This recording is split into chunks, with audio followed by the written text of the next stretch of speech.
How to Win Friends and Influence People. By Dale Carnegie. Contents. 8 things this book will help you achieve. Preface to Revised Edition. How this book was written and why. 9 suggestions on how to get the most out of this book. A shortcut to distinction. Part 1, Fundamental Techniques in Handling People. 1. If you want to gather honey, don't kick over the beehive. 2. The Big Secret of Dealing with People. 3. He who can do this has the whole world with him. He who cannot, walks a lonely way. 4. 8 suggestions on how to get the most out of this book. Part 2, 6 ways to make people like you. 1. Do this and you'll be welcome anywhere. 2. A simple way to make a good impression. 3. If you don't do this, you are headed for trouble. 4. An easy way to become a good conversationalist. 5. How to interest people. 6. How to make people like you instantly. Part 3, 12 ways to win people to your way of thinking. 1. You can't win an argument. 2. A sure way of making enemies, and how to avoid it. 3. If you're wrong, admit it. 4. The high road to a man's reason. 5. The secret of Socrates. 6. The safety valve in handling complaints. 7. How to get cooperation. 8. A formula that will work wonders for you. 9. What everybody wants. 10. An appeal that everybody likes. 11. The movies do it. Radio does it. Why don't you do it? 12. When nothing else works, try this. Part 4, 9 ways to change people without giving offense or arousing resentment. 1. If you must find fault, this is the way to begin. 2. How to criticize, and not be hated for it. 3. Talk about your own mistakes first. 4. No one likes to take orders. 5. Let the other man save his face. 6. How to spur men on to success. 7. Give the dog a good name. 8. Make the fault seem easy to correct. 9. Making people glad to do what you want. Part 5, Letters that produced miraculous results. Part 6, 7 rules for making your home life happier. 1. How to dig your marital grave in the quickest possible way. 2. Love and let live. 3. Do this and you'll be looking up the timetables to Reno. 4. A quick way to make everybody happy. 5. They mean so much to a woman. 6. If you want to be happy, don't neglect this one. 7. Don't be a marriage illiterate. 8 things this book will help you achieve. 1. Get out of a mental rut, think new thoughts, acquire new visions, discover new ambitions. 2. Make friends quickly and easily. 3. Increase your popularity. 4. Win people to your way of thinking. 5. Increase your influence, your prestige, your ability to get things done. 6. Handle complaints, avoid arguments, keep your human contacts smooth and pleasant. 7. Become a better speaker, a more entertaining conversationalist. 8. Arouse enthusiasm among your associates.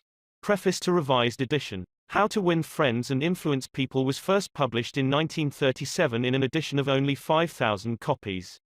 Neither Dale Carnegie nor the publishers, Simon & Schuster, anticipated more than this modest sale. To their amazement, the book became an overnight sensation, and edition after edition rolled off the presses to keep up with the increasing public demand. Now to Win Friends and Influence People took its place in publishing history as one of the all-time international bestsellers.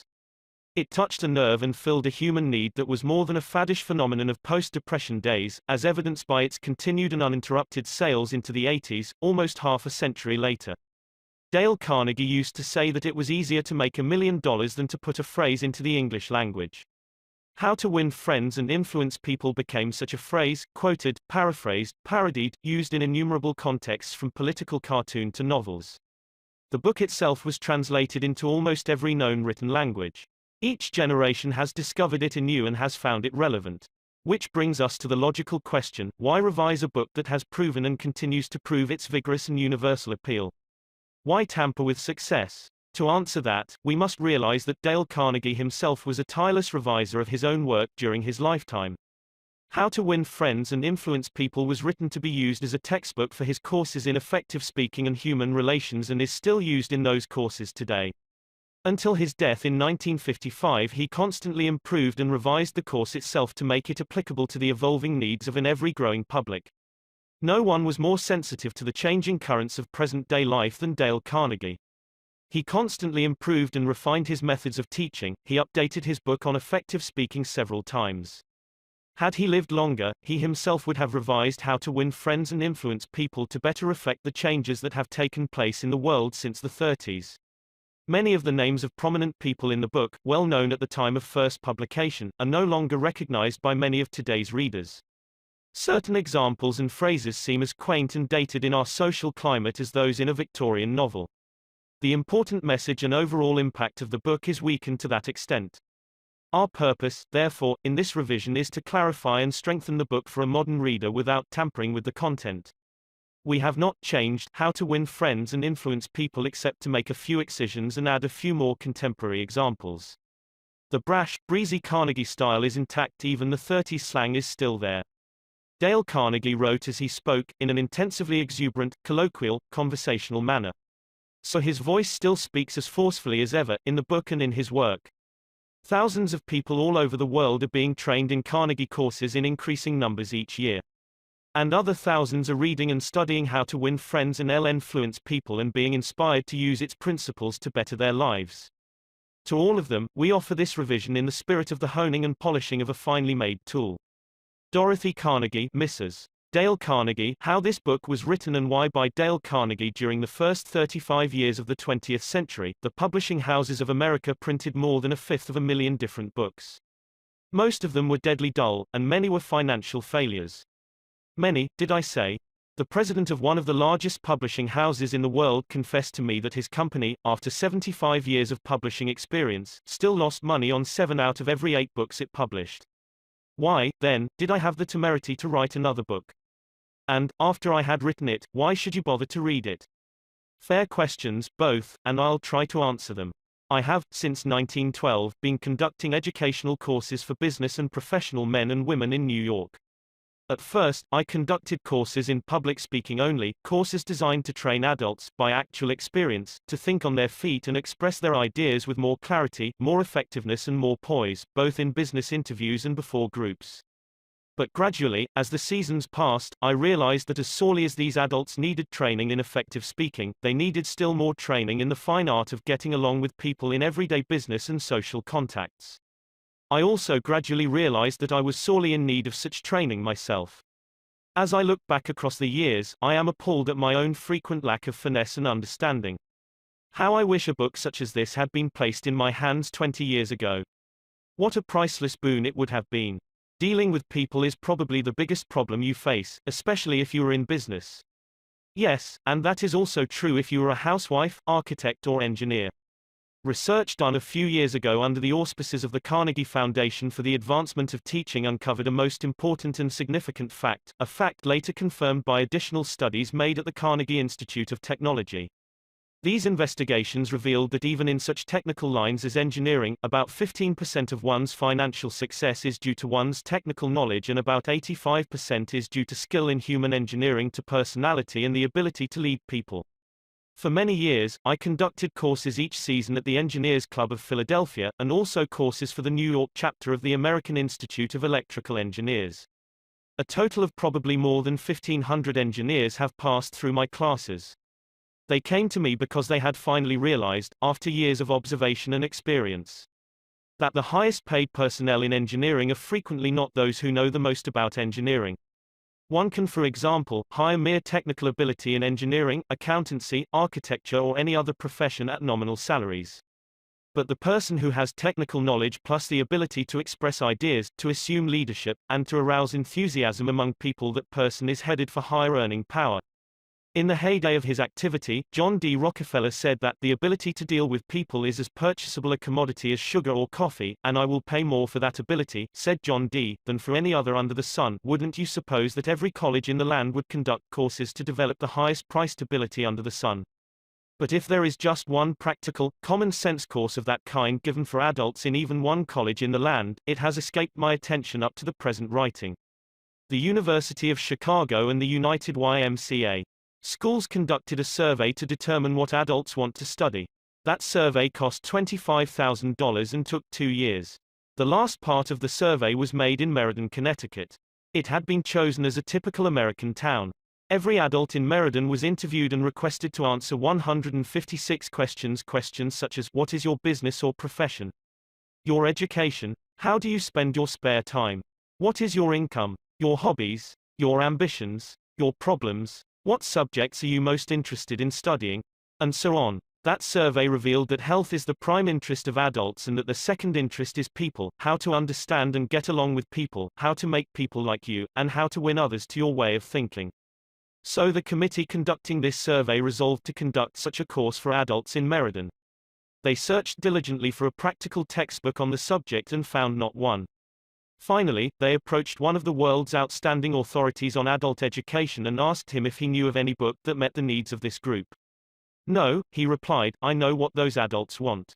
But the book they need has never been written. I knew from experience that this statement was true, for I myself had been searching for years to discover a practical, working handbook on human relations. Since no such book existed, I have tried to write one for use in my own courses. And here it is. I hope you like it. In preparation for this book, I read everything that I could find on the subject, everything from newspaper columns, magazine articles, records of the family courts, the writings of the old philosophers and the new psychologists. In addition, I hired a trained researcher to spend 1.5 years in various libraries reading everything I had missed, plowing through erudite tomes on psychology, poring over hundreds of magazine articles, searching through countless biographies, trying to ascertain how the great leaders of all ages had dealt with people. We read the biographies, we read the life stories of all great leaders from Julius Caesar to Thomas Edison. I recall that we read over 100 biographies of Theodore Roosevelt alone. We were determined to spare no time, no expense, to discover every practical idea that anyone had ever used throughout the ages for winning friends and influencing people. I personally interviewed scores of successful people, some of them world-famous inventors like Marconi and Edison, political leaders like Franklin D. Roosevelt and James Farley, business leaders like Owen D. Young, movie stars like Clark Gable and Mary Pickford, and explorers like Martin Johnson, and tried to discover the techniques they used in human relations. From all this material, I prepared a short talk. I called it, How to Win Friends and Influence People. I say, short. It was short in the beginning, but it soon expanded to a lecture that consumed 1 hour and 30 minutes.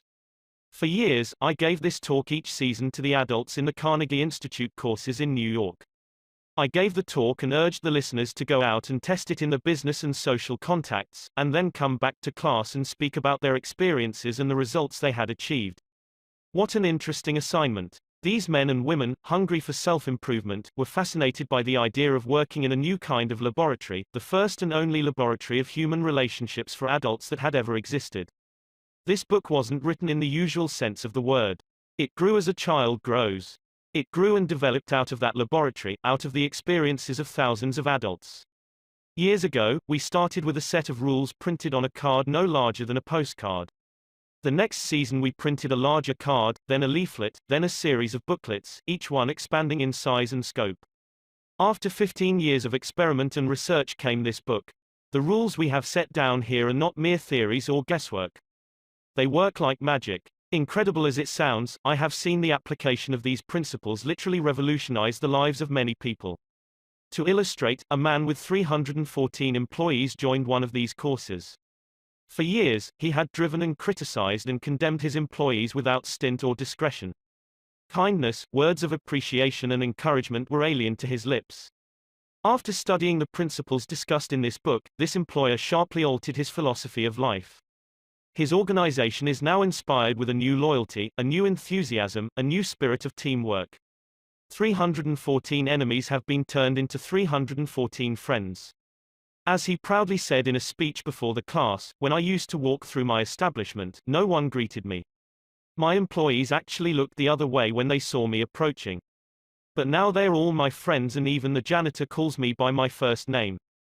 This employer gained more profit, more leisure, and what is infinitely more important, he found far more happiness in his business and in his home. Countless numbers of salespeople have sharply increased their sales by the use of these principles. Many have opened up new accounts that they had formerly solicited in vain. Executives have been given increased authority, increased pay. One executive reported a large increase in salary because he applied these truths. Another, an executive in the Philadelphia Gas Works Company, was slated for demotion when he was 65 because of his belligerence, because of his inability to lead people skillfully. This training not only saved him from the demotion but brought him a promotion with increased pay. On innumerable occasions, spouses attending the banquet given at the end of the course have told me that their homes have been much happier since their husbands or wives started this training. People are frequently astonished at the new results they achieve. It all seems like magic. In some cases, in their enthusiasm, they have telephoned me at my home on Sundays because they couldn't wait 48 hours to report their achievements at the regular session of the course. One man was so stirred by a talk on these principles that he sat a day far into the night discussing them with other members of the class. At 3 o'clock in the morning, the others went home. But he was so shaken by a realization of his own mistakes, so inspired by the vista of a new and richer world opening before him, that he was unable to sleep. He didn't sleep that night or the next day or the next night. Who was he? A naive, untrained individual ready to gush over any new theory that came along? No, far from it. He was a sophisticated dealer in art, very much the man about town, who spoke 3 languages fluently and was a graduate of 2 European universities. While writing this chapter, I received a letter from a German of the old school, an aristocrat whose forebears had served for generations as professional army officers under the Hohenzollerns. His letter, written from a transatlantic steamer, telling about the application of these principles, rose almost to a religious fervor. Another man, an old New Yorker, a Harvard graduate, a wealthy man, the owner of a large carpet factory, declared he had learned more in 14 weeks through this system of training about the fine art of influencing people than he had learned about the same subject during his 4 years in college. Absurd, laughable, fantastic. Of course, you are privileged to dismiss this statement with whatever adjective you wish. I am merely reporting, without comment, a declaration made by a conservative and eminently successful Harvard graduate in a public address to approximately 600 people at the Yale Club in New York on the evening of Thursday, February 23, 1933. Compared to what we ought to be, said the famous Professor William James of Harvard, compared to what we ought to be, we are only half awake. We are making use of only a small part of our physical and mental resources. Stating the thing broadly, the human individual thus lives far within his limits. He possesses powers of various sorts which he habitually fails to use, those powers which you habitually fail to use. The sole purpose of this book is to help you discover, develop and profit by those dormant and unused assets. Education, said Dr. John G. Hibben, former president of Princeton University, is the ability to meet life's situations. If by the time you have finished reading the first 3 chapters of this book if you aren't then a little better equipped to meet life's situations, then I shall consider this book to be a total failure so far as you are concerned. For, the great aim of education, said Herbert Spencer, is not knowledge but action, and this is an action book.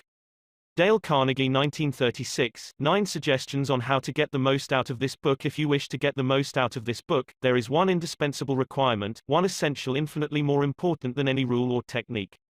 Unless you have this one fundamental requisite, 1,000 rules on how to study will avail little, and if you do have this cardinal endowment, then you can achieve wonders without reading any suggestions for getting the most out of a book. What is this magic requirement? Just this, a deep, driving desire to learn, a vigorous determination to increase your ability to deal with people. How can you develop such an urge? By constantly reminding yourself how important these principles are to you. Picture to yourself how their mastery will aid you in leading a richer, fuller, happier and more fulfilling life. Say to yourself over and over, my popularity, my happiness and sense of worth depend to no small extent upon my skill in dealing with people. Read each chapter rapidly at first to get a bird's eye view of it. You will probably be tempted then to rush on to the next one. But don't, unless you are reading merely for entertainment. But if you are reading because you want to increase your skill in human relations, then go back and reread each chapter thoroughly. In the long run, this will mean saving time and getting results. Stop frequently in your reading to think over what you are reading. Ask yourself just how and when you can apply each suggestion. Read with a crayon, pencil, pen, magic marker or highlighter in your hand. When you come across a suggestion that you feel you can use, draw a line beside it. If it is a 4-star suggestion, then underscore every sentence or highlight it, or mark it with asterisk asterisk asterisk asterisk. Marking and underscoring a book makes it more interesting, and far easier to review rapidly. I knew a woman who had been office manager for a large insurance concern for 15 years. Every month, she read all the insurance contracts her company had issued that month. Yes, she read many of the same contracts over month after month, year after year. Why? Because experience had taught her that that was the only way she could keep the provisions clearly in mind. I once spent almost 2 years writing a book on public speaking, and yet I found I had to keep going back over it from time to time in order to remember what I had written in my own book. The rapidity with which we forget is astonishing. So, if you want to get a real, lasting benefit out of this book, don't imagine that skimming through it once will suffice. After reading it thoroughly, you ought to spend a few hours reviewing it every month. Keep it on your desk in front of you every day. Glance through it often. Keep constantly impressing yourself with the rich possibilities for improvement that still lie in the offing. Remember that the use of these principles can be made habitual only by a constant and vigorous campaign of review and application. There is no other way.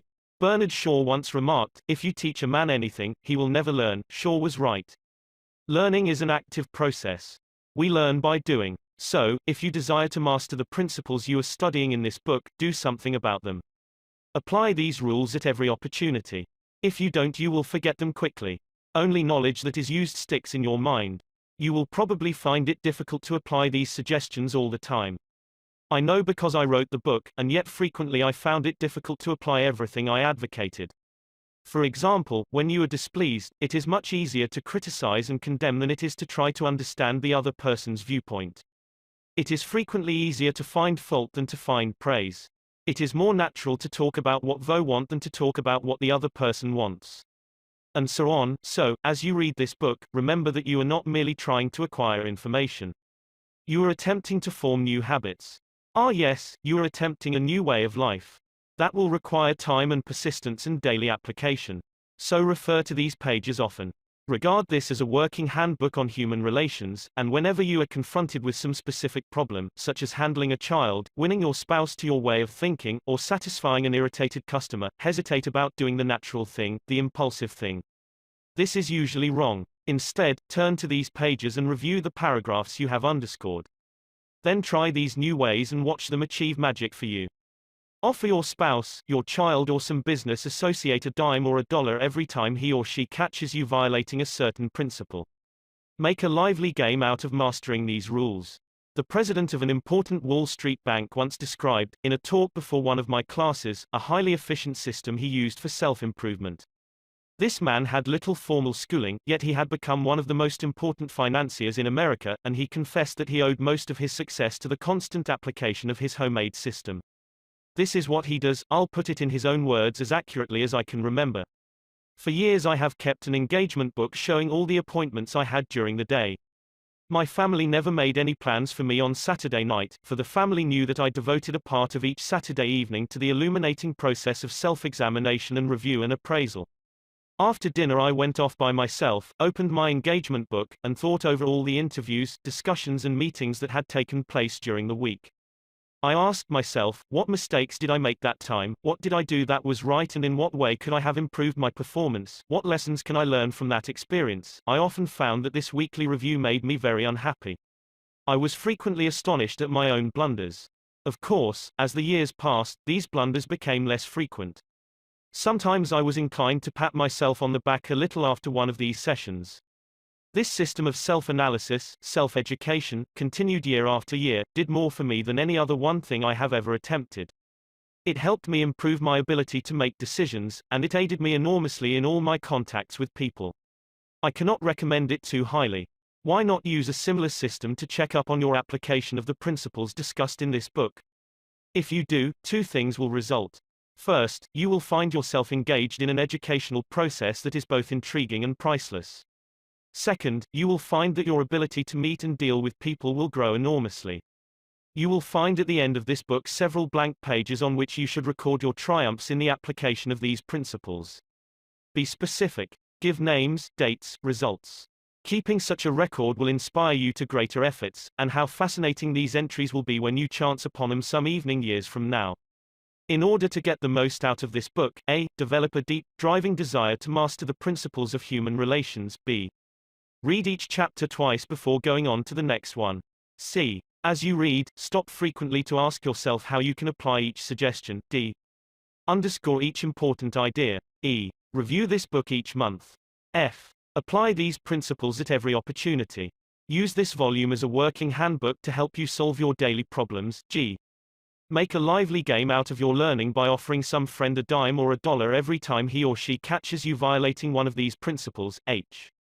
Check up each week on the progress you are making. Ask yourself what mistakes you have made, what improvement, what lessons you have learned for the future. I. Keep notes in the back of this book showing how and when you have applied these principles.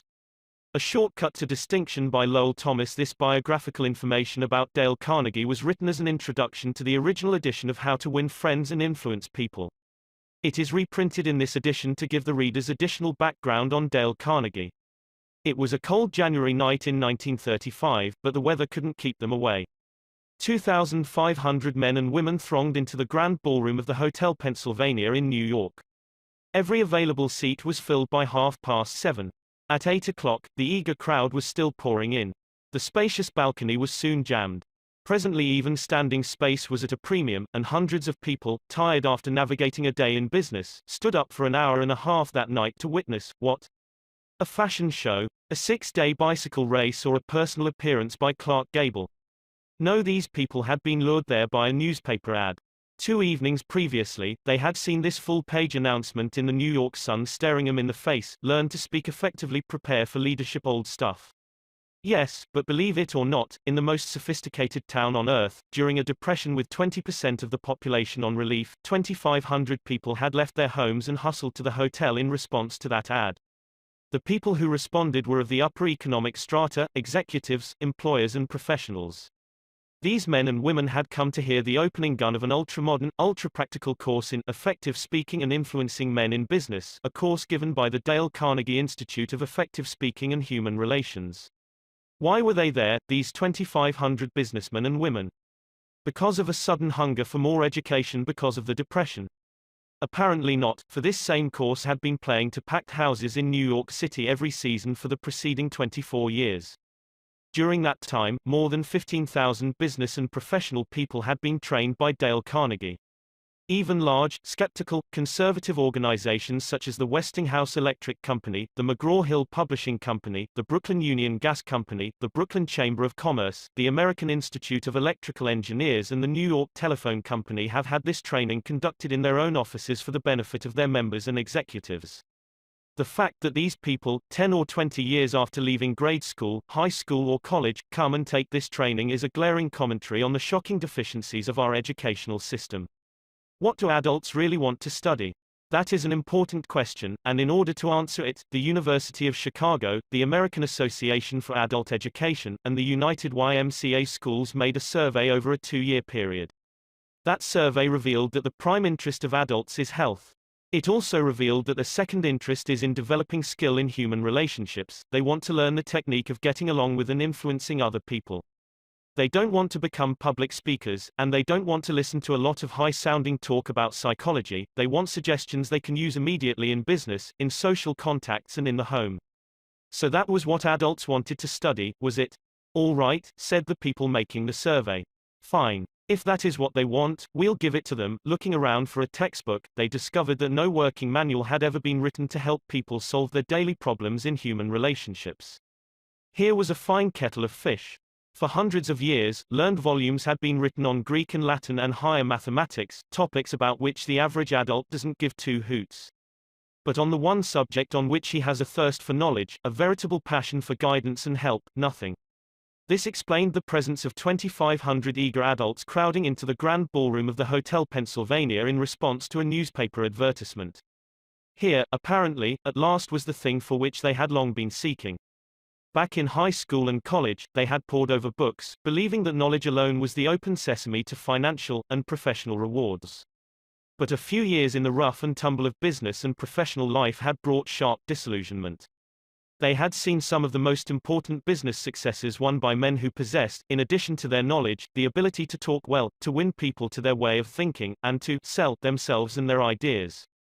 They soon discovered that if one aspired to wear the captain's cap and navigate the ship of business, personality and the ability to talk are more important than a knowledge of Latin verbs or a sheepskin from Harvard.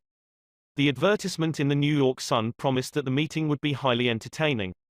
It was. 18 people who had taken the course were marshaled in front of the loudspeaker, and 15 of them were given precisely 75 seconds each to tell his or her story. Only 75 seconds of talk, then, bang, went the gavel, and the chairman shouted, time. Next speaker. The affair moved with the speed of a herd of buffalo thundering across the plains. Spectators stood for an hour and a half to watch the performance. The speakers were a cross-section of life: several sales representatives, a chain store executive, a baker, the president of a trade association, two bankers, an insurance agent, an accountant, a dentist, an architect, a druggist who had come from Indianapolis to New York to take the course, a lawyer who had come from Havana in order to prepare himself to give one important 3-minute speech. The first speaker bore the Gaelic name Patrick J. O'Hare. Born in Ireland, he attended school for only 4 years, drifted to America, worked as a mechanic, then as a chauffeur. Now, however, he was 40, he had a growing family and needed more money, so he tried selling trucks. Suffering from an inferiority complex that, as he put it, was eating his heart out, he had to walk up and down in front of an office half a dozen times before he could summon up enough courage to open the door. He was so discouraged as a salesman that he was thinking of going back to working with his hands in a machine shop, when one day he received a letter inviting him to an organization meeting of the Dale Carnegie course in effective speaking. He didn't want to attend. He feared he would have to associate with a lot of college graduates, that he would be out of place. His despairing wife insisted that he go, saying, "It may do you some good, Pat. God knows you need it."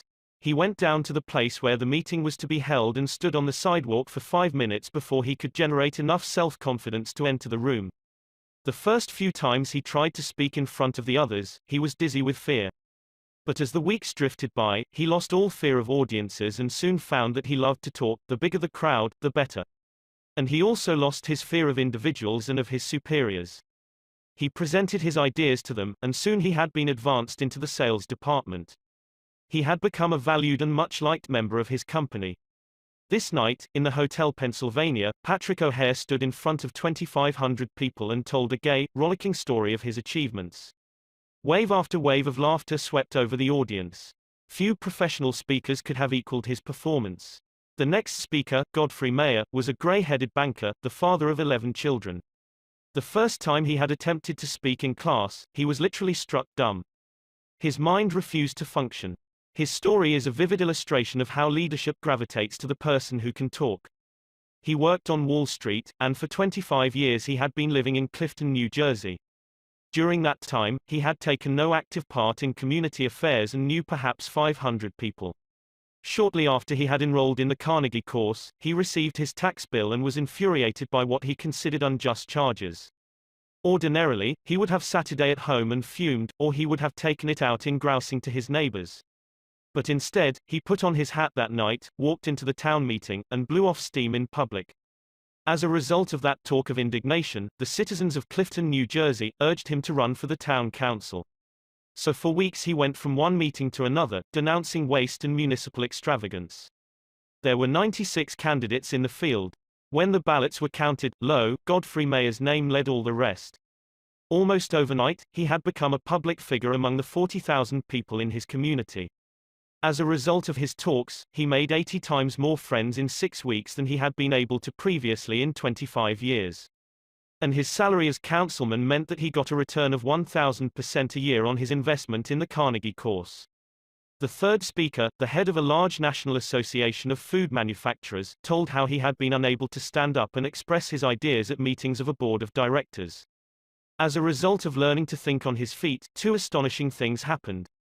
He was soon made president of his association, and in that capacity, he was obliged to address meetings all over the United States. Excerpts from his talks were put on the Associated Press wires and printed in newspapers and trade magazines throughout the country. In 2 years, after learning to speak more effectively, he received more free publicity for his company and its products than he had been able to get previously with $250,000 spent in direct advertising. This speaker admitted that he had formerly hesitated to telephone some of the more important business executives in Manhattan and invite them to lunch with him. But as a result of the prestige he had acquired by his talks, these same people telephoned him and invited him to lunch and apologized to him for encroaching on his time. The ability to speak is a shortcut to distinction. It puts a person in the limelight, raises one head and shoulders above the crowd. And the person who can speak acceptably is usually given credit for an ability out of all proportion to what he or she really possesses. A movement for adult education has been sweeping over the nation, and the most spectacular force in that movement was Dale Carnegie, a man who listened to and critiqued more talks by adults than has any other man in captivity. According to a cartoon by, believe it or not, Ripley, he had criticized 150,000 speeches.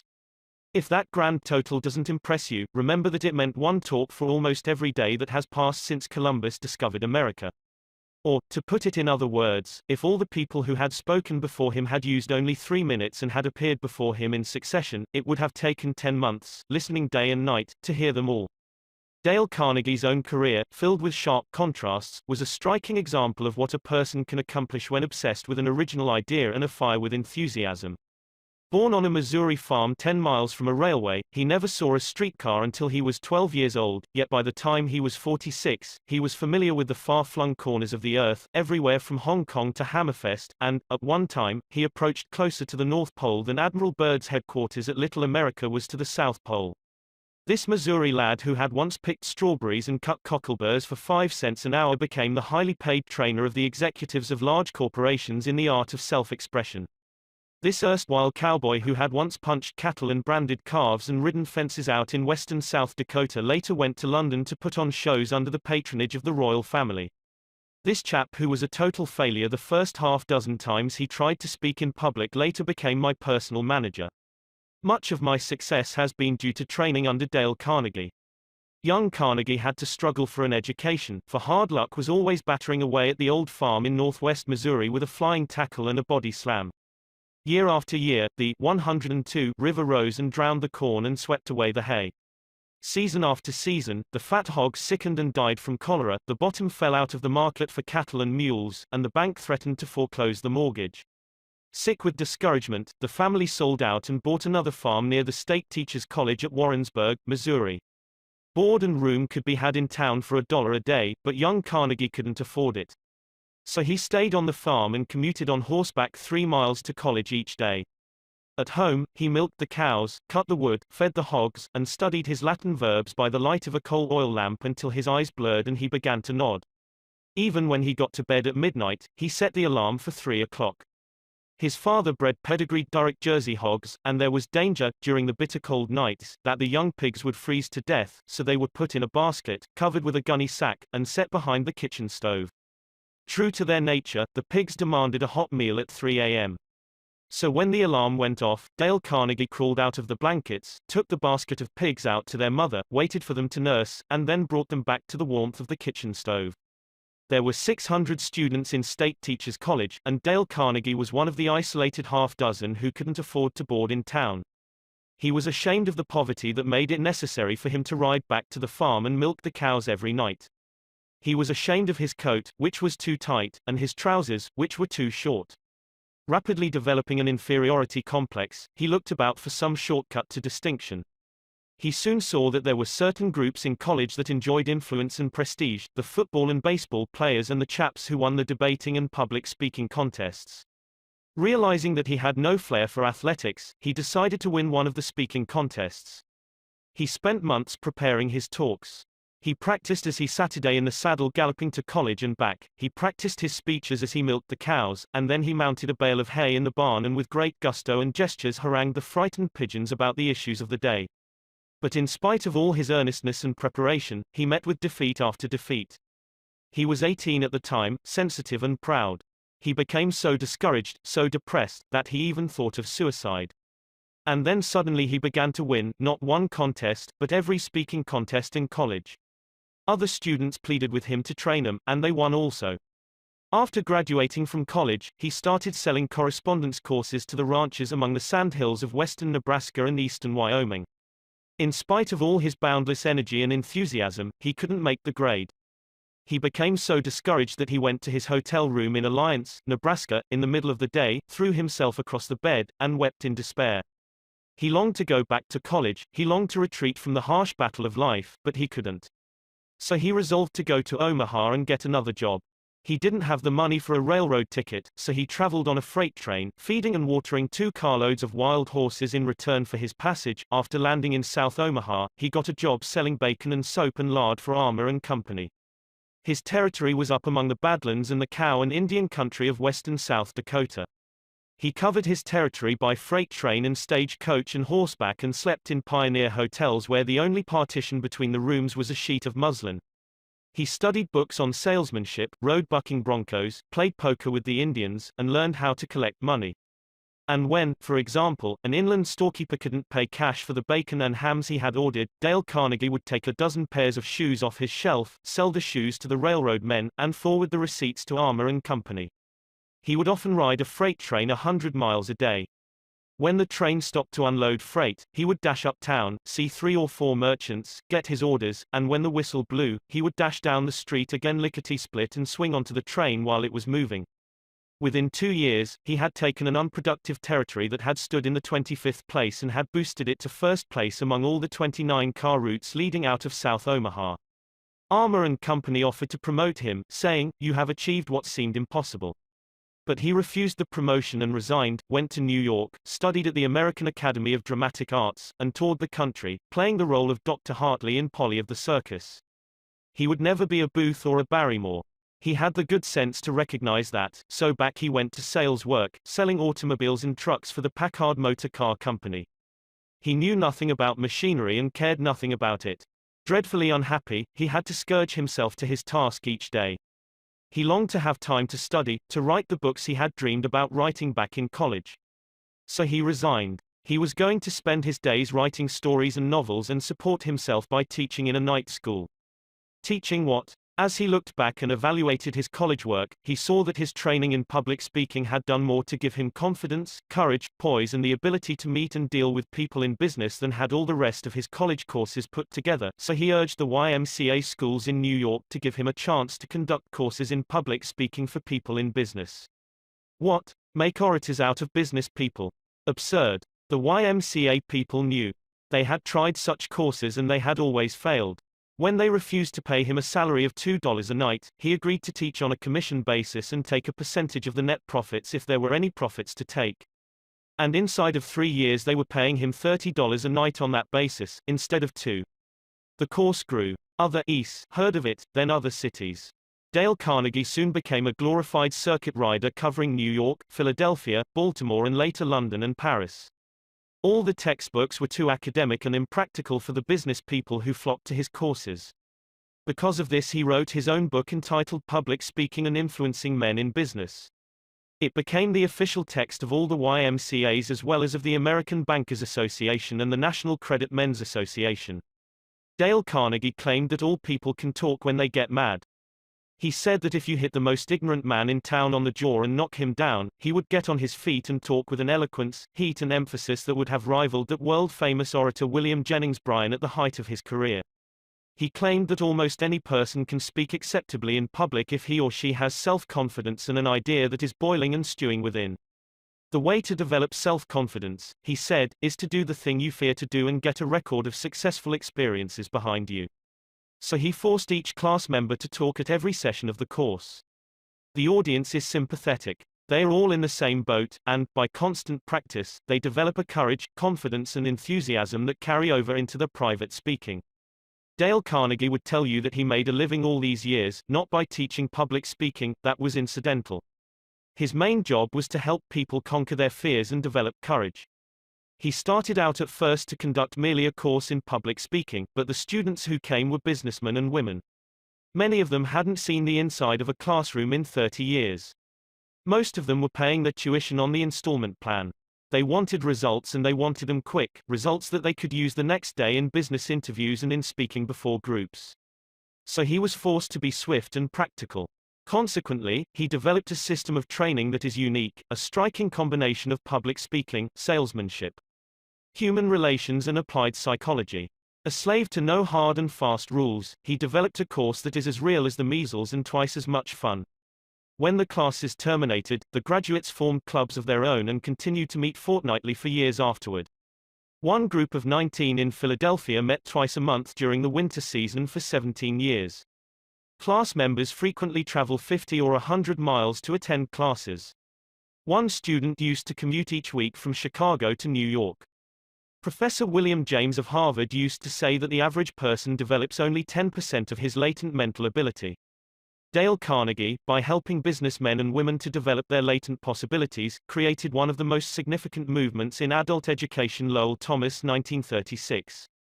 Part 1, Fundamental Techniques in Handling People. If you want to gather honey, don't kick over the beehive. On May 7, 1931, the most sensational manhunt New York City had ever known had come to its climax. After weeks of search, Two-Gun Crowley, the killer, the gunman who didn't smoke or drink, was at bay, trapped in his sweetheart's apartment on West End Avenue. 150 policemen and detectives laid siege to his top-floor hideaway. They chopped holes in the roof, they tried to smoke out Crowley, the cop killer, with tear gas. Then they mounted their machine guns on surrounding buildings, and for more than an hour one of New York's fine residential areas reverberated with the crack of pistol fire and the rut-tat-tat of machine guns. Crowley, crouching behind an overstuffed chair, fired incessantly at the police. 10,000 excited people watched the battle. Nothing like it ever been seen before on the sidewalks of New York. When Crowley was captured, Police Commissioner E.P. Mulrooney declared that the two-gun desperado was one of the most dangerous criminals ever encountered in the history of New York. He will kill, said the commissioner, at the drop of a feather. But how did Two-Gun Crowley regard himself? We know, because while the police were firing into his apartment, he wrote a letter addressed to whom it may concern, and, as he wrote, the blood flowing from his wounds left a crimson trail on the paper. In this letter Crowley said, "Under my coat is a weary heart, but a kind one, one that would do nobody any harm." A short time before this, Crowley had been having a necking party with his girlfriend on a country road out on Long Island. Suddenly a policeman walked up to the car and said, "Let me see your license." Without saying a word, Crowley drew his gun and cut the policeman down with a shower of lead. As the dying officer fell, Crowley leaped out of the car, grabbed the officer's revolver, and fired another bullet into the prostrate body. And that was the killer who said, "Under my coat is a weary heart, but a kind one, one that would do nobody any harm." Crowley was sentenced to the electric chair. When he arrived at the death house in Sing Sing, did he say, "This is what I get for killing people"? No, he said, "This is what I get for defending myself." The point of the story is this: Two-Gun Crowley didn't blame himself for anything. Is that an unusual attitude among criminals? If you think so, listen to this. I have spent the best years of my life giving people the lighter pleasures, helping them have a good time, and all I get is abuse, the existence of a hunted man. That's Al Capone speaking. Yes, America's most notorious public enemy, the most sinister gang leader who ever shot up Chicago. Capone didn't condemn himself. He actually regarded himself as a public benefactor, an unappreciated and misunderstood public benefactor. And so did Dutch Schultz before he crumpled up under gangster bullets in Newark. Dutch Schultz, one of New York's most notorious rats, said in a newspaper interview that he was a public benefactor. And he believed it. I have had some interesting correspondence with Louis Laws, who was warden of New York's infamous Sing Sing prison for many years, on this subject, and he declared that few of the criminals in Sing Sing regard themselves as bad men. They are just as human as you and I, so they rationalize, they explain. They can tell you why they had to crack a safe or be quick on the trigger finger. Most of them attempt by a form of reasoning, fallacious or logical, to justify their antisocial acts even to themselves, consequently stoutly maintaining that they should never have been imprisoned at all.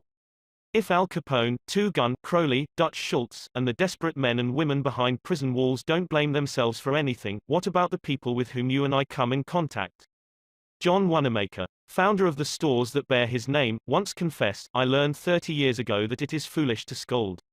I have enough trouble overcoming my own limitations without fretting over the fact that God has not seen fit to distribute evenly the gift of intelligence." Wanamaker learned this lesson early, but I personally had to blunder through this old world for a third of a century before it even began to dawn upon me that 99 times out of 100, people don't criticize themselves for anything, no matter how wrong it may be. Criticism is futile because it puts a person on the defensive and usually makes him strive to justify himself. Criticism is dangerous because it wounds a person's precious pride, hurts his sense of importance, and arouses resentment.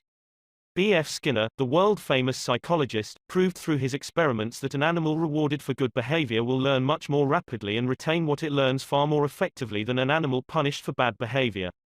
Later studies have shown that the same applies to humans.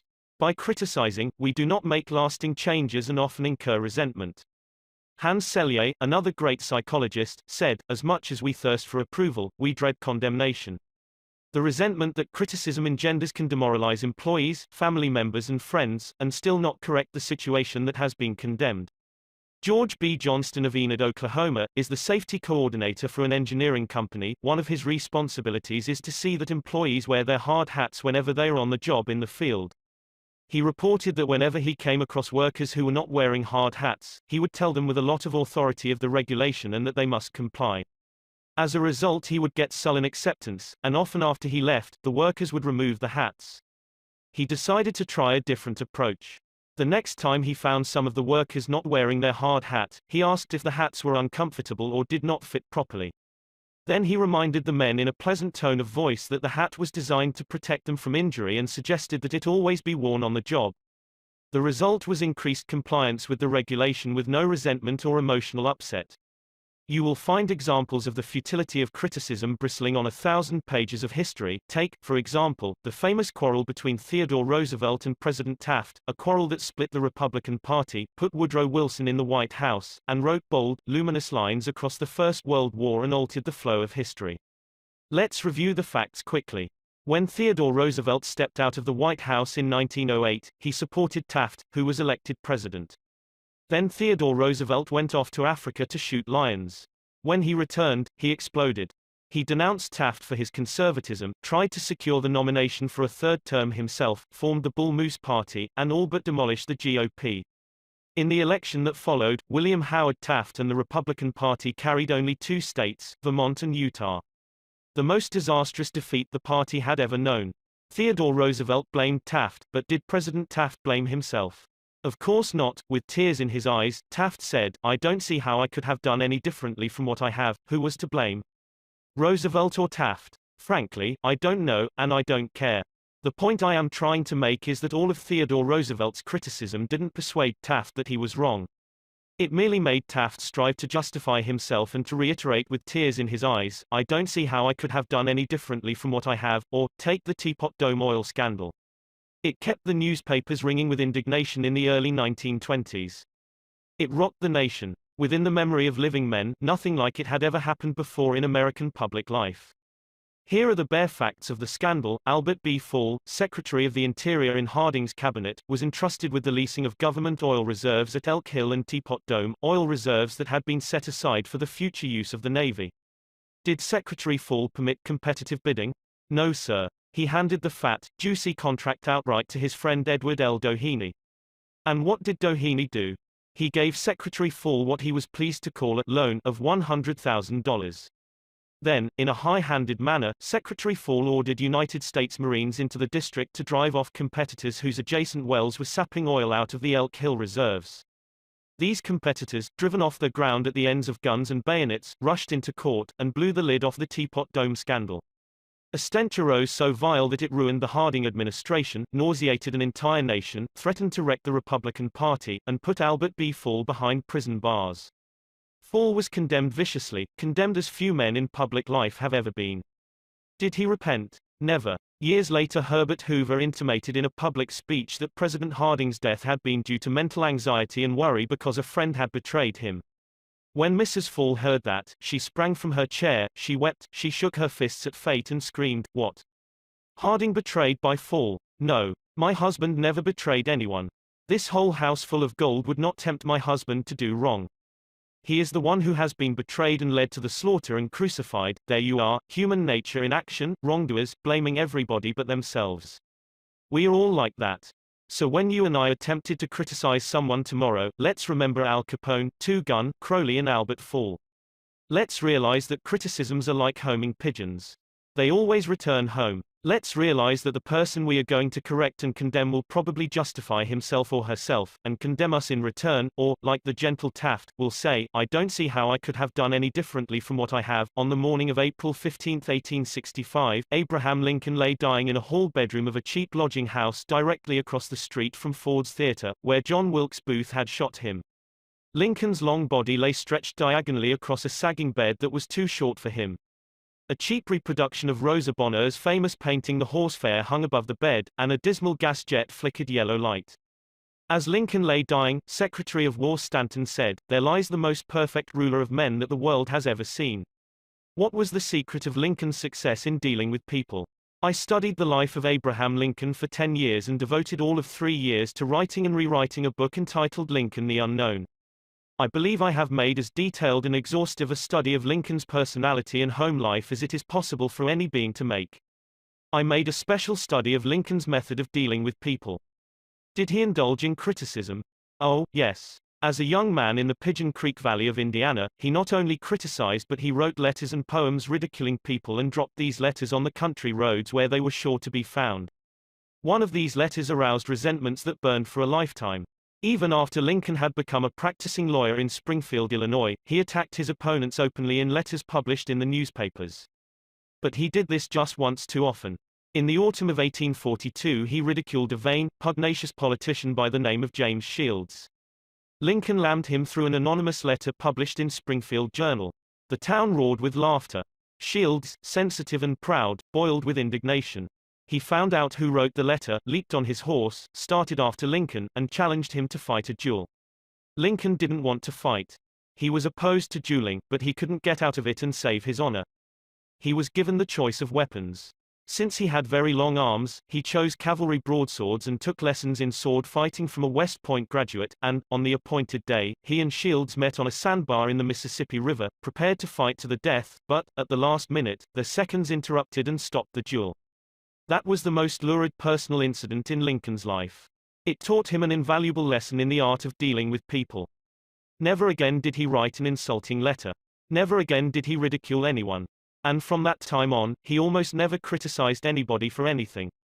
Time after time, during the Civil War, Lincoln put a new general at the head of the Army of the Potomac, and each one in turn, McClellan, Pope, Burnside, Hooker, Meade, blundered tragically and drove Lincoln to pacing the floor in despair.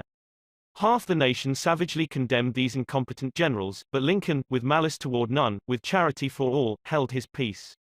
One of his favorite quotations was, "Judge not, that ye be not judged," and when Mrs. Lincoln and others spoke harshly of the Southern people, Lincoln replied, "Don't criticize them, they are just what we would be under similar circumstances." Yet if any man ever had occasion to criticize, surely it was Lincoln. Let's take just one illustration. The Battle of Gettysburg was fought during the first 3 days of July 1863. During the night of July 4, Lee began to retreat southward while storm clouds deluged the country with rain. When Lee reached the Potomac with his defeated army, he found a swollen, impassable river in front of him, and a victorious Union army behind him. Lee was in a trap. He couldn't escape. Lincoln saw that. Here was a golden, heaven-sent opportunity, the opportunity to capture Lee's army and end the war immediately. So, with a surge of high hope, Lincoln ordered Meade not to call a council of war but to attack Lee immediately. Lincoln telegraphed his orders and then sent a special messenger to Meade demanding immediate action. And what did General Meade do? He did the very opposite of what he was told to do. He called a council of war in direct violation of Lincoln's orders. He hesitated. He procrastinated. He telegraphed all manner of excuses. He refused point blank to attack Lee. Finally, the waters receded, and Lee escaped over the Potomac with his forces. Lincoln was furious. "What does this mean?" Lincoln cried to his son Robert. "Great God! What does this mean? We had them within our grasp and had only to stretch forth our hands and they were ours, yet nothing that I could say or do could make the army move. Under the circumstances, almost any general could have defeated Lee. If I had gone up there, I could have whipped him myself." In bitter disappointment, Lincoln sat a day down and wrote Meade this letter.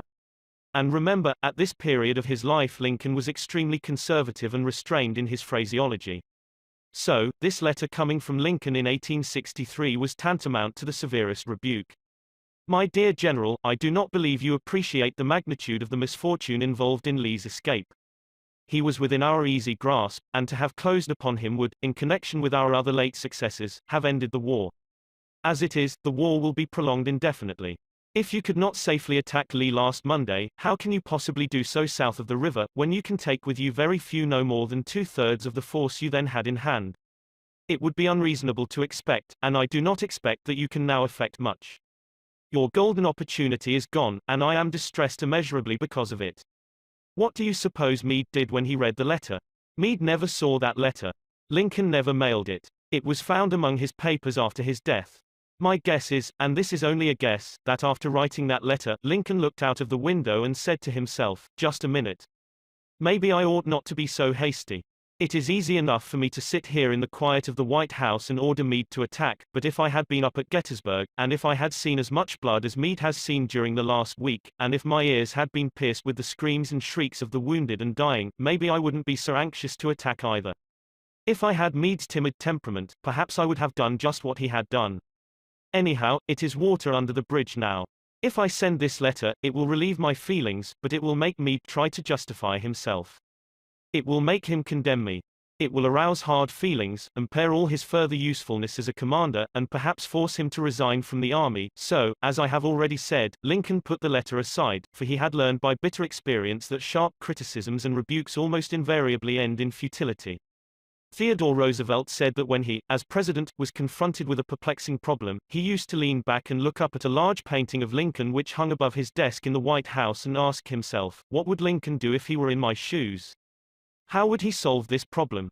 The next time we attempted to admonish somebody, let's pull a $5 bill out of our pocket, look at Lincoln's picture on the bill, and ask, how would Lincoln handle this problem if he had it? Mark Twain lost his temper occasionally and wrote letters that turned the paper brown.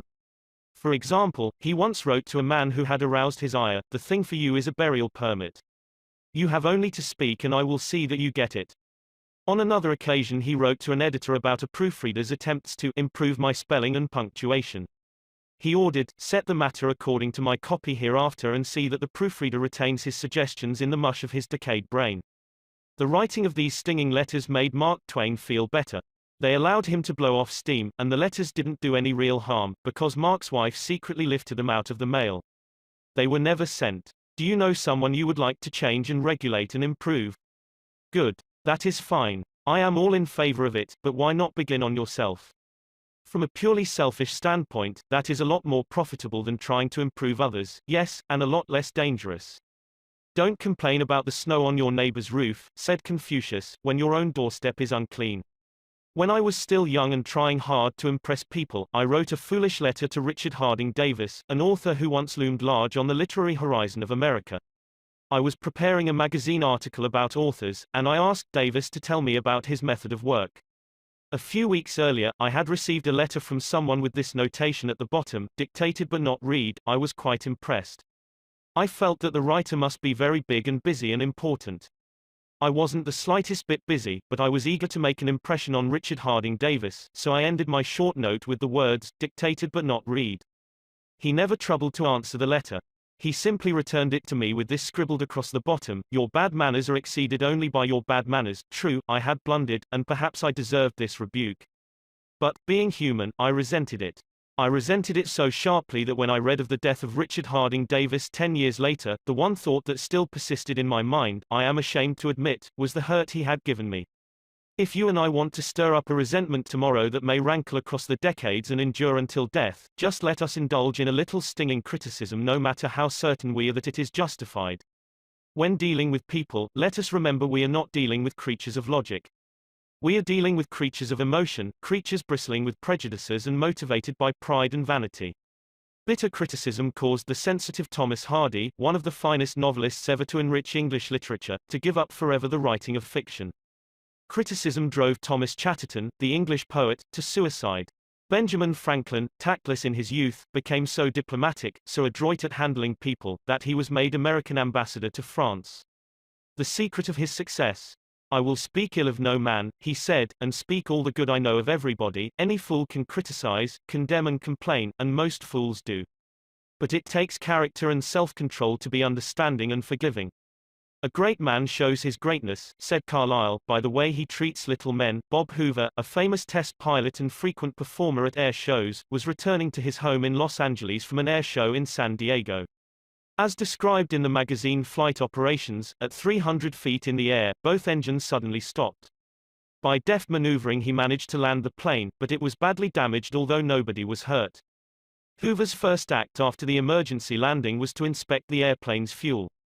Just as he suspected, the World War II propeller plane he had been flying had been fueled with jet fuel rather than gasoline. Upon returning to the airport, he asked to see the mechanic who had serviced his airplane. The young man was sick with the agony of his mistake. Tears streamed down his face as Hoover approached. He had just caused the loss of a very expensive plane and could have caused the loss of 3 lives as well. You can imagine Hoover's anger. One could anticipate the tongue lashing that this proud and precise pilot would unleash for that carelessness. But Hoover didn't scold the mechanic, he didn't even criticize him. Instead, he put his big arm around the man's shoulder and said, to show you I'm sure that you'll never do this again, I want you to service my F-51 tomorrow. Often parents attempted to criticize their children. You would expect me to say, don't. But I will not. I am merely going to say, before you criticize them, read one of the classics of American journalism, Father Forgets. It originally appeared as an editorial in the People's Home Journal. We are reprinting it here with the author's permission, as condensed in the Reader's Digest. Father Forgets is one of those little pieces which, dashed off in a moment of sincere feeling, strikes an echoing chord in so many readers as to become a perennial reprint favorite. Since its first appearance, Father Forgets has been reproduced, writes the author, W. Livingston Land, in hundreds of magazines and house organs, and in newspapers the country over. It has been reprinted almost as extensively in many foreign languages. I have given personal permission to thousands who wish to read it from school, church, and lecture platforms. It has been on the air on countless occasions and programs. Oddly enough, college periodicals have used it, and high school magazines. Sometimes a little piece seems mysteriously to click. This one certainly did. Father Forgets. W. Livingston Land. Listen, son, I am saying this as you lie asleep, one little paw crumpled under your cheek and the blonde curls stickily wet on your damp forehead. I have stolen into your room alone. Just a few minutes ago, as I sat reading my paper in the library, a stifling wave of remorse swept over me. Guiltily I came to your bedside. There are the things I was thinking, son. I had been cross with you. I scolded you as you were dressing for school because you gave your face merely a dab with a towel. I took you to task for not cleaning your shoes. I called out angrily when you threw some of your things on the floor. At breakfast I found fault, too. You spilled things. You gulped down your food. You put your elbows on the table. You spread butter too thick on your bread. And as you started off to play and I made for my train, you turned and waved a hand and called, "Goodbye, Daddy," and I frowned, and said in reply, "Hold your shoulders back." Then it began all over again in the late afternoon. As I came up the road, I spied you, down on your knees, playing marbles. There were holes in your stockings. I humiliated you before your boyfriends by marching you ahead of me to the house. Stockings were expensive, and if you had to buy them you would be more careful. Imagine that, son, from a father. Do you remember, later, when I was reading in the library, how you came in timidly, with a sort of hurt look in your eyes? When I glanced up over my paper, impatient at the interruption, you hesitated at the door. What is it you want? I snapped. You said nothing, but ran across in one tempestuous plunge, and threw your arms around my neck and kissed me, and your small arms tightened with an affection that God had set blooming in your heart and which even neglect could not wither. And then you were gone, pattering up the stairs. Well, son, it was shortly afterwards that my paper slipped from my hands and a terrible sickening fear came over me. What has habit been doing to me? The habit of finding fault, of reprimanding. This was my reward to you for being a boy. It was not that I did not love you, it was that I expected too much of youth. I was measuring you by the yardstick of my own years. And there was so much that was good and fine and true in your character. The little heart of you was as big as the dawn itself over the wide hills. This was shown by your spontaneous impulse to rush in and kiss me good night. Nothing else matters tonight, son.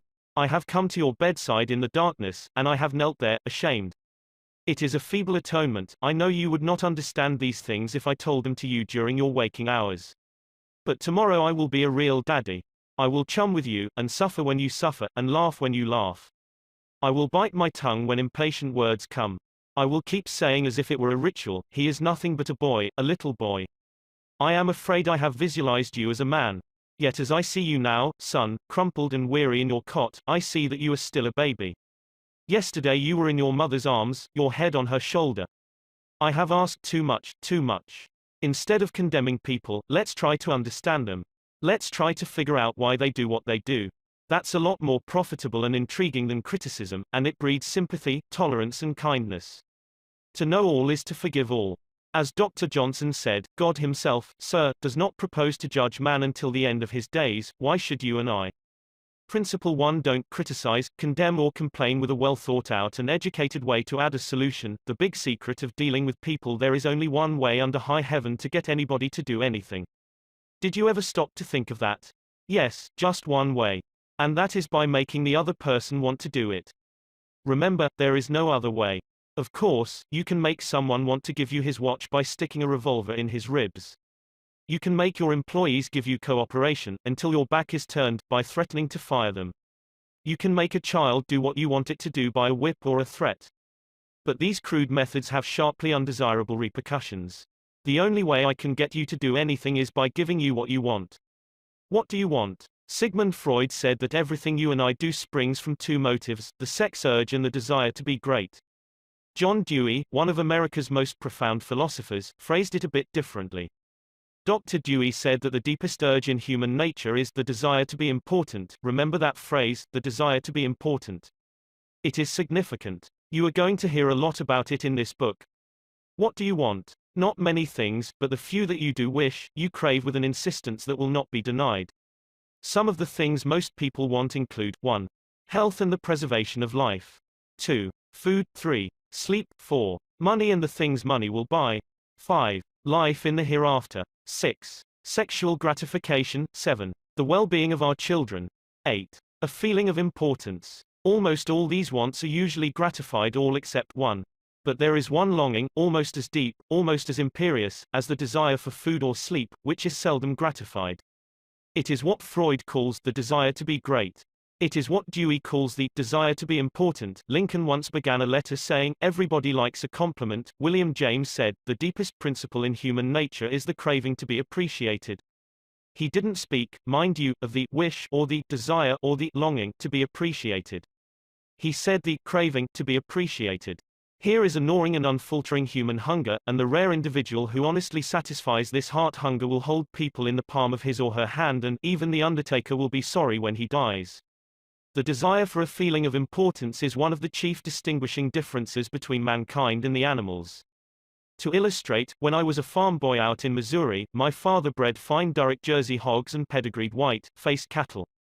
We used to exhibit our hogs and white-faced cattle at the country fairs and livestock shows throughout the Middle West.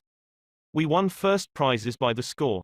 My father pinned his blue ribbons on a sheet of white muslin, and when friends or visitors came to the house, he would get out the long sheet of muslin. He would hold one end and I would hold the other while he exhibited the blue ribbons. The hogs didn't care about the ribbons they had won. But father did. These prizes gave him a feeling of importance. If our ancestors hadn't had this flaming urge for a feeling of importance, civilization would have been impossible. Without it, we should have been just about like animals. It was this desire for a feeling of importance that led an uneducated, poverty-stricken grocery clerk to study some law books he found in the bottom of a barrel of household plunder that he had bought for 50 cents. You have probably heard of this grocery clerk. His name was Lincoln. It was this desire for a feeling of importance that inspired Dickens to write his immortal novels. This desire inspired Sir Christopher Wren to design his symphonies in stone. This desire made Rockefeller amass millions that he never spent. And this same desire made the richest family in your town build a house far too large for its requirements. This desire makes you want to wear the latest styles, drive the latest cars, and talk about your brilliant children. It is this desire that lures many boys and girls into joining gangs and engaging in criminal activities. The average young criminal, according to E.P. Mulrooney, one-time police commissioner of New York, is filled with ego, and his first request after arrest is for those lurid newspapers that make him out a hero. The disagreeable prospect of serving time seems remote so long as he can gloat over his likeness sharing space with pictures of sports figures, movie and TV stars and politicians. If you tell me how you get your feeling of importance, I'll tell you what you are. That determines your character. That is the most significant thing about you. For example, John D. Rockefeller got his feeling of importance by giving money to erect a modern hospital in Peking, China, to care for millions of poor people whom he had never seen and never would see. Dillinger, on the other hand, got his feeling of importance by being a bandit, a bank robber and killer. When the FBI agents were hunting him, he dashed into a farmhouse up in Minnesota and said, "I'm Dillinger." He was proud of the fact that he was public enemy number one. "I'm not going to hurt you, but I'm Dillinger," he said. Yes, the one significant difference between Dillinger and Rockefeller is how they got the feeling of importance. History sparkles with amusing examples of famous people struggling for a feeling of importance. Even George Washington wanted to be called His Mightiness, the President of the United States, and Columbus pleaded for the title Admiral of the Ocean and Viceroy of India. Catherine the Great refused to open letters that were not addressed to Her Imperial Majesty, and Mrs. Lincoln, in the White House, turned upon Mrs. Grant like a tigress and shouted, "How dare you be seated in my presence until I invite you?" Our millionaires helped finance Admiral Byrd's expedition to the Antarctic in 1928 with the understanding that ranges of icy mountains would be named after them, and Victor Hugo aspired to have nothing less than the city of Paris renamed in his honor. Even Shakespeare, mightiest of the mighty, tried to add luster to his name by procuring a coat of arms for his family. People sometimes became invalids in order to win sympathy and attention and get a feeling of importance. For example, take Mrs. McKinley. She got a feeling of importance by forcing her husband, the President of the United States, to neglect important affairs of state while he reclined on the bed beside her for hours at a time, his arm about her, soothing her to sleep. She fed her gnawing desire for attention by insisting that he remain with her while she was having her teeth fixed, and once created a stormy scene when he had to leave her alone with the dentist while he kept an appointment with John Hay, his Secretary of State. The writer Mary Roberts Rinehart once told me of a bright, vigorous young woman who became an invalid in order to get a feeling of importance. One day, said Mrs. Rinehart, this woman had been obliged to face something, her age perhaps. The lonely years were stretching ahead and there was little left for her to anticipate. She took to her bed, and for 10 years her old mother traveled to the 3rd floor and back, carrying trays, nursing her. Then one day the old mother, weary with service, lay down and died. For some weeks, the invalid languished, then she got up, put on her clothing, and resumed living again. Some authorities declare that people may actually go insane in order to find, in the dreamland of insanity, the feeling of importance that has been denied them in the harsh world of reality. There are more patients suffering from mental diseases in the United States than from all other diseases combined. What is the cause of insanity? Nobody can answer such a sweeping question, but we know that certain diseases, such as syphilis, break down and destroy the brain cells and result in insanity. In fact, about 1/2 of all mental diseases can be attributed to such physical causes as brain lesions, alcohol, toxins and injuries. But the other half, and this is the appalling part of the story, the other half of the people who go insane apparently have nothing organically wrong with their brain cells. In post-mortem examinations, when the brain tissues are studied under the highest-powered microscopes, these tissues are found to be apparently just as healthy as yours and mine. Why do these people go insane? I put that question to the head physician of one of our most important psychiatric hospitals. This doctor, who has received the highest honors and the most coveted awards for his knowledge of this subject, told me frankly that he didn't know why people went insane. Nobody knows for sure, but he did say that many people who go insane find in insanity a feeling of importance that they were unable to achieve in the world of reality. Then he told me this story. I have a patient right now whose marriage proved to be a tragedy. She wanted love, sexual gratification, children and social prestige, but life blasted all her hopes. Her husband didn't love her. He refused even to eat with her and forced her to serve his meals in his room upstairs. She had no children, no social standing.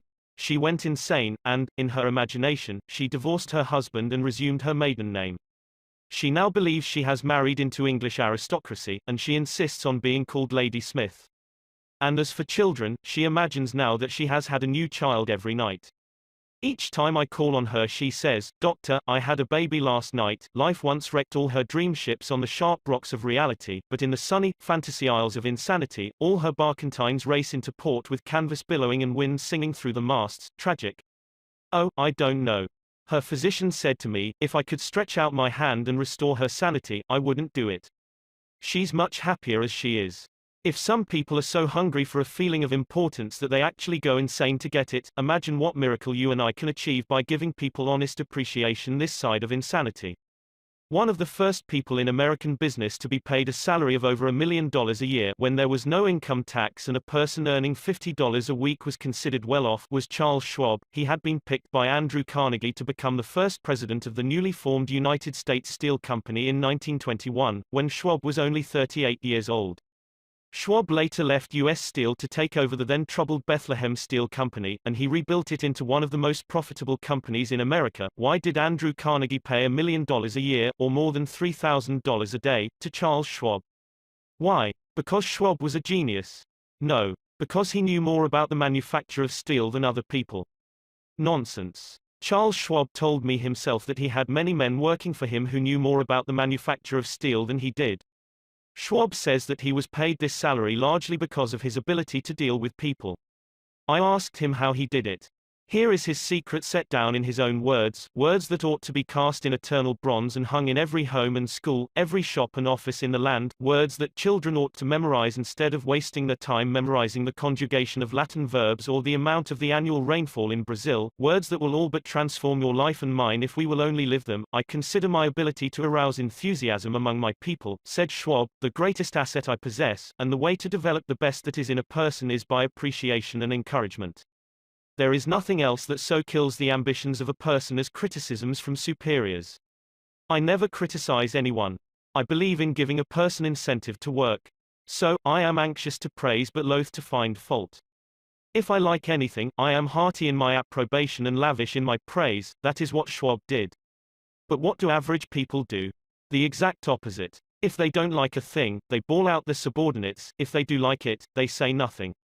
As the old couplet says, once I did bad and that I heard ever, twice I did good, but that I heard never. In my wide association in life, meeting with many and great people in various parts of the world, Schwab declared, I have yet to find the person, however great or exalted his station, who did not do better work and put forth greater effort under a spirit of approval than he would ever do under a spirit of criticism. That, he said, frankly, was one of the outstanding reasons for the phenomenal success of Andrew Carnegie.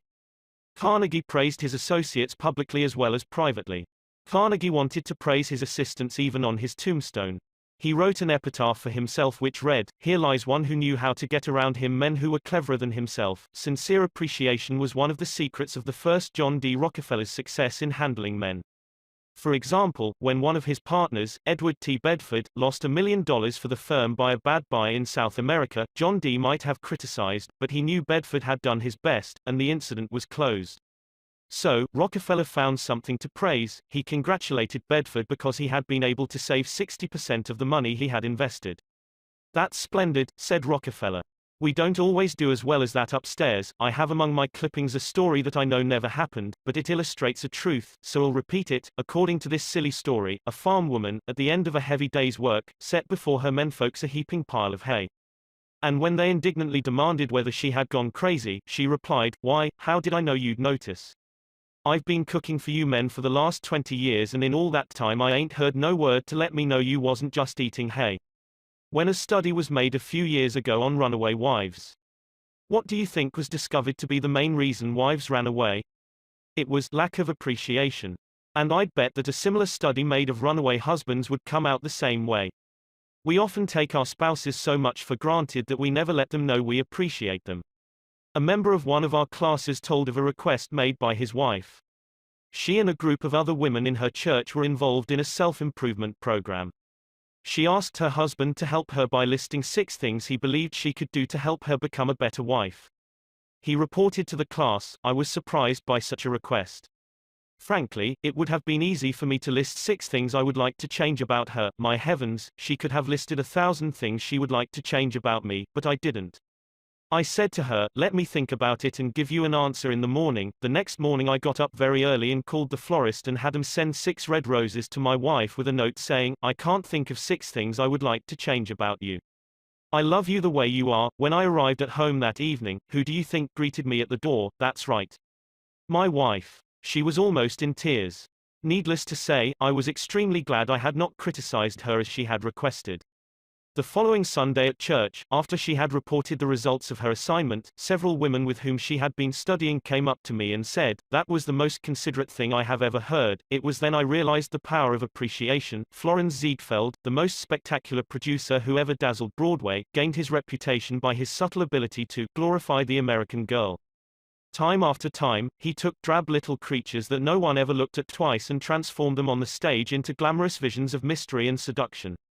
Knowing the value of appreciation and confidence, he made women feel beautiful by the sheer power of his gallantry and consideration. He was practical. He raised the salary of chorus girls from $30 a week to as high as $175. And he was also chivalrous. On opening night at the Follies, he sent telegrams to the stars in the cast, and he deluged every chorus girl in the show with American Beauty roses. I once succumbed to the fad of fasting and went for 6 days and nights without eating. It wasn't difficult. I was less hungry at the end of the 6th day than I was at the end of the 2nd. Yet I know, as you know, people who would think they had committed a crime if they let their families or employees go for 6 days without food, but they will let them go for 6 days, and 6 weeks, and sometimes 60 years without giving them the hearty appreciation that they crave almost as much as they crave food.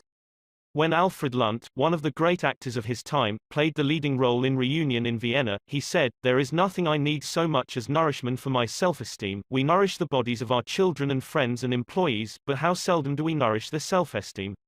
We provide them with roast beef and potatoes to build energy, but we neglect to give them kind words of appreciation that would sing in their memories for years like the music of the morning stars." Paul Harvey, in one of his radio broadcasts, The Rest of the Story, told how showing sincere appreciation can change a person's life.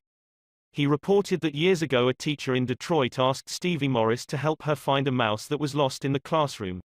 You see, she appreciated the fact that nature had given Stevie something no one else in the room had. Nature had given Stevie a remarkable pair of ears to compensate for his blind eyes. But this was really the first time Stevie had been shown appreciation for those talented ears.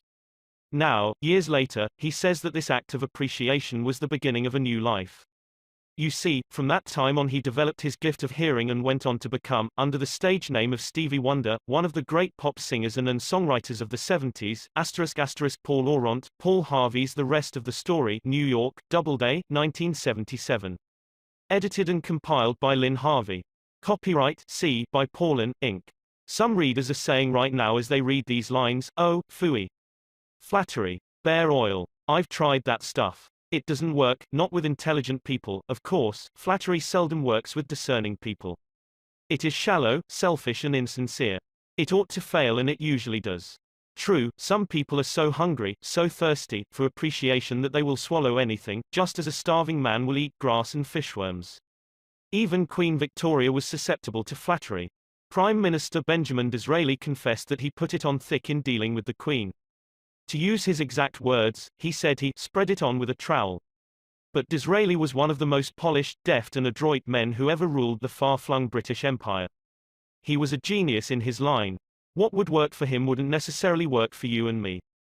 In the long run, flattery will do you more harm than good. Flattery is counterfeit, and like counterfeit money. It will eventually get you into trouble if you pass it to someone else. The difference between appreciation and flattery. That is simple. One is sincere and the other insincere. One comes from the heart out, the other from the teeth out. One is unselfish, the other selfish. One is universally admired, the other universally condemned.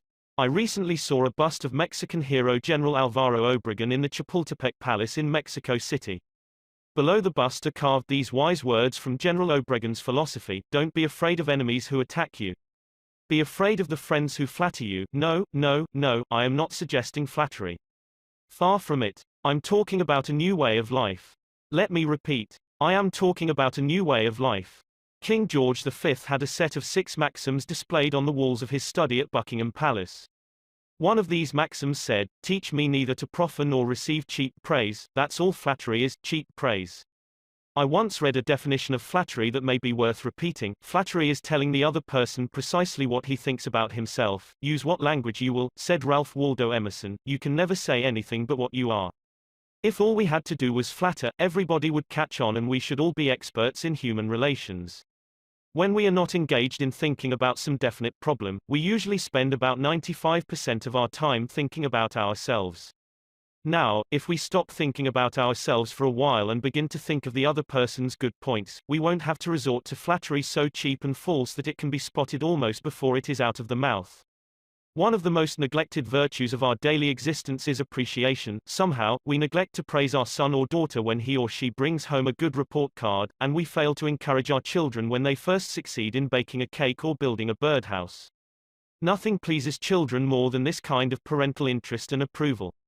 The next time you enjoy filet mignon at the club, send word to the chef that it was excellently prepared, and when a tired salesperson shows you unusual courtesy, please mention it. Every minister, lecturer and public speaker knows the discouragement of pouring himself or herself out to an audience and not receiving a single ripple of appreciative comment. What applies to professionals applies doubly to workers in offices, shops and factories and our families and friends. In our interpersonal relations we should never forget that all our associates are human beings and hunger for appreciation. It is the legal tender that all souls enjoy. Try leaving a friendly trail of little sparks of gratitude on your daily trips. You will be surprised how they will set small flames of friendship that will be rose beacons on your next visit. Pamela Dunham of New Fairfield, Connecticut, had among her responsibilities on her job the supervision of a janitor who was doing a very poor job. The other employees would jeer at him and litter the hallways to show him what a bad job he was doing. It was so bad, productive time was being lost in the shop. Without success, Pam tried various ways to motivate this person. She noticed that occasionally he did a particularly good piece of work. She made a point to praise him for it in front of the other people. Each day the job he did all around got better, and pretty soon he started doing all his work efficiently. Now he does an excellent job and other people give him appreciation and recognition. Honest appreciation got results where criticism and ridicule failed. Hurting people not only does not change them, it is never called for. There is an old saying that I have cut out and pasted on my mirror where I cannot help but see it every day: I shall pass this way but once, any good, therefore, that I can do or any kindness that I can show to any human being, let me do it now. Let me not defer nor neglect it, for I shall not pass this way again. Emerson said, every man I meet is my superior in some way, in that, I learn of him. If that was true of Emerson, isn't it likely to be 1,000 times more true of you and me? Let's cease thinking of our accomplishments, our wants. Let's try to figure out the other person's good points. Then forget flattery. Give honest, sincere appreciation. Be hearty in your approbation and lavish in your praise, and people will cherish your words and treasure them and repeat them over a lifetime, repeat them years after you have forgotten them. Principle 2. Give honest and sincere appreciation. He who can do this has the whole world with him. He who cannot walks a lonely way. I often went fishing up in Maine during the summer. Personally, I am very fond of strawberries and cream, but I have found that for some strange reason, fish prefer worms. So, when I went fishing, I didn't think about what I wanted. I thought about what they wanted. I didn't bait the hook with strawberries and cream. Rather, I dangled a worm or a grasshopper in front of the fish and said, wouldn't you like to have that? Why not use the same common sense when fishing for people? That is what Lloyd George, Great Britain's Prime Minister during World War I, did. When someone asked him how he managed to stay in power after the other wartime leaders, Wilson, Orlando and Clemenceau, had been forgotten, he replied that if his staying on top might be attributed to any one thing, it would be to his having learned that it was necessary to bait the hook to suit the fish. Why talk about what we want? That is childish. Absurd. Of course, you are interested in what you want. You are eternally interested in it. But no one else is. The rest of us are just like you, we are interested in what we want. So the only way CM Earth to influence other people is to talk about what they want and show them how to get it. Remember that tomorrow when you are trying to get somebody to do something. If, for example, you don't want your children to smoke, don't preach at them, and don't talk about what you want, but show them that cigarettes may keep them from making the basketball team or winning the 100-yard dash. This is a good thing to remember regardless of whether you are dealing with children or calves or chimpanzees. For example, one day Ralph Waldo Emerson and his son tried to get a calf into the barn. But they made the common mistake of thinking only of what they wanted. Emerson pushed, and his son pulled. But the calf was doing just what they were doing, he was thinking only of what he wanted, so, he stiffened his legs and stubbornly refused to leave the pasture. The Irish housemaid saw their predicament. She couldn't write essays and books, but, on this occasion at least, she had more horse sense, or calf sense, than Emerson had. She thought of what the calf wanted, so she put her maternal finger in the calf's mouth and let the calf suck her finger as she gently led him into the barn. Every act you have ever performed since the day you were born was performed because you wanted something. How about the time you gave a large contribution to the Red Cross? Yes, that is no exception to the rule. You gave the Red Cross the donation because you wanted to lend a helping hand, you wanted to do a beautiful, unselfish, divine act, inasmuch as ye have done it unto one of the least of these my brethren, ye have done it unto me. If you hadn't wanted that feeling more than you wanted your money, you would not have made the contribution. Of course, you might have made the contribution because you were ashamed to refuse or because a customer asked you to do it. But one thing is certain. You made the contribution because you wanted something. Harry A. Overstreet in his illuminating book Influencing Human Behavior said, action springs out of what we fundamentally desire, and the best piece of advice which can be given to would-be persuaders, whether in business, in the home, in the school, in politics, is, first, arouse in the other person an eager want. He who can do this has the whole world with him. He who cannot walks a lonely way. Andrew Carnegie, the poverty-stricken Scotch lad who started to work at 2 cents an hour and finally gave away $365 million, learned early in life that the only way to influence people is to talk in terms of what the other person wants. He attended school only 4 years, yet he learned how to handle people. To illustrate, his sister-in-law was worried sick over her 2 boys. They were at Yale, and they were so busy with their own affairs that they neglected to write home and paid no attention whatever to their mother's frantic letters. Then Carnegie offered to wager $100 that he could get an answer by return mail, without even asking for it. Someone called his bet, so he wrote his nephews a chatty letter, mentioning casually in a postscript that he was sending each one a $5 bill. He neglected, however, to enclose the money. Back came replies by return mail thanking "Dear Uncle Andrew" for his kind note, and you can finish the sentence yourself. Another example of persuading comes from Stan Novak of Cleveland, Ohio, a participant in our course. Stan came home from work one evening to find his youngest son, Tim, kicking and screaming on the living room floor. He was to start kindergarten the next day and was protesting that he would not go. Stan's normal reaction would have been to banish the child to his room and tell him he'd just better make up his mind to go. He had no choice. But tonight, recognizing that this would not really help Tim start kindergarten in the best frame of mind, Stan Saturday down and thought, if I were Tim, why would I be excited about going to kindergarten? He and his wife made a list of all the fun things Tim would do, such as finger painting, singing songs, making new friends. Then they put them into action. We all started finger painting on the kitchen table, my wife, Lil, my other son Bob, and myself, all having fun. Soon Tim was peeping around the corner. Next he was begging to participate. Oh, no. You have to go to kindergarten first to learn how to finger paint. With all the enthusiasm I could muster, I went through the list, talking in terms he could understand, telling him all the fun he would have in kindergarten. The next morning, I thought I was the first one up. I went downstairs and found Tim sitting sound asleep in the living room chair. What are you doing here? I asked. I'm waiting to go to kindergarten. I don't want to be late. The enthusiasm of our entire family had aroused in Tim an eager want that no amount of discussion or threat could have possibly accomplished. Tomorrow you may want to persuade somebody to do something. Before you speak, pause and ask yourself, how can I make this person want to do it? That question will stop us from rushing into a situation heedlessly, with futile chatter about our desires. At one time I rented the grand ballroom of a certain New York hotel for 20 nights in each season in order to hold a series of lectures. At the beginning of one season, I was suddenly informed that I should have to pay almost 3 times as much rent as formerly. This news reached me after the tickets had been printed and distributed and all announcements had been made. Naturally, I didn't want to pay the increase, but what was the use of talking to the hotel about what I wanted? They were interested only in what they wanted. So, a couple of days later I went to see the manager. I was a bit shocked when I got your letter, I said, but I don't blame you at all. If I had been in your position, I should probably have written a similar letter myself. Your duty as the manager of the hotel is to make all the profit possible.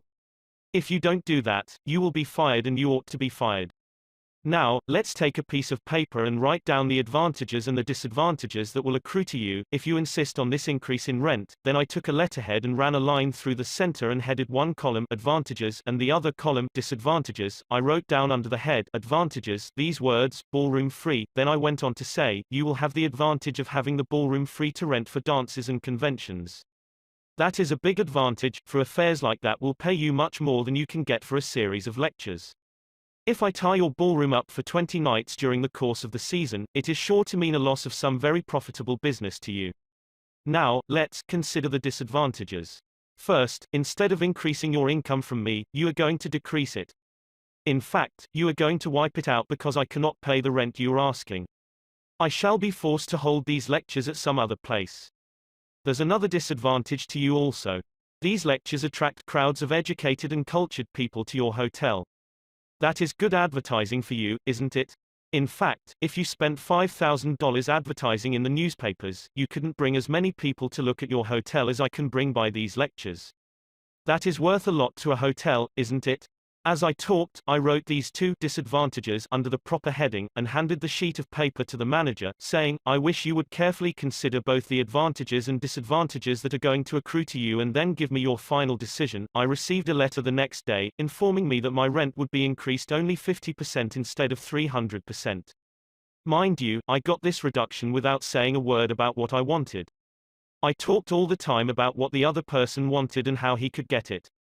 Suppose I had done the human, natural thing, suppose I had stormed into his office and said, "What do you mean by raising my rent 300% when you know the tickets have been printed and the announcements made? 300%. Ridiculous. Absurd. I won't pay it." What would have happened then? An argument would have begun to steam and boil and sputter, and you know how arguments end. Even if I had convinced him that he was wrong, his pride would have made it difficult for him to back down and give in. Here is one of the best bits of advice ever given about the fine art of human relationships. If there is any one secret of success, said Henry Ford, it lies in the ability to get the other person's point of view and see things from that person's angle as well as from your own. That is so good, I want to repeat it. If there is any one secret of success, it lies in the ability to get the other person's point of view and see things from that person's angle as well as from your own. That is so simple, so obvious, that anyone ought to see the truth of it at a glance, yet 90% of the people on this earth ignore it 90% of the time. An example: look at the letters that come across your desk tomorrow morning, and you will find that most of them violate this important canon of common sense. Take this one, a letter written by the head of the radio department of an advertising agency with offices scattered across the continent. This letter was sent to the managers of local radio stations throughout the country. I have set down, in brackets, my reactions to each paragraph. Mr. John Blank, Blankville, Indiana. Dear Mr. Blank, the company desires to retain its position in advertising agency leadership in the radio field. Who cares what your company desires? I am worried about my own problems. The bank is foreclosing the mortgage on my house, the bugs are destroying the hollyhocks, the stock market tumbled yesterday. I missed the 8:15 this morning, I wasn't invited to the Joneses dance last night, the doctor tells me I have high blood pressure and neuritis and dandruff. And then what happens? I come down to the office this morning worried, open my mail and here is some little whippersnapper off in New York yapping about what his company wants. BAH. If he only realized what sort of impression his letter makes, he would get out of the advertising business and start manufacturing sheep dip. This agency's national advertising accounts were the bulwark of the network. Our subsequent clearances of station time have kept us at the top of agencies year after year. You are big and rich and right at the top, are you? So what? I don't give two whoops in Hades if you are as big as General Motors and General Electric and the general staff of the U.S. Army all combined. If you had as much sense as a half-witted hummingbird, you would realize that I am interested in how big I am, not how big you are. All this talk about your enormous success makes me feel small and unimportant. We desire to service our accounts with the last word on radio station information. You desire, you unmitigated ass. I'm not interested in what you desire or what the President of the United States desires. Let me tell you once and for all that I am interested in what I desire, and you haven't said a word about that yet in this absurd letter of yours. Will you, therefore, put the company on your preferred list for weekly station information, every single detail that will be useful to an agency in intelligently booking time? Preferred list. You have your nerve. You make me feel insignificant by your big talk about your company, and then you ask me to put you on a preferred list, and you don't even say, please, when you ask it. A prompt acknowledgement of this letter, giving us your latest doings, will be mutually helpful.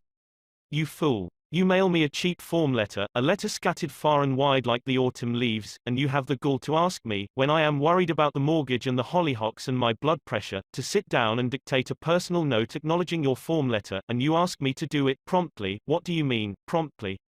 Don't you know I am just as busy as you are, or, at least, I like to think I am. And while we are on the subject, who gave you the lordly right to order me around?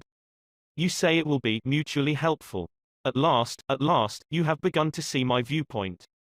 But you are vague about how it will be to my advantage. Very truly yours, John Doe, Manager, Radio Department. P.S. The enclosed reprint from the Blankville Journal will be of interest to you, and you may want to broadcast it over your station. Finally, down here in the postscript, you mention something that may help me solve one of my problems. Why didn't you begin your letter with, "But what's the use?" Any advertising man who is guilty of perpetrating such drivel as you have sent me has something wrong with his medulla oblongata. You don't need a letter giving our latest doings. What you need is a quart of iodine in your thyroid gland. Now, if people who devote their lives to advertising and who pose as experts in the art of influencing people to buy, if they write a letter like that, what can we expect from the butcher and baker or the auto mechanic? Here is another letter, written by the superintendent of a large freight terminal to a student of this course, Edward Vermeulen. What effect did this letter have on the man to whom it was addressed? Read it and then I'll tell you. A. Zaraga's Sons, Inc., 28 Front Street, Brooklyn, New York, 11201. Attention, Mr. Edward Vermeulen. Gentlemen, the operations at our outbound rail receiving station are handicapped because a material percentage of the total business is delivered us in the late afternoon. This condition results in congestion, overtime on the part of our forces, delays to trucks, and in some cases delays to freight. On November 10, we received from your company a lot of 510 pieces, which reached here at 4:20 p.m. We solicit your cooperation toward overcoming the undesirable effects arising from late receipt of freight. May we ask that, on days on which you ship the volume which was received on the above date, effort be made either to get the truck here earlier or to deliver us part of the freight during the morning. The advantage that would accrue to you under such an arrangement would be that of more expeditious discharge of your trucks and the assurance that your business would go forward on the date of its receipt. Very truly yours, J. B. Supt. After reading this letter, Mr. Vermeulen, sales manager for A. Zaraga's Sons, Inc., sent it to me with the following comment: this letter had the reverse effect from that which was intended. The letter begins by describing the terminal's difficulties, in which we are not interested, generally speaking. Our cooperation is then requested without any thought as to whether it would inconvenience us, and then, finally, in the last paragraph, the fact is mentioned that if we do cooperate it will mean more expeditious discharge of our trucks with the assurance that our freight will go forward on the date of its receipt. In other words, that in which we are most interested is mentioned last, and the whole effect is one of raising a spirit of antagonism rather than of cooperation. Let's see if we can't rewrite and improve this letter. Let's not waste any time talking about our problems. As Henry Ford admonishes, let's get the other person's point of view and see things from his or her angle, as well as from our own. Here is one way of revising the letter. It may not be the best way, but isn't it an improvement? Mr. Edward Vermeulen percent A. Zaraga's Sons, Inc., 28 Front Street, Brooklyn, New York, 11201. Dear Mr. Vermeulen, your company has been one of our good customers for 14 years. Naturally, we are very grateful for your patronage and are eager to give you the speedy, efficient service you deserve. However, we regret to say that it isn't possible for us to do that when your trucks bring us a large shipment late in the afternoon, as they did on November 10. Why? Because many other customers make late afternoon deliveries also. Naturally, that causes congestion. That means your trucks are held up unavoidably at the pier and sometimes even your freight is delayed. That's bad, but it can be avoided. If you make your deliveries at the pier in the morning when possible, your trucks will be able to keep moving, your freight will get immediate attention, and our workers will get home early at night to enjoy a dinner of the delicious macaroni and noodles that you manufacture. Regardless of when your shipments arrive, we shall always cheerfully do all in our power to serve you promptly. You are busy. Please don't trouble to answer this note. Yours truly, J. B. Supt. Barbara Anderson, who worked in a bank in New York, desired to move to Phoenix, Arizona, because of the health of her son. Using the principles she had learned in our course, she wrote the following letter to 12 banks in Phoenix: Dear Sir, my 10 years of bank experience should be of interest to a rapidly growing bank like yours. In various capacities in bank operations with the Bankers Trust Company in New York, leading to my present assignment as branch manager, I have acquired skills in all phases of banking including depositor relations, credits, loans and administration. I will be relocating to Phoenix in May and I am sure I can contribute to your growth and profit. I will be in Phoenix the week of April 3rd and would appreciate the opportunity to show you how I can help your bank meet its goals. Sincerely, Barbara L. Anderson. Do you think Mrs. Anderson received any response from that letter? 11 of the 12 banks invited her to be interviewed, and she had a choice of which banks offer to accept. Why? Mrs. Anderson did not state what she wanted but wrote in the letter how she could help them, and focused on their wants, not her own. Thousands of salespeople are pounding the pavements today, tired, discouraged and underpaid. Why? Because they are always thinking only of what they want. They don't realize that neither you nor I want to buy anything. If we did, we would go out and buy it. But both of us are eternally interested in solving our problems. And if salespeople can show us how their services or merchandise will help us solve our problems, they won't need to sell us. We'll buy. And customers like to feel that they are buying, not being sold. Yet many salespeople spend a lifetime in selling without seeing things from the customer's angle. For example, for many years I lived in Forest Hills, a little community of private homes in the center of Greater New York. One day as I was rushing to the station, I chanced to meet a real estate operator who had bought and sold property in that area for many years. He knew Forest Hills well, so I hurriedly asked him whether or not my stucco house was built with metal lath or hollow tile. He said he didn't know and told me what I already knew, that I could find out by calling the Forest Hills Garden Association. The following morning, I received a letter from him. Did he give me the information I wanted? He could have gotten it in 60 seconds by a telephone call. But he didn't. He told me again that I could get it by telephoning, and then asked me to let him handle my insurance. He was not interested in helping me. He was interested only in helping himself. J. Howard Lucas of Birmingham, Alabama, tells how two salespeople from the same company handled the same type of situation. He reported, "Several years ago, I was on the management team of a small company. Headquartered near us was the district office of a large insurance company. Their agents were assigned territories, and our company was assigned to two agents, whom I shall refer to as Carl and John. One morning, Carl dropped by our office and casually mentioned that his company had just introduced a new life insurance policy for executives and thought we might be interested later on, and he would get back to us when he had more information on it. The same day, John saw us on the sidewalk while returning from a coffee break, and he shouted, 'Hey Luke, hold up, I have some great news for you fellows.' He hurried over and very excitedly told us about an executive life insurance policy his company had introduced that very day. It was the same policy that Carl had casually mentioned. He wanted us to have one of the first issued. He gave us a few important facts about the coverage and ended saying, 'The policy is so new, I'm going to have someone from the Home Office come out tomorrow and explain it. Now, in the meantime, let's get the applications signed and on the way, so he can have more information to work with.' His enthusiasm aroused in us an eager want for this policy even though we still did not have details. When they were made available to us, they confirmed John's initial understanding of the policy, and he not only sold each of us a policy, but later doubled our coverage. Carl could have had those sales, but he made no effort to arouse in us any desire for the policies. The world is full of people who are grabbing and self-seeking.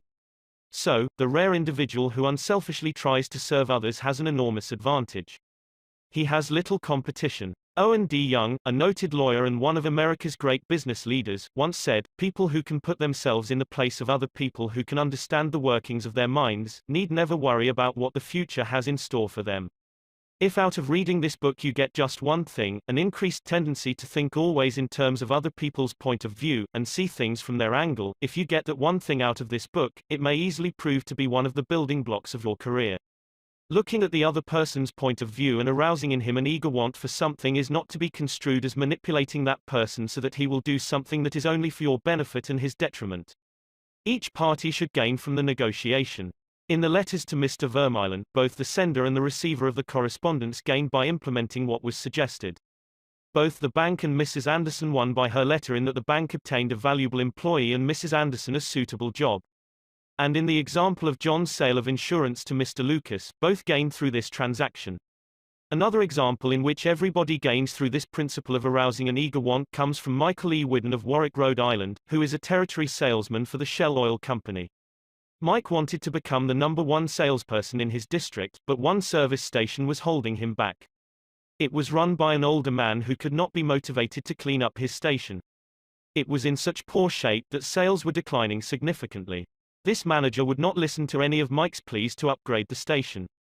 After many exhortations and heart-to-heart talks, all of which had no impact, Mike decided to invite the manager to visit the newest Shell station in his territory. The manager was so impressed by the facilities at the new station that when Mike visited him the next time, his station was cleaned up and had recorded a sales increase. This enabled Mike to reach the #1 spot in his district. All his talking and discussion hadn't helped, but by arousing an eager want in the manager, by showing him the modern station, he had accomplished his goal, and both the manager and Mike benefited. Most people go through college and learn to read Virgil and master the mysteries of calculus without ever discovering how their own minds function. For instance, I once gave a course in effective speaking for the young college graduates who were entering the employ of the Carrier Corporation, the large air conditioner manufacturer. One of the participants wanted to persuade the others to play basketball in their free time, and this is about what he said: "I want you to come out and play basketball. I like to play basketball, but the last few times I've been to the gymnasium there haven't been enough people to get up a game. 2 or 3 of us got to throwing the ball around the other night, and I got a black eye. I wish all of you would come down tomorrow night. I want to play basketball. Did he talk about anything you want? You don't want to go to a gymnasium that no one else goes to, do you? You don't care about what he wants. You don't want to get a black eye. Could he have shown you how to get the things you want by using the gymnasium? Surely. More pep, keener edge to the appetite. Clearer brain. Fun, games. Basketball. To repeat Professor Overstreet's wise advice, first, arouse in the other person an eager want. He who can do this has the whole world with him. He who cannot walks a lonely way. One of the students in the author's training course was worried about his little boy. The child was underweight and refused to eat properly. His parents used the usual method. They scolded and nagged. Mother wants you to eat this and that, father wants you to grow up to be a big man. Did the boy pay any attention to these pleas? Just about as much as you pay to one fleck of sand on a sandy beach. No one with a trace of horse sense would expect a child 3 years old to react to the viewpoint of a father 30 years old. Yet that was precisely what that father had expected. It was absurd. He finally saw that. So he said to himself, what does that boy want? How can I tie up what I want to what he wants? It was easy for the father when he started thinking about it. His boy had a tricycle that he loved to ride up and down the sidewalk in front of the house in Brooklyn. A few doors down the street lived a bully, a bigger boy who would pull the little boy off his tricycle and ride it himself. Naturally, the little boy would run screaming to his mother, and she would have to come out and take the bully off the tricycle and put her little boy on again. This happened almost every day. What did the little boy want? It didn't take a Sherlock Holmes to answer that one. His pride, his anger, his desire for a feeling of importance, all the strongest emotions in his makeup, goaded him to get revenge, to smash the bully in the nose. And when his father explained that the boy would be able to wallop the daylights out of the bigger kid someday if he would only eat the things his mother wanted him to eat, when his father promised him that there was no longer any problem of dietetics. That boy would have eaten spinach, sauerkraut, salt mackerel, anything in order to be big enough to whip the bully who had humiliated him so often. After solving that problem, the parents tackled another. The little boy had the unholy habit of wetting his bed. He slept with his grandmother. In the morning, his grandmother would wake up and feel the sheet and say, "Look, Johnny, what you did again last night." He would say, "No, I didn't do it." "You did it," scolding, spanking, shaming him, reiterating that the parents didn't want him to do it. None of these things kept the bed dry. So, the parents asked, how can we make this boy want to stop wetting his bed? What were his wants? First, he wanted to wear pajamas like Daddy instead of wearing a nightgown like Grandmother. Grandmother was getting fed up with his nocturnal iniquities, so she gladly offered to buy him a pair of pajamas if he would reform. Second, he wanted a bed of his own. Grandma didn't object. His mother took him to a department store in Brooklyn, winked at the salesgirl, and said, "Here is a little gentleman who would like to do some shopping." The salesgirl made him feel important by saying, "Young man, what can I show you?" He stood a couple of inches taller and said, "I want to buy a bed for myself." When he was shown the one his mother wanted him to buy, she winked at the salesgirl and the boy was persuaded to buy it. The bed was delivered the next day, and that night, when father came home, the little boy ran to the door shouting, "Daddy! Daddy! Come upstairs and see my bed that I bought." The father, looking at the bed, obeyed Charles Schwab's injunction. He was hearty in his approbation and lavish in his praise. "You are not going to wet this bed, are you?" The father said. "Oh, no, no. I am not going to wet this bed." The boy kept his promise, for his pride was involved. That was his bed. He and he alone had bought it. And he was wearing pajamas now like a little man. He wanted to act like a man. And he did. Another father, K.T. Dutchman, a telephone engineer, a student of this course, couldn't get his 3-year-old daughter to eat breakfast food. The usual scolding, pleading, coaxing methods had all ended in futility.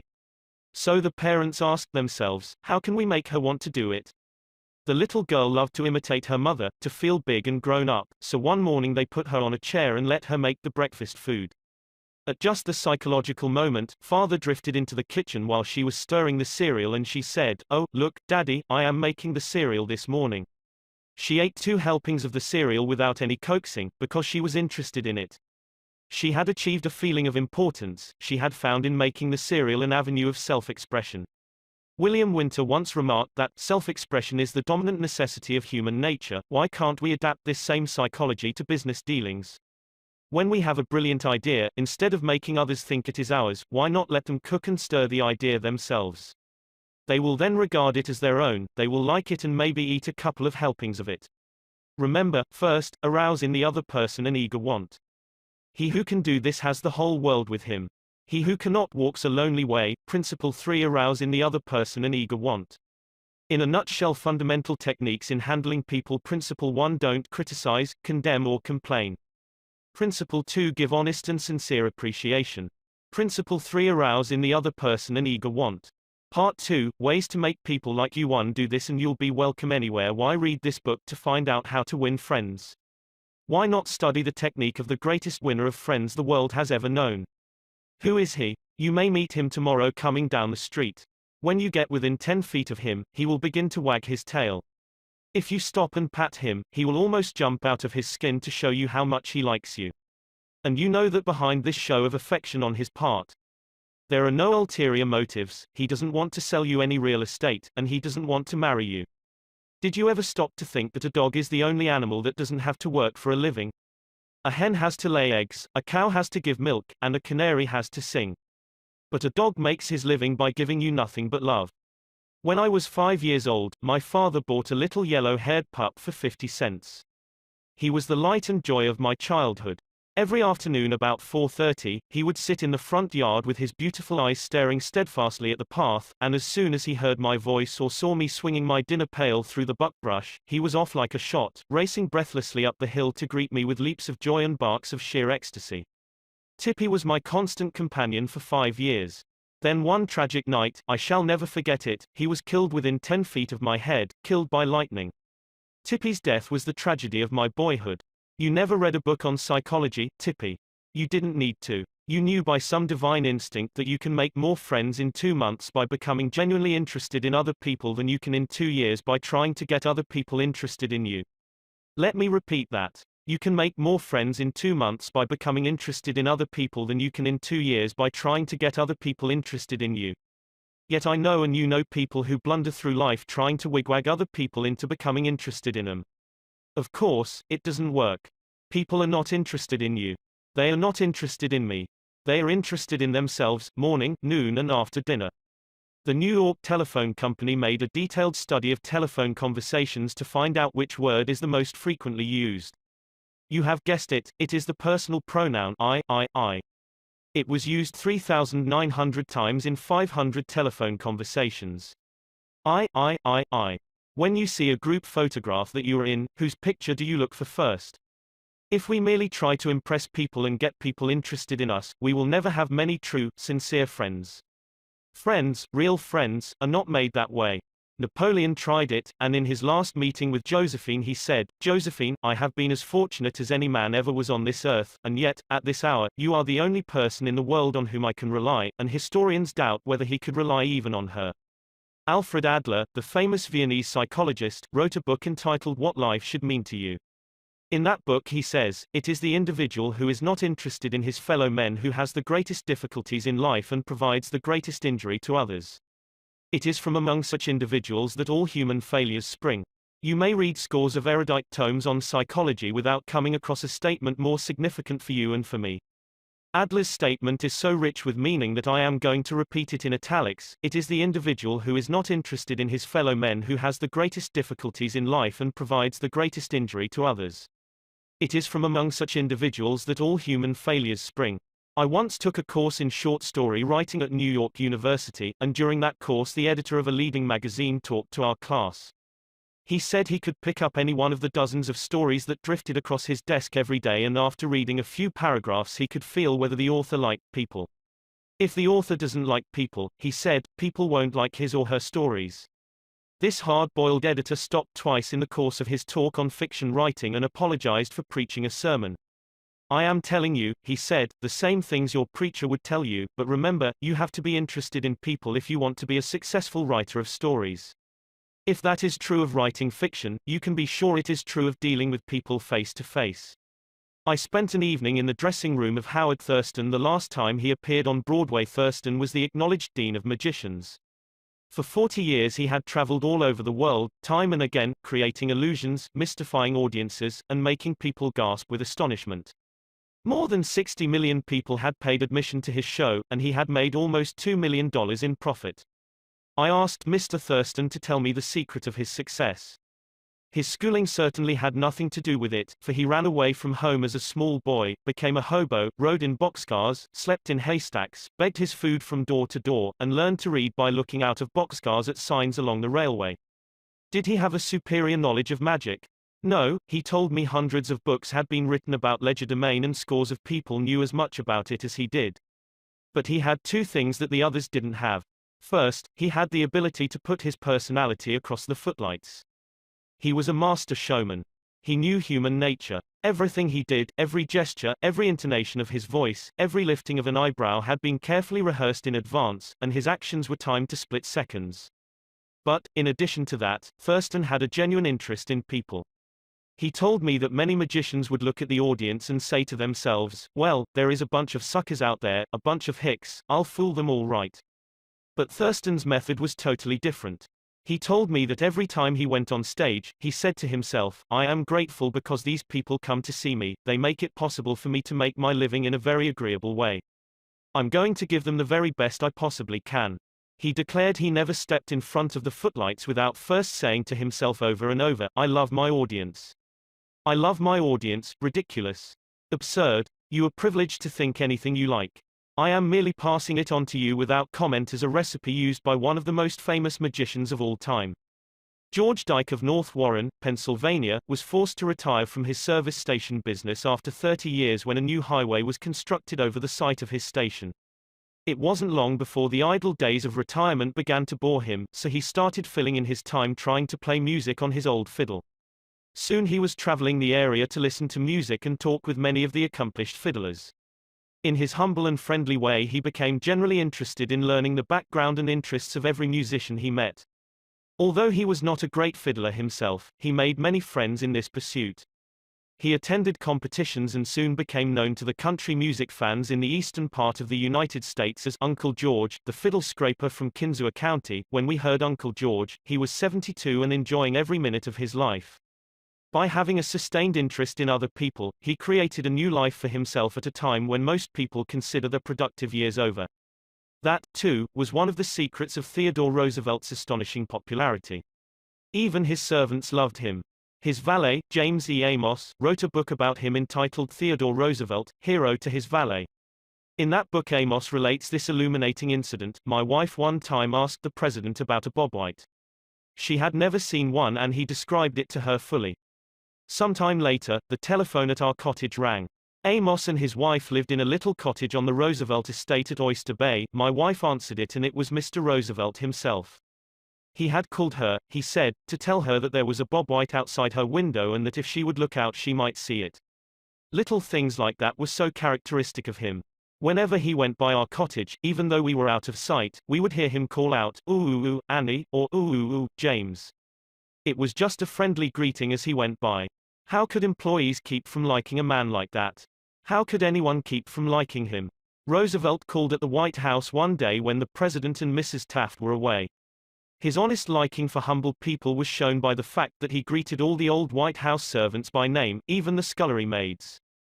When he saw Alice, the kitchen maid, writes Archie Butt, he asked her if she still made cornbread. Alice told him that she sometimes made it for the servants, but no one ate it upstairs. They show bad taste, Roosevelt boomed, and I'll tell the president so when I see him. Alice brought a piece to him on a plate, and he went over to the office eating it as he went and greeting gardeners and laborers as he passed. He addressed each person just as he had addressed them in the past. Ike Hoover, who had been head usher at the White House for 40 years, said with tears in his eyes, "It is the only happy day we had in nearly 2 years, and not one of us would exchange it for a $100 bill." The same concern for the seemingly unimportant people helped sales representative Edward M. Sykes, Jr., of Chatham, New Jersey, retain an account. Many years ago, he reported, "I called on customers for Johnson & Johnson in the Massachusetts area. One account was a drug store in Hingham. Whenever I went into this store, I would always talk to the soda clerk and sales clerk for a few minutes before talking to the owner to obtain his order. One day I went up to the owner of the store, and he told me to leave as he was not interested in buying J&J products anymore because he felt they were concentrating their activities on food and discount stores to the detriment of the small drugstore. I left with my tail between my legs and drove around the town for several hours. Finally, I decided to go back and try at least to explain our position to the owner of the store. When I returned, I walked in and as usual said hello to the soda clerk and sales clerk. When I walked up to the owner, he smiled at me and welcomed me back. He then gave me double the usual order. I looked at him with surprise and asked him what had happened since my visit only a few hours earlier. He pointed to the young man at the soda fountain and said that after I had left, the boy had come over and said that I was one of the few salespeople that called on the store that even bothered to say hello to him and to the others in the store. He told the owner that if any salesperson deserved his business, it was I. The owner agreed and remained a loyal customer. I never forgot that to be genuinely interested in other people is a most important quality for a salesperson to possess, for any person, for that matter. I have discovered from personal experience that one can win the attention and time and cooperation of even the most sought-after people by becoming genuinely interested in them. Let me illustrate. Years ago I conducted a course in fiction writing at the Brooklyn Institute of Arts and Sciences, and we wanted such distinguished and busy authors as Kathleen Norris, Fannie Hurst, Ida Tarbell, Albert Payson Terhune and Rupert Hughes to come to Brooklyn and give us the benefit of their experiences. So we wrote them, saying we admired their work and were deeply interested in getting their advice and learning the secrets of their success. Each of these letters was signed by about 150 students. We said we realized that these authors were busy, too busy to prepare a lecture. So we enclosed a list of questions for them to answer about themselves and their methods of work. They liked that. Who wouldn't like it? So they left their homes and traveled to Brooklyn to give us a helping hand. By using the same method, I persuaded Leslie M. Shaw, Secretary of the Treasury in Theodore Roosevelt's cabinet, George W. Wickersham, Attorney General in Taft's cabinet, William Jennings Bryan, Franklin D. Roosevelt and many other prominent men to come to talk to the students of my courses in public speaking.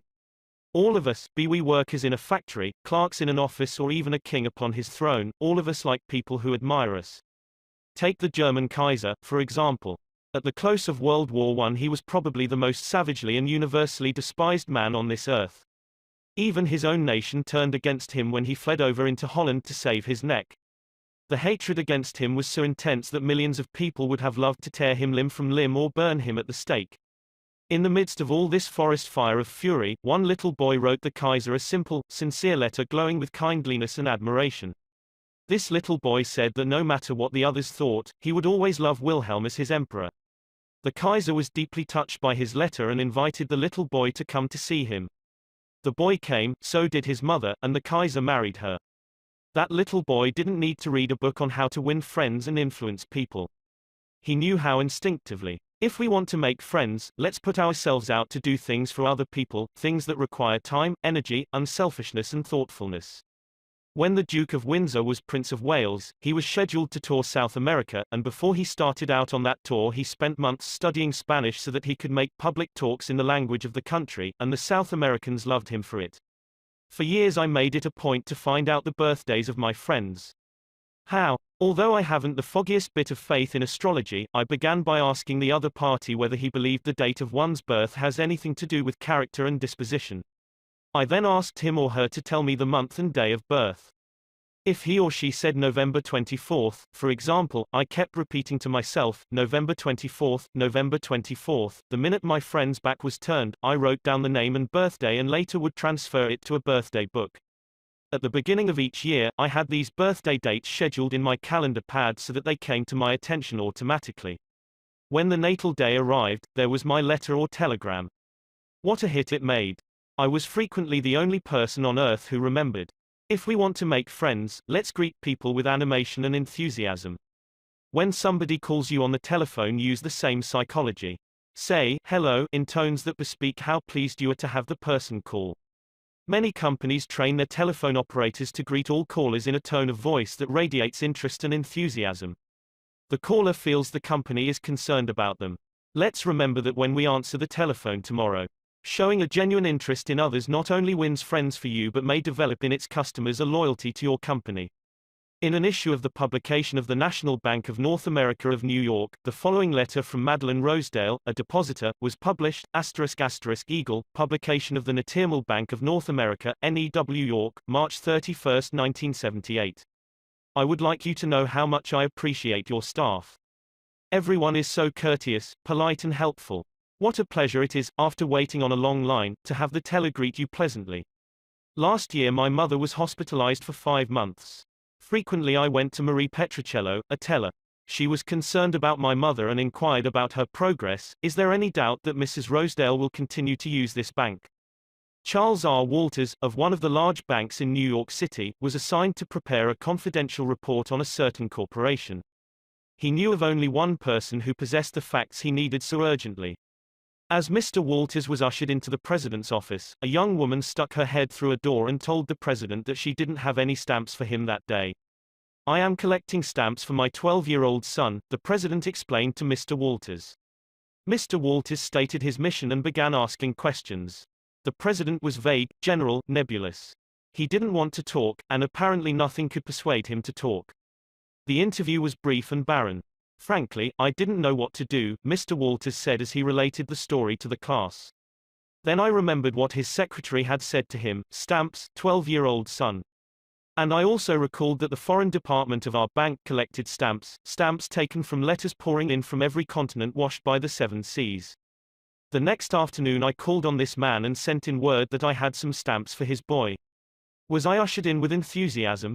Yes, sir, he couldn't have shaken my hand with more enthusiasm if he had been running for Congress. He radiated smiles and goodwill.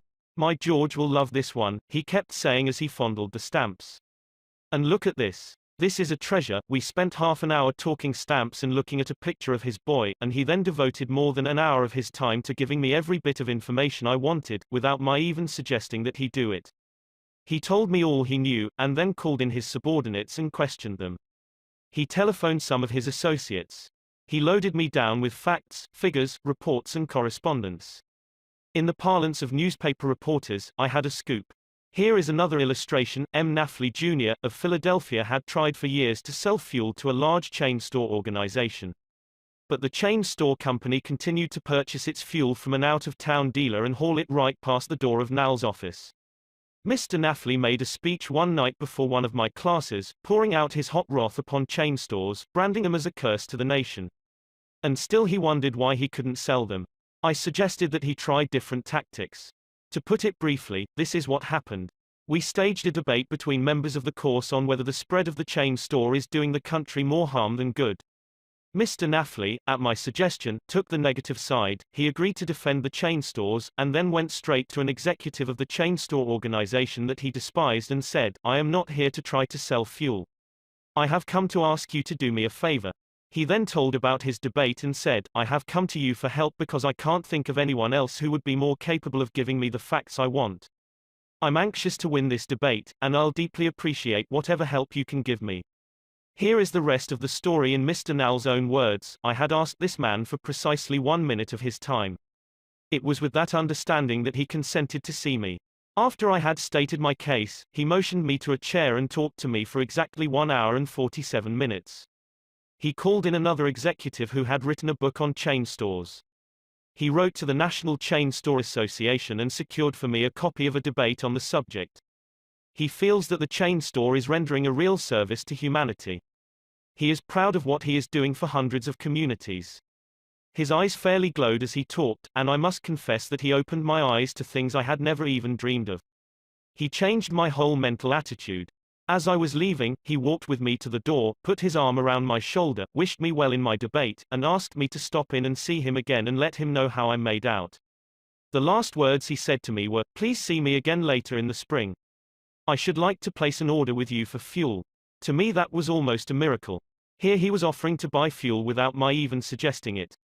I had made more headway in 2 hours by becoming genuinely interested in him and his problems than I could have made in 10 years trying to get him interested in me and my product. You didn't discover a new truth, Mr. Nafley. For a long time ago, 100 years before Christ was born, a famous old Roman poet, Publius Syrus, remarked, we are interested in others when they are interested in us. A show of interest, as with every other principle of human relations, must be sincere. It must pay off not only for the person showing the interest, but for the person receiving the attention. It is a two-way street, both parties benefit. Martin Ginsburg, who took our course in Long Island, New York, reported how the special interest a nurse took in him profoundly affected his life. It was Thanksgiving Day and I was 10 years old. I was in a welfare ward of a city hospital and was scheduled to undergo major orthopedic surgery the next day. I knew that I could only look forward to months of confinement, convalescence and pain. My father was dead, my mother and I lived alone in a small apartment and we were on welfare. My mother was unable to visit me that day. As the day went on, I became overwhelmed with the feeling of loneliness, despair and fear. I knew my mother was home alone worrying about me, not having anyone to be with, not having anyone to eat with and not even having enough money to afford a Thanksgiving Day dinner. The tears welled up in my eyes, and I stuck my head under the pillow and pulled the covers over it. I cried silently, but oh so bitterly, so much that my body racked with pain. A young student nurse heard my sobbing and came over to me. She took the covers off my face and started wiping my tears. She told me how lonely she was, having to work that day and not being able to be with her family. She asked me whether I would have dinner with her. She brought 2 trays of food, sliced turkey, mashed potatoes, cranberry sauce and ice cream for dessert. She talked to me and tried to calm my fears. Even though she was scheduled to go off duty at 4 p.m., she stayed on her own time until almost 11 p.m. She played games with me, talked to me and stayed with me until I finally fell asleep.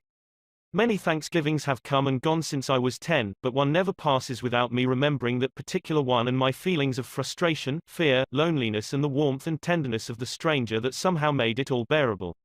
If you want others to like you, if you want to develop real friendships, if you want to help others at the same time as you help yourself, keep this principle in mind. Principle 1: Become genuinely interested in other people. A simple way to make a good first impression. At a dinner party in New York, one of the guests, a woman who had inherited money, was eager to make a pleasing impression on everyone. She had squandered a modest fortune on sables, diamonds and pearls. But she hadn't done anything whatever about her face. It radiated soreness and selfishness. She didn't realize what everyone knows, namely, that the expression one wears on one's face is far more important than the clothes one wears on one's back. Charles Schwab told me his smile had been worth $1 million. And he was probably understating the truth. For Schwab's personality, his charm, his ability to make people like him, were almost wholly responsible for his extraordinary success, and one of the most delightful factors in his personality was his captivating smile.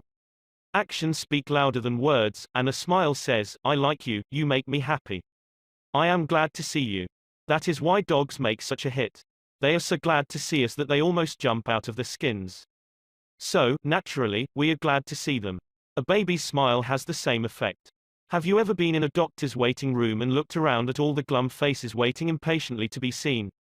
Dr. Stephen K. Sproul, a veterinarian in Raytown, Missouri, told of a typical spring day when his waiting room was full of clients waiting to have their pets inoculated. No one was talking to anyone else, and all were probably thinking of a dozen other things they would rather be doing than wasting time sitting in that office. He told one of our classes, there were 6 or 7 clients waiting when a young woman came in with a 9-month-old baby and a kitten. As luck would have it, she sat down next to a gentleman who was more than a little distraught about the long wait for service. The next thing he knew, the baby just looked up at him with that great big smile that is so characteristic of babies. What did that gentleman do? Just what you and I would do, of course. He smiled back at the baby. Soon he struck up a conversation with the woman about her baby and his grandchildren, and soon the entire reception room joined in, and the boredom and tension were converted into a pleasant and enjoyable experience, an insincere grin. No, that doesn't fool anybody. We know it is mechanical and we resent it. I am talking about a real smile, a heartwarming smile, a smile that comes from within, the kind of smile that will bring a good price in the marketplace. Professor James V. McConnell, a psychologist at the University of Michigan, expressed his feelings about a smile. People who smile, he said, tend to manage, teach and sell more effectively, and to raise happier children. There's far more information in a smile than a frown. That's why encouragement is a much more effective teaching device than punishment. The employment manager of a large New York department store told me she would rather hire a sales clerk who hadn't finished grade school, if he or she has a pleasant smile, than to hire a doctor of philosophy with a somber face.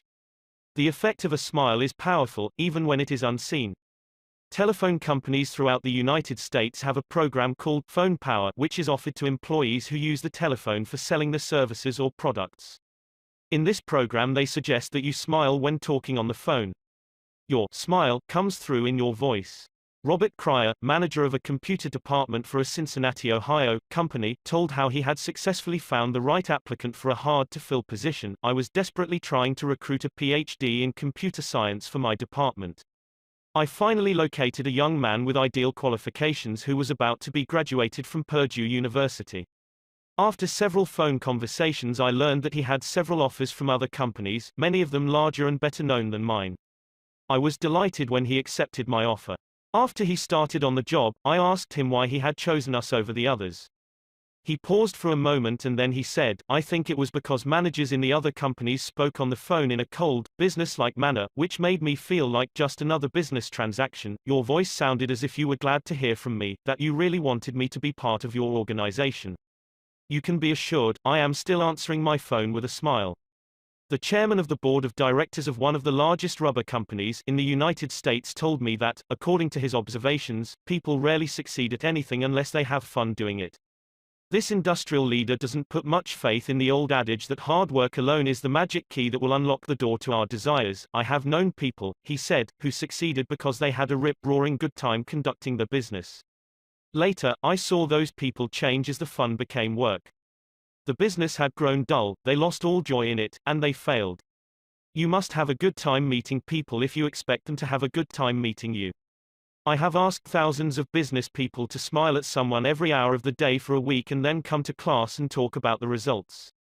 How did it work? Let's see. Here is a letter from William B. Steinhardt, a New York stockbroker. His case isn't isolated. In fact, it is typical of hundreds of cases. "One have been married for over 18 years, wrote Mr. Steinhardt, and in all that time I seldom smiled at my wife or spoke 24 words to her from the time I got up until I was ready to leave for business. I was one of the worst grouches who ever walked down Broadway. When you asked me to make a talk about my experience with smiles, I thought I would try it for a week. So the next morning, while combing my hair, I looked at my glum mug in the mirror and said to myself, Bill, you are going to wipe the scowl off that sourpuss of yours today. You are going to smile. And you are going to begin right now." As I Saturday down to breakfast, I greeted my wife with a "Good morning, my dear," and smiled as I said it. You warned me that she might be surprised. Well, you underestimated her reaction. She was bewildered. She was shocked. I told her that in the future she could expect this as a regular occurrence, and I kept it up every morning. This changed attitude of mine brought more happiness into our home in the 2 months since I started than there was during the last year. As I leave for my office, I greet the elevator operator in the apartment house with a "good morning" and a smile. I greet the doorman with a smile. I smile at the cashier in the subway booth when I ask for change. As I stand on the floor of the stock exchange, I smile at people who until recently never saw me smile. I soon found that everybody was smiling back at me. I treat those who come to me with complaints or grievances in a cheerful manner. I smile as I listen to them, and I find that adjustments are accomplished much easier. I find that smiles are bringing me dollars, many dollars every day. I share my office with another broker. One of his clerks is a likable young chap, and I was so elated about the results I was getting that I told him recently about my new philosophy of human relations. He then confessed that when I first came to share my office with his firm he thought me a terrible grouch, and only recently changed his mind. He said I was really human when I smiled. I have also eliminated criticism from my system. I give appreciation and praise now instead of condemnation. I have stopped talking about what I want. I am now trying to see the other person's viewpoint. And these things have literally revolutionized my life. I am a totally different man, a happier man, a richer man, richer in friendships and happiness, the only things that matter much after all. You don't feel like smiling? Then what? 2 things. First, force yourself to smile. If you are alone, force yourself to whistle or hum a tune or sing. Act as if you were already happy, and that will tend to make you happy. Here is the way the psychologist and philosopher William James put it: action seems to follow feeling, but really action and feeling go together, and by regulating the action, which is under the more direct control of the will, we can indirectly regulate the feeling, which is not. Thus the sovereign voluntary path to cheerfulness, if our cheerfulness be lost, is to sit up cheerfully and to act and speak as if cheerfulness were already there. Quote. Everybody in the world is seeking happiness, and there is one sure way to find it. That is by controlling your thoughts. Happiness doesn't depend on outward conditions. It depends on inner conditions. It isn't what you have or who you are or where you are or what you are doing that makes you happy or unhappy. It is what you think about it. For example, 2 people may be in the same place, doing the same thing, both may have about an equal amount of money and prestige, and yet one may be miserable and the other happy. Why? Because of a different mental attitude. I have seen just as many happy faces among the poor peasants toiling with their primitive tools in the devastating heat of the tropics as I have seen in air-conditioned offices in New York, Chicago or Los Angeles. There is nothing either good or bad, said Shakespeare, but thinking makes it so. Abe Lincoln once remarked that most folks are about as happy as they make up their minds to be.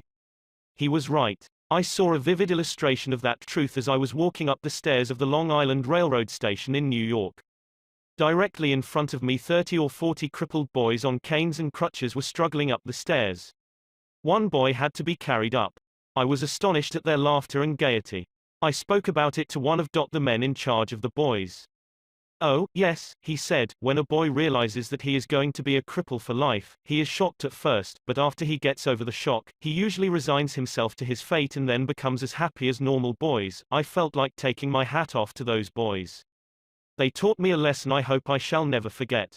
Working all by oneself in a closed-off room in an office not only is lonely, but it denies one the opportunity of making friends with other employees in the company. Sikora Maria Gonzalez of Guadalajara, Mexico, had such a job.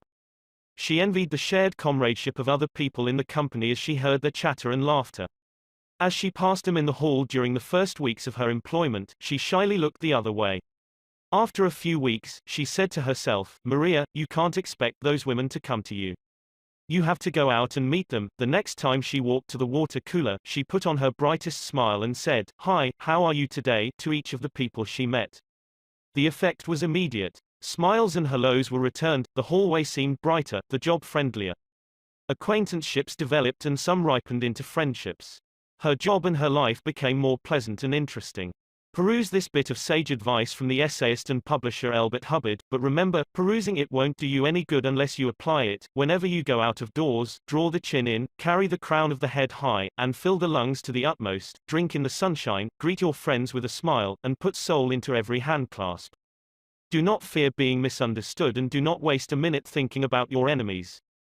Try to fix firmly in your mind what you would like to do, and then, without veering off direction, you will move straight to the goal.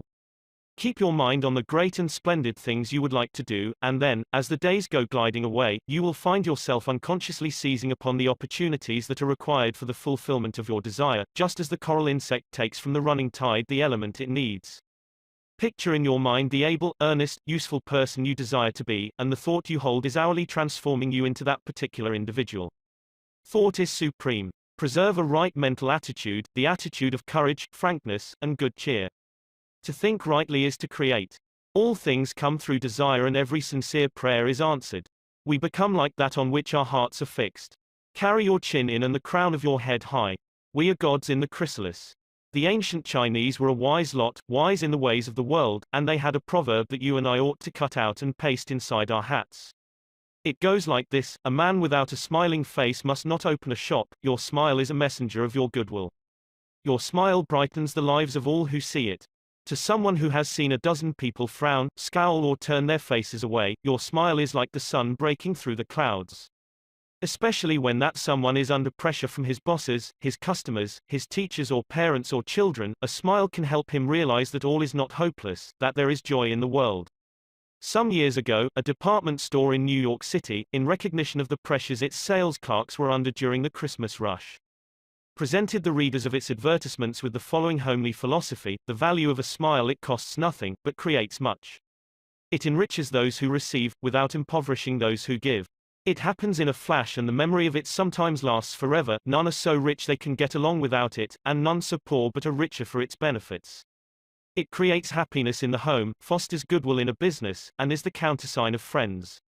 It is rest to the weary, daylight to the discouraged, sunshine to the sad, and nature's best antidote for trouble. Yet it cannot be bought, begged, borrowed, or stolen, for it is something that is no earthly good to anybody till it is given away. And if in the last-minute rush of Christmas buying some of our salespeople should be too tired to give you a smile, may we ask you to leave one of yours? For nobody needs a smile so much as those who have none left to give. Principle 2: Smile. If you don't do this, you are headed for trouble. Back in 1898, a tragic thing happened in Rockland County, New York. A child had died, and on this particular day the neighbors were preparing to go to the funeral. Jim Farley went out to the barn to hitch up his horse. The ground was covered with snow, the air was cold and snappy, the horse hadn't been exercised for days, and as he was led out to the watering trough, he wheeled playfully, clicked both his heels high in the air, and killed Jim Farley. So the little village of Stony Point had 2 funerals that week instead of 1. Jim Farley left behind him a widow and 3 boys, and a few $100s in insurance. His oldest boy, Jim, was 10, and he went to work in a brickyard, wheeling sand and pouring it into the molds and turning the brick on edge to be dried by the sun. This boy Jim never had a chance to get much education. But with his natural geniality, he had a flair for making people like him, so he went into politics, and as the years went by, he developed an uncanny ability for remembering people's names. He never saw the inside of a high school, but before he was 46 years of age, 4 colleges had honored him with degrees and he had become chairman of the Democratic National Committee and Postmaster General of the United States. I once interviewed Jim Farley and asked him the secret of his success. He said, "Hard work," and I said, "Don't be funny." He then asked me what I thought was the reason for his success. I replied, "I understand you can call 10,000 people by their first names." "No. You are wrong," he said. "I can call 50,000 people by their first names, make no mistake about it." That ability helped Mr. Farley put Franklin Roosevelt in the White House when he managed Roosevelt's campaign in 1932. During the years that Jim Farley traveled as a salesman for a gypsum concern, and during the years that he held office as town clerk in Stony Point, he built up a system for remembering names. In the beginning, it was a very simple one. Whenever he met a new acquaintance, he found out his or her complete name and some facts about his or her family, business and political opinions. He fixed all these facts well in mind as part of the picture, and the next time he met that person, even if it was a year later, he was able to shake hands, inquire after the family, and ask about the hollyhocks in the backyard. No wonder he developed a following. For months before Roosevelt's campaign for president began, Jim Farley wrote hundreds of letters a day to people all over the western and northwestern states. Then he hopped onto a train and in 19 days covered 20 states and 12,000 miles, traveling by buggy, train, automobile and boat.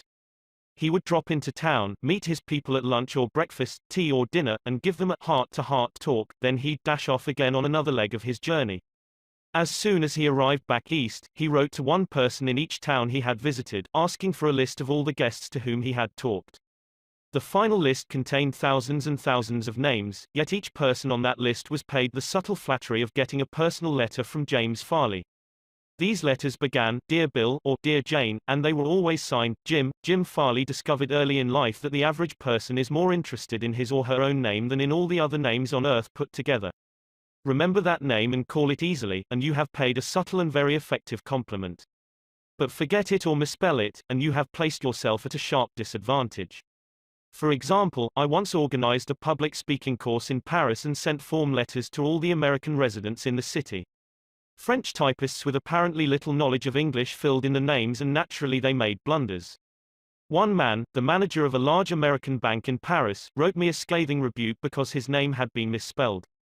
Sometimes it is difficult to remember a name, particularly if it is hard to pronounce. Rather than even try to learn it, many people ignore it or call the person by an easy nickname. Sid Levy called on a customer for some time whose name was Nicodemus Papadoulos. Most people just called him Nick. Levy told us, "I made a special effort to say his name over several times to myself before I made my call. When I greeted him by his full name, 'Good afternoon, Mr. Nicodemus Papadoulos,' he was shocked. For what seemed like several minutes there was no reply from him at all. Finally, he said with tears rolling down his cheeks, 'Mr. Levy, in all the 15 years I have been in this country, nobody has ever made the effort to call me by my right name.' What was the reason for Andrew Carnegie's success? He was called the Steel King, yet he himself knew little about the manufacture of steel. He had hundreds of people working for him who knew far more about steel than he did. But he knew how to handle people, and that is what made him rich. Early in life, he showed a flair for organization, a genius for leadership. By the time he was 10, he too had discovered the astounding importance people place on their own name. And he used that discovery to win cooperation. To illustrate, when he was a boy back in Scotland, he got hold of a rabbit, a mother rabbit. Presto! He soon had a whole nest of little rabbits, and nothing to feed them. But he had a brilliant idea. He told the boys and girls in the neighborhood that if they would go out and pull enough clover and dandelions to feed the rabbits, he would name the bunnies in their honor. The plan worked like magic, and Carnegie never forgot it. Years later, he made millions by using the same psychology in business. For example, he wanted to sell steel rails to the Pennsylvania Railroad. J. Edgar Thomson was the president of the Pennsylvania Railroad then. So Andrew Carnegie built a huge steel mill in Pittsburgh and called it the Edgar Thomson Steel Works. Here is a riddle. See if you can guess it. When the Pennsylvania Railroad needed steel rails, where do you suppose J. Edgar Thomson bought them? From Sears, Roebuck? No, you're wrong. Guess again. When Carnegie and George Pullman were battling each other for supremacy in the railroad sleeping car business, the Steel King again remembered the lesson of the rabbits. The Central Transportation Company, which Andrew Carnegie controlled, was fighting with the company that Pullman owned.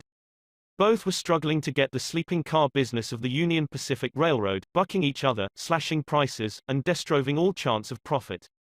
Both Carnegie and Pullman had gone to New York to see the board of directors of the Union Pacific. Meeting one evening in the St. Nicholas Hotel, Carnegie said, "Good evening, Mr. Pullman, aren't we making a couple of fools of ourselves?" "What do you mean?" Pullman demanded. Then Carnegie expressed what he had on his mind, a merger of their two interests. He pictured in glowing terms the mutual advantages of working with, instead of against, each other. Pullman listened attentively, but he was not wholly convinced. Finally he asked, "What would you call the new company?" And Carnegie replied promptly, "Why, the Pullman Palace Car Company, of course." Pullman's face brightened. "Come into my room," he said. "Let's talk it over." That talk made industrial history. This policy of remembering and honoring the names of his friends and business associates was one of the secrets of Andrew Carnegie's leadership. He was proud of the fact that he could call many of his factory workers by their first names, and he boasted that while he was personally in charge, no strike ever disturbed his flaming steel mills. Benton Love, chairman of Texas Commerce Bank Shares, believes that the bigger a corporation gets, the colder it becomes. One way to warm it up, he said, is to remember people's names. The executive who tells me he can't remember names is at the same time telling me he can't remember a significant part of his business and is operating on quicksand. Karen Kursick of Rancho Palos Verdes, California, a flight attendant for TWA, made it a practice to learn the names of as many passengers in her cabin as possible and use the name when serving them. This resulted in many compliments on her service expressed both to her directly and to the airline. One passenger wrote, "I haven't flown TWA for some time, but I'm going to start flying nothing but TWA from now on. You make me feel that your airline has become a very personalized airline, and that is important to me. People are so proud of their names that they strive to perpetuate them at any cost."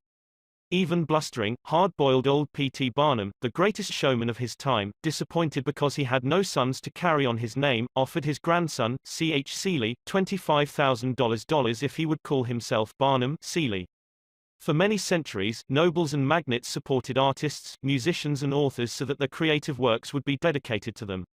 Libraries and museums owe their richest collections to people who cannot bear to think that their names might perish from the memory of the race. The New York Public Library has its Astor and Lenox collections. The Metropolitan Museum perpetuates the names of Benjamin Altman and J.P. Morgan. And nearly every church is beautified by stained glass windows commemorating the names of their donors.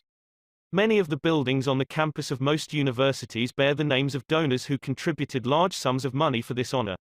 Most people don't remember names, for the simple reason that they don't take the time and energy necessary to concentrate and repeat and fix names indelibly in their minds. They make excuses for themselves, they are too busy. But they were probably no busier than Franklin D. Roosevelt, and he took time to remember and recall even the names of mechanics with whom he came into contact. To illustrate, the Chrysler organization built a special car for Mr. Roosevelt, who could not use a standard car because his legs were paralyzed. W.F. Chamberlain and a mechanic delivered it to the White House. I have in front of me a letter from Mr. Chamberlain relating his experiences. "I taught President Roosevelt how to handle a car with a lot of unusual gadgets, but he taught me a lot about the fine art of handling people. When I called at the White House," Mr. Chamberlain writes, "the president was extremely pleasant and cheerful. He called me by name, made me feel very comfortable, and particularly impressed me with the fact that he was vitally interested in things I had to show him and tell him. The car was so designed that it could be operated entirely by hand. A crowd gathered around to look at the car, and he remarked, 'I think it is marvelous. All you have to do is to touch a button and it moves away and you can drive it without effort. I think it is grand, I don't know what makes it go.' I'd love to have the time to tear it down and see how it works." When Roosevelt's friends and associates admired the machine, he said in their presence, "Mr. Chamberlain, I certainly appreciate all the time and effort you have spent in developing this car. It is a mighty fine job." He admired the radiator, the special rear vision mirror and clock, the special spotlight, the kind of upholstery, the sitting position of the driver's seat, the special suitcases in the trunk with his monogram on each suitcase. In other words, he took notice of every detail to which he knew I had given considerable thought. He made a point of bringing these various pieces of equipment to the attention of Mrs. Roosevelt, Miss Perkins, the Secretary of Labor, and his secretary. He even brought the old White House porter into the picture by saying, "George, you want to take particularly good care of the suitcases." When the driving lesson was finished, the president turned to me and said, "Well, Mr. Chamberlain, I have been keeping the Federal Reserve Board waiting 30 minutes. I guess I had better get back to work." I took a mechanic with me to the White House. He was introduced to Roosevelt when he arrived. He didn't talk to the president, and Roosevelt heard his name only once. He was a shy chap, and he kept in the background. But before leaving us, the president looked for the mechanic, shook his hand, called him by name, and thanked him for coming to Washington. And there was nothing perfunctory about his thanks. He meant what he said. I could feel that. A few days after returning to New York, I got an autographed photograph of President Roosevelt and a little note of thanks again expressing his appreciation for my assistance. How he found time to do it is a mystery to me. Franklin D. Roosevelt knew that one of the simplest, most obvious and most important ways of gaining goodwill was by remembering names and making people feel important, yet how many of us do it? Half the time we are introduced to a stranger, we chat a few minutes and can't even remember his or her name by the time we say goodbye. One of the first lessons a politician learns is this: to recall a voter's name is statesmanship. To forget it is oblivion, and the ability to remember names is almost as important in business and social contacts as it is in politics. Napoleon III, Emperor of France and nephew of the great Napoleon, boasted that in spite of all his royal duties he could remember the name of every person he met. His technique? Simple. If he didn't hear the name distinctly, he said, "So sorry. I didn't get the name clearly." Then, if it was an unusual name, he would say, "How is it spelled?" During the conversation, he took the trouble to repeat the name several times and tried to associate it in his mind with the person's features, expression and general appearance. If the person was someone of importance, Napoleon went to even further pains. As soon as His Royal Highness was alone, he wrote the name down on a piece of paper, looked at it, concentrated on it, fixed it securely in his mind, and then tore up the paper. In this way, he gained an eye impression of the name as well as an ear impression. All this takes time, but good manners, said Emerson, are made up of petty sacrifices. The importance of remembering and using names is not just the prerogative of kings and corporate executives. It works for all of us. Ken Nottingham, an employee of General Motors in Indiana, usually had lunch at the company cafeteria. He noticed that the woman who worked behind the counter always had a scowl on her face. She had been making sandwiches for about 2 hours and I was just another sandwich to her. I told her what I wanted. She weighed out the ham on a little scale, then she gave me 1 leaf of lettuce, a few potato chips and handed them to me. The next day I went through the same line. Same woman, same scowl. The only difference was I noticed her name tag. I smiled and said, "Hello, Eunice," and then told her what I wanted. Well, she forgot the scale, piled on the ham, gave me 3 leaves of lettuce and heaped on the potato chips until they fell off the plate. We should be aware of the magic contained in a name and realize that this single item is wholly and completely owned by the person with whom we are dealing and nobody else. The name sets the individual apart, it makes him or her unique among all others. The information we are imparting or the request we are making takes on a special importance when we approach the situation with the name of the individual. From the waitress to the senior executive, the name will work magic as we deal with others. Principle 3: remember that a person's name is to that person the sweetest and most important sound in any language. An easy way to become a good conversationalist. Some time ago, I attended a bridge party. I don't play bridge, and there was a woman there who didn't play bridge either. She had discovered that I had once been Lowell Thomas's manager before he went on the radio and that I had traveled in Europe a great deal while helping him prepare the illustrated travel talks he was then delivering. So she said, "Oh, Mr. Carnegie, I do want you to tell me about all the wonderful places you have visited and the sights you have seen." As we sat down on the sofa, she remarked that she and her husband had recently returned from a trip to Africa. "Africa," I exclaimed. "How interesting. I've always wanted to see Africa, but I never got there except for a 24-hour stay once in Algiers. Tell me, did you visit the big game country? Yes. How fortunate. I envy you. Do tell me about Africa. That kept her talking for 45 minutes. She never again asked me where I had been or what I had seen. She didn't want to hear me talk about my travels. All she wanted was an interested listener, so she could expand her ego and tell about where she had been. Was she unusual? No. Many people are like that. For example, I met a distinguished botanist at a dinner party given by a New York book publisher. I had never talked with a botanist before, and I found him fascinating. I literally sat on the edge of my chair and listened while he spoke of exotic plants and experiments in developing new forms of plant life and indoor gardens, and even told me astonishing facts about the humble potato. I had a small indoor garden of my own, and he was good enough to tell me how to solve some of my problems. As I said, we were at a dinner party. There must have been a dozen other guests, but I violated all the canons of courtesy, ignored everyone else, and talked for hours to the botanist. Midnight came, I said good night to everyone and departed. The botanist then turned to our host and paid me several flattering compliments. I was most stimulating, I was this and I was that, and he ended by saying I was a most interesting conversationalist, an interesting conversationalist.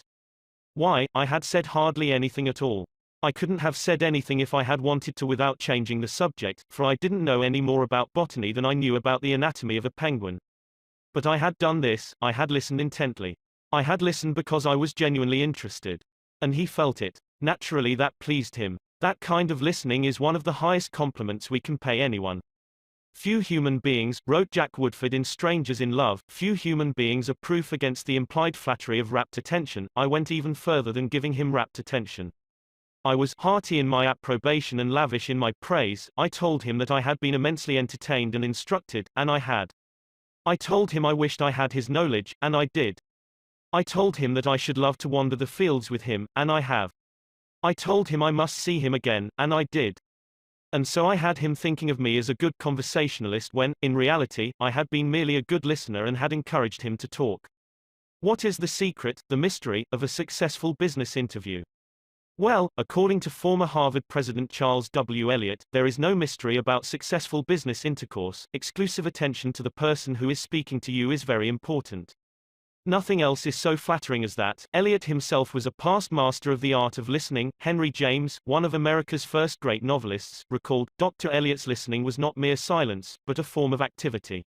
Sitting very erect on the end of his spine with hands joined in his lap, making no movement except that he revolved his thumbs around each other faster or slower, he faced his interlocutor and seemed to be hearing with his eyes as well as his ears. He listened with his mind and attentively considered what you had to say while you said it.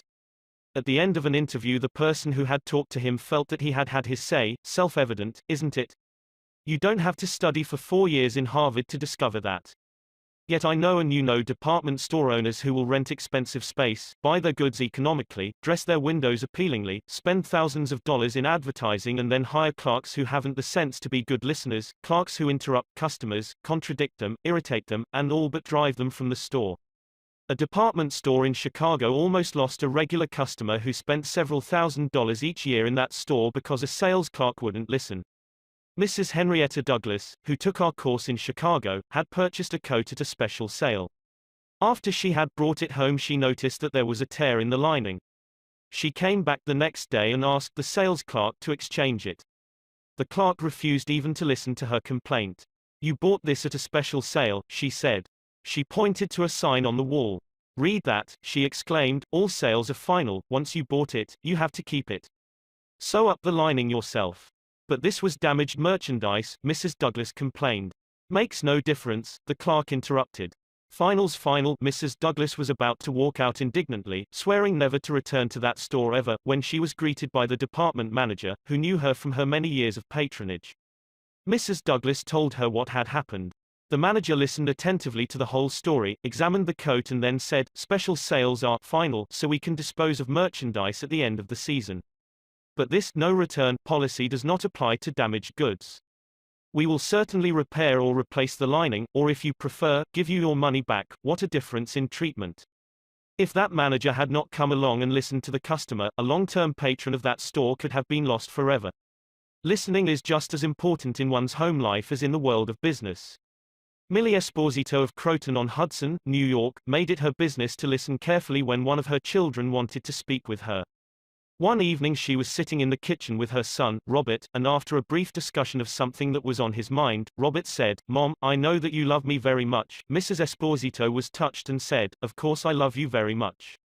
Did you doubt it?" Robert responded, "No, but I really know you love me because whenever I want to talk to you about something you stop whatever you are doing and listen to me." The chronic kicker, even the most violent critic, will frequently soften and be subdued in the presence of a patient, sympathetic listener, a listener who will be silent while the irate fault-finder dilates like a king cobra and spews the poison out of his system. To illustrate, the New York Telephone Company discovered a few years ago that it had to deal with one of the most vicious customers who ever cursed a customer service representative. And he did curse. He raved. He threatened to tear the phone out by its roots. He refused to pay certain charges that he declared were false. He wrote letters to the newspapers. He filed innumerable complaints with the Public Service Commission, and he started several suits against the telephone company. At last, one of the company's most skillful troubleshooters was sent to interview this stormy petrel. This troubleshooter listened and let the cantankerous customer enjoy himself pouring out his tirade. The telephone representative listened and said yes, and sympathized with his grievance. He raved on and I listened for near 3 hours, the troubleshooter said as he related his experiences before one of the author's classes. Then I went back and listened some more. I interviewed him 4 times, and before the 4th visit was over I had become a charter member of an organization he was starting. He called it the Telephone Subscribers Protective Association. I am still a member of this organization, and, so far as I know, I'm the only member in the world today besides Mr. I listened and sympathized with him on every point that he made during these interviews. He had never had a telephone representative talk with him that way before, and he became almost friendly. The point on which I went to see him was not even mentioned on the first visit, nor was it mentioned on the second or third, but upon the 4th interview, I closed the case completely. He paid all his bills in full, and for the first time in the history of his difficulties with the telephone company he voluntarily withdrew his complaints from the Public Service Commission. Doubtless Mr. had considered himself a holy crusader, defending the public rights against callous exploitation.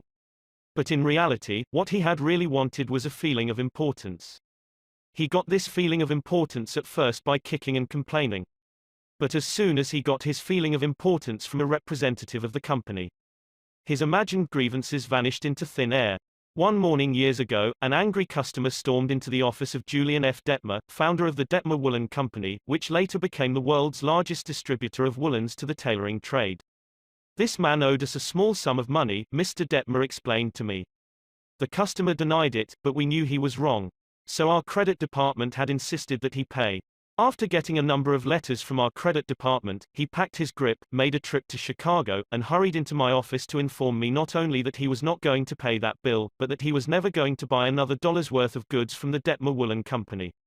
I listened patiently to all he had to say. I was tempted to interrupt, but I realized that would be bad policy, so I let him talk himself out. When he finally simmered down and got in a receptive mood, I said quietly, "I want to thank Vo for coming to Chicago to tell me about this. You have done me a great favor, for if our credit department has annoyed you, it may annoy other good customers, and that would be just too bad. Believe me, I am far more eager to hear this than you are to tell it." That was the last thing in the world he expected me to say. I think he was a trifle disappointed, because he had come to Chicago to tell me a thing or two, but here I was thanking him instead of scrapping with him. I assured him we would wipe the charge off the books and forget it, because he was a very careful man with only one account to look after, while our clerks had to look after thousands. Therefore, he was less likely to be wrong than we were. I told him that I understood exactly how he felt and that, if I were in his shoes, I should undoubtedly feel precisely as he did. Since he wasn't going to buy from us anymore, I recommended some other woolen houses. In the past, we had usually lunched together when he came to Chicago, so I invited him to have lunch with me this day. He accepted reluctantly, but when we came back to the office he placed a larger order than ever before. He returned home in a softened mood and, wanting to be just as fair with us as we had been with him, looked over his bills, found one that had been mislaid, and sent us a check with his apologies. Later, when his wife presented him with a baby boy, he gave his son the middle name of Detmer, and he remained a friend and customer of the house until his death 22 years afterwards. Years ago, a poor Dutch immigrant boy washed the windows of a bakery shop after school to help support his family. His people were so poor that in addition he used to go out in the street with a basket every day and collect stray bits of coal that had fallen in the gutter where the coal wagons had delivered fuel. That boy, Edward Bok, never got more than 6 years of schooling in his life, yet eventually he made himself one of the most successful magazine editors in the history of American journalism. How did he do it? That is a long story, but how he got his start can be told briefly. He got his start by using the principles advocated in this chapter. He left school when he was 13 and became an office boy for Western Union, but he didn't for one moment give up the idea of an education.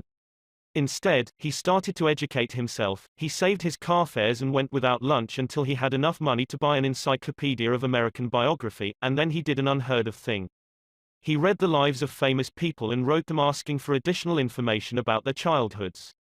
He was a good listener. He asked famous people to tell him more about themselves. He wrote General James A. Garfield, who was then running for president, and asked if it was true that he was once a towboy on a canal, and Garfield replied. He wrote General Grant asking about a certain battle, and Grant drew a map for him and invited this 14-year-old boy to dinner and spent the evening talking to him. Soon our Western Union messenger boy was corresponding with many of the most famous people in the nation: Ralph Waldo Emerson, Oliver Wendell Holmes, Longfellow, Mrs. Abraham Lincoln, Louisa May Alcott, General Sherman and Jefferson Davis. Not only did he correspond with these distinguished people, but as soon as he got a vacation, he visited many of them as a welcome guest in their homes. This experience imbued him with a confidence that was invaluable. These men and women fired him with a vision and ambition that shaped his life.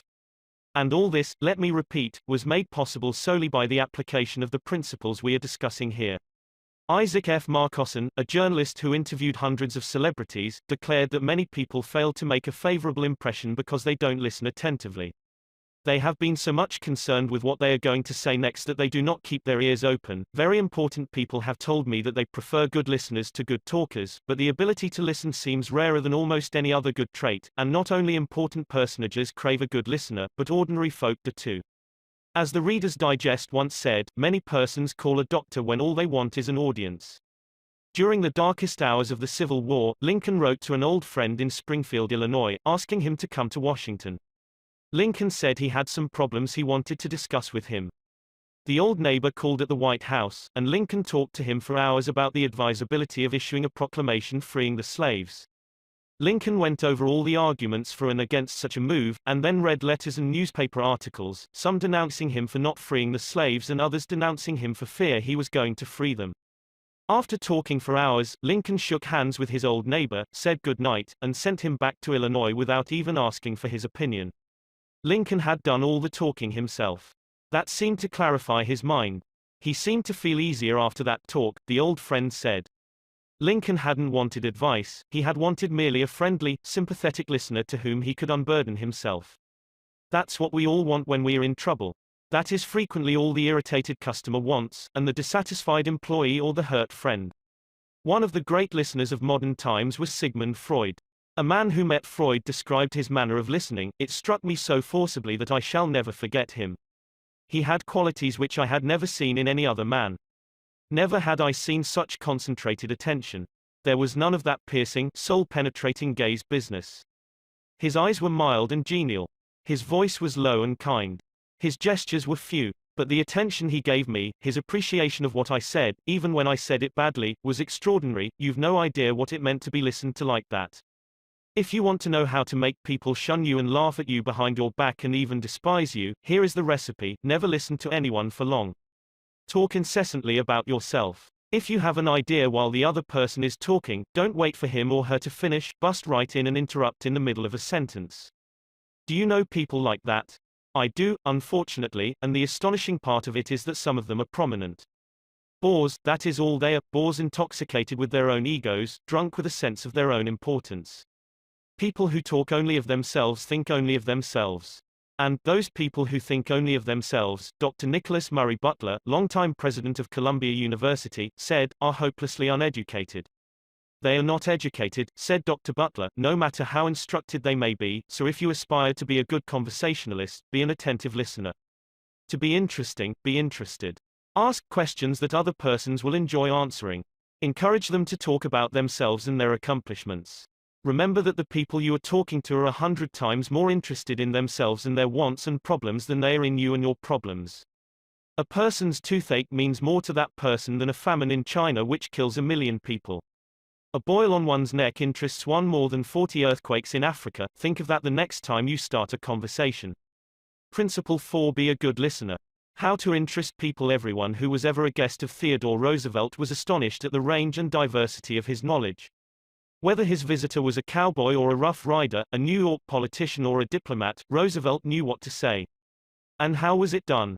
The answer was simple. Whenever Roosevelt expected a visitor, he sat a day up late the night before, reading up on the subject in which he knew his guest was particularly interested. For Roosevelt knew, as all leaders know, that the royal road to a person's heart is to talk about the things he or she treasures most. The genial William Leon Phelps, essayist and professor of literature at Yale, learned this lesson early in life. When I was 8 years old and was spending a weekend visiting my Aunt Libby Lindsley at her home in Stratford on the Housatonic, he wrote in his essay on human nature, a middle-aged man called one evening, and after a polite skirmish with my aunt, he devoted his attention to me. At that time, I happened to be excited about boats, and the visitor discussed the subject in a way that seemed to me particularly interesting. After he left, I spoke of him with enthusiasm.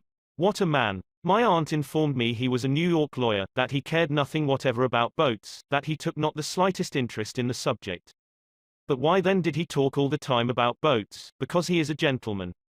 He saw you were interested in boats, and he talked about the things he knew would interest and please you. He made himself agreeable, and William Leon Phelps added, first never forgot my aunt's remark.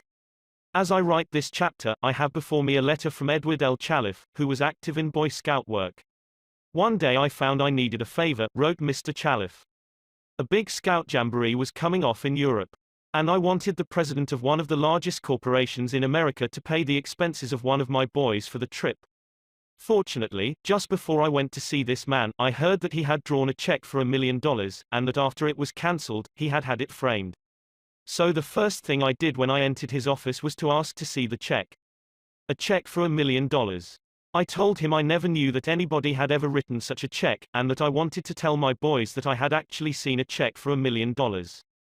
He gladly showed it to me, I admired it and asked him to tell me all about how it happened to be drawn. You notice, don't you, that Mr. Challiff didn't begin by talking about the Boy Scouts, or the Jamboree in Europe, or what it was he wanted. He talked in terms of what interested the other man. Here's the result. Presently, the man I was interviewing said, "Oh, by the way, what was it you wanted to see me about?" So I told him. To my vast surprise, Mr. Challiff continues, he not only granted immediately what I asked for, but much more. I had asked him to send only one boy to Europe, but he sent 5 boys and myself, gave me a letter of credit for $1,000 and told us to stay in Europe for 7 weeks. He also gave me letters of introduction to his branch presidents, putting them at our service, and he himself met us in Paris and showed us the town. Since then, he has given jobs to some of the boys whose parents were in want, and he is still active in our group. Yet I know if I hadn't found out what he was interested in, and got him warmed up first, I wouldn't have found him 1/10 as easy to approach. Is this a valuable technique to use in business? Is it? Let's see. Take Henry G. Duvernoy of Duvernoy & Sons, a wholesale baking firm in New York. Mr. Duvernoy had been trying to sell bread to a certain New York hotel.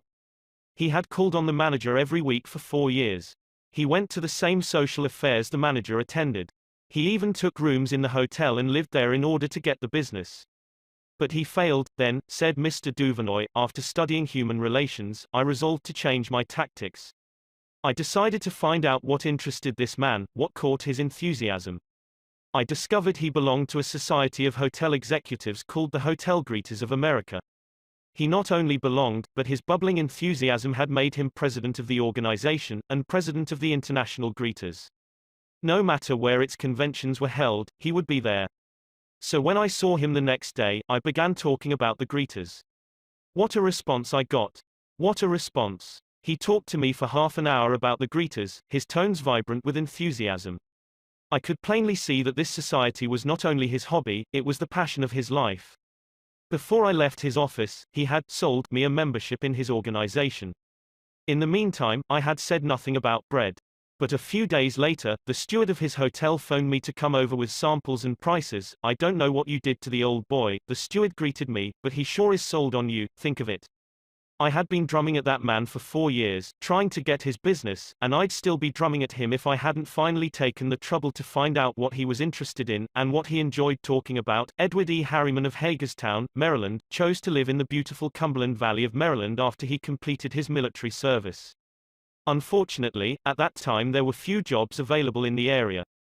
A little research uncovered the fact that a number of companies in the area were either owned or controlled by an unusual business maverick, R.J. Funkhauser, whose rise from poverty to riches intrigued Mr. Harriman. However, he was known for being inaccessible to job seekers. Mr. Harriman wrote, "I interviewed a number of people and found that his major interest was anchored in his drive for power and money. Since he protected himself from people like me by use of a dedicated and stern secretary, I studied her interests and goals, and only then I paid an unannounced visit at her office. She had been Mr. Funkhauser's orbiting satellite for about 15 years. When I told her I had a proposition for him which might translate itself into financial and political success for him, she became enthused. I also conversed with her about her constructive participation in his success. After this conversation she arranged for me to meet Mr. Funkhauser. I entered his huge and impressive office determined not to ask directly for a job. He was seated behind a large carved desk and thundered at me. "How about it, young man?" I said. "Mr. Funkhauser, I believe I can make money for you." He immediately rose and invited me to sit in one of the large upholstered chairs.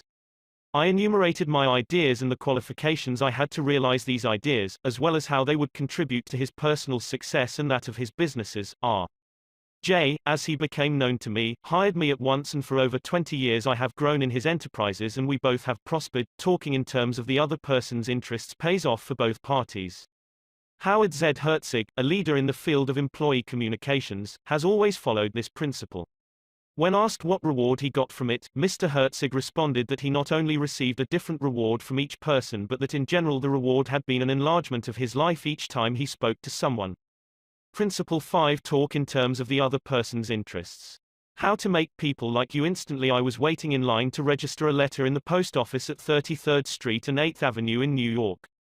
I noticed that the clerk appeared to be bored with the job, weighing envelopes, handing out stamps, making change, issuing receipts, the same monotonous grind year after year. So I said to myself, I am going to try to make that clerk like me. Obviously, to make him like me, I must say something nice, not about myself, but about him.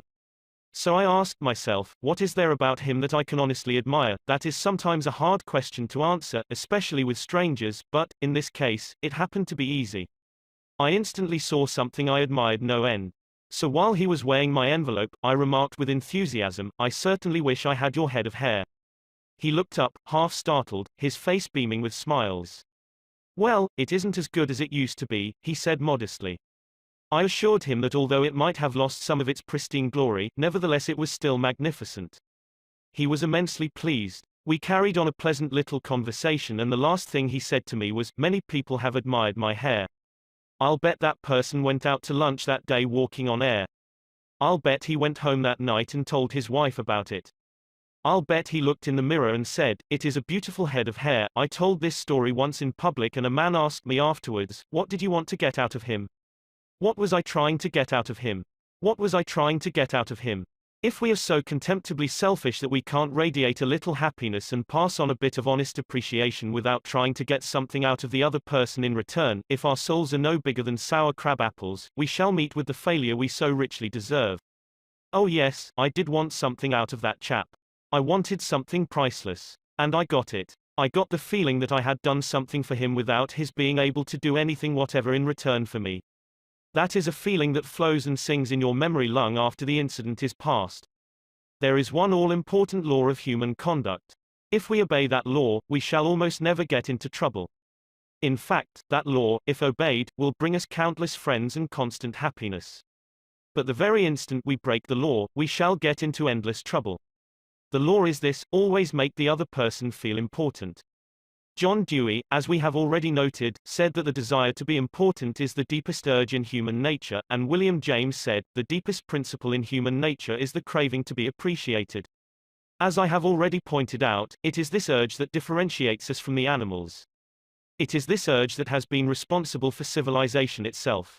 Philosophers have been speculating on the rules of human relationships for thousands of years, and out of all that speculation, there has evolved only one important precept. It is not new. It is as old as history. Zoroaster taught it to his followers in Persia 2500 years ago. Confucius preached it in China 24 centuries ago. Lao Tzu, the founder of Taoism, taught it to his disciples in the valley of the Han. Buddha preached it on the bank of the holy Ganges 500 years before Christ. The sacred books of Hinduism taught it 1,000 years before that. Jesus taught it among the stony hills of Judea 19 centuries ago. Jesus summed it up in one thought, probably the most important rule in the world: do unto others as you would have others do unto you. You want the approval of those with whom you come in contact. You want recognition of your true worth. You want a feeling that you are important in your little world. You don't want to listen to cheap, insincere flattery, but you do crave sincere appreciation. You want your friends and associates to be, as Charles Schwab put it, hearty in their approbation and lavish in their praise. All of us want that. So let's obey the golden rule, and give unto others what we would have others give unto us. How? When? Where? The answer is, all the time, everywhere. David G. Smith of Eau Claire, Wisconsin, told one of our classes how he handled a delicate situation when he was asked to take charge of the refreshment booth at a charity concert. The night of the concert, I arrived at the park and found two elderly ladies in a very bad humor standing next to the refreshment stand. Apparently, each thought that she was in charge of this project. As I stood there pondering what to do, me of the members of the sponsoring committee appeared and handed me a cash box and thanked me for taking over the project. She introduced Rose and Jane as my helpers and then ran off. A great silence ensued. Realizing that the cash box was a symbol of authority of sorts, I gave the box to Rose and explained that I might not be able to keep the money straight and that if she took care of it I would feel better. I then suggested to Jane that she show two teenagers who had been assigned to refreshments how to operate the soda machine. And I asked her to be responsible for that part of the project. The evening was very enjoyable, with Rose happily counting the money, Jane supervising the teenagers, and me enjoying the concert. You don't have to wait until you are ambassador to France or chairman of the Clambarquet committee of your lodge before you use this philosophy of appreciation. You can work magic with it almost every day. If, for example, the waitress brings us mashed potatoes when we have ordered French fried, let's say, "I'm sorry to trouble you, but I prefer French fried," she'll probably reply, "No trouble at all," and will be glad to change the potatoes, because we have shown respect for her.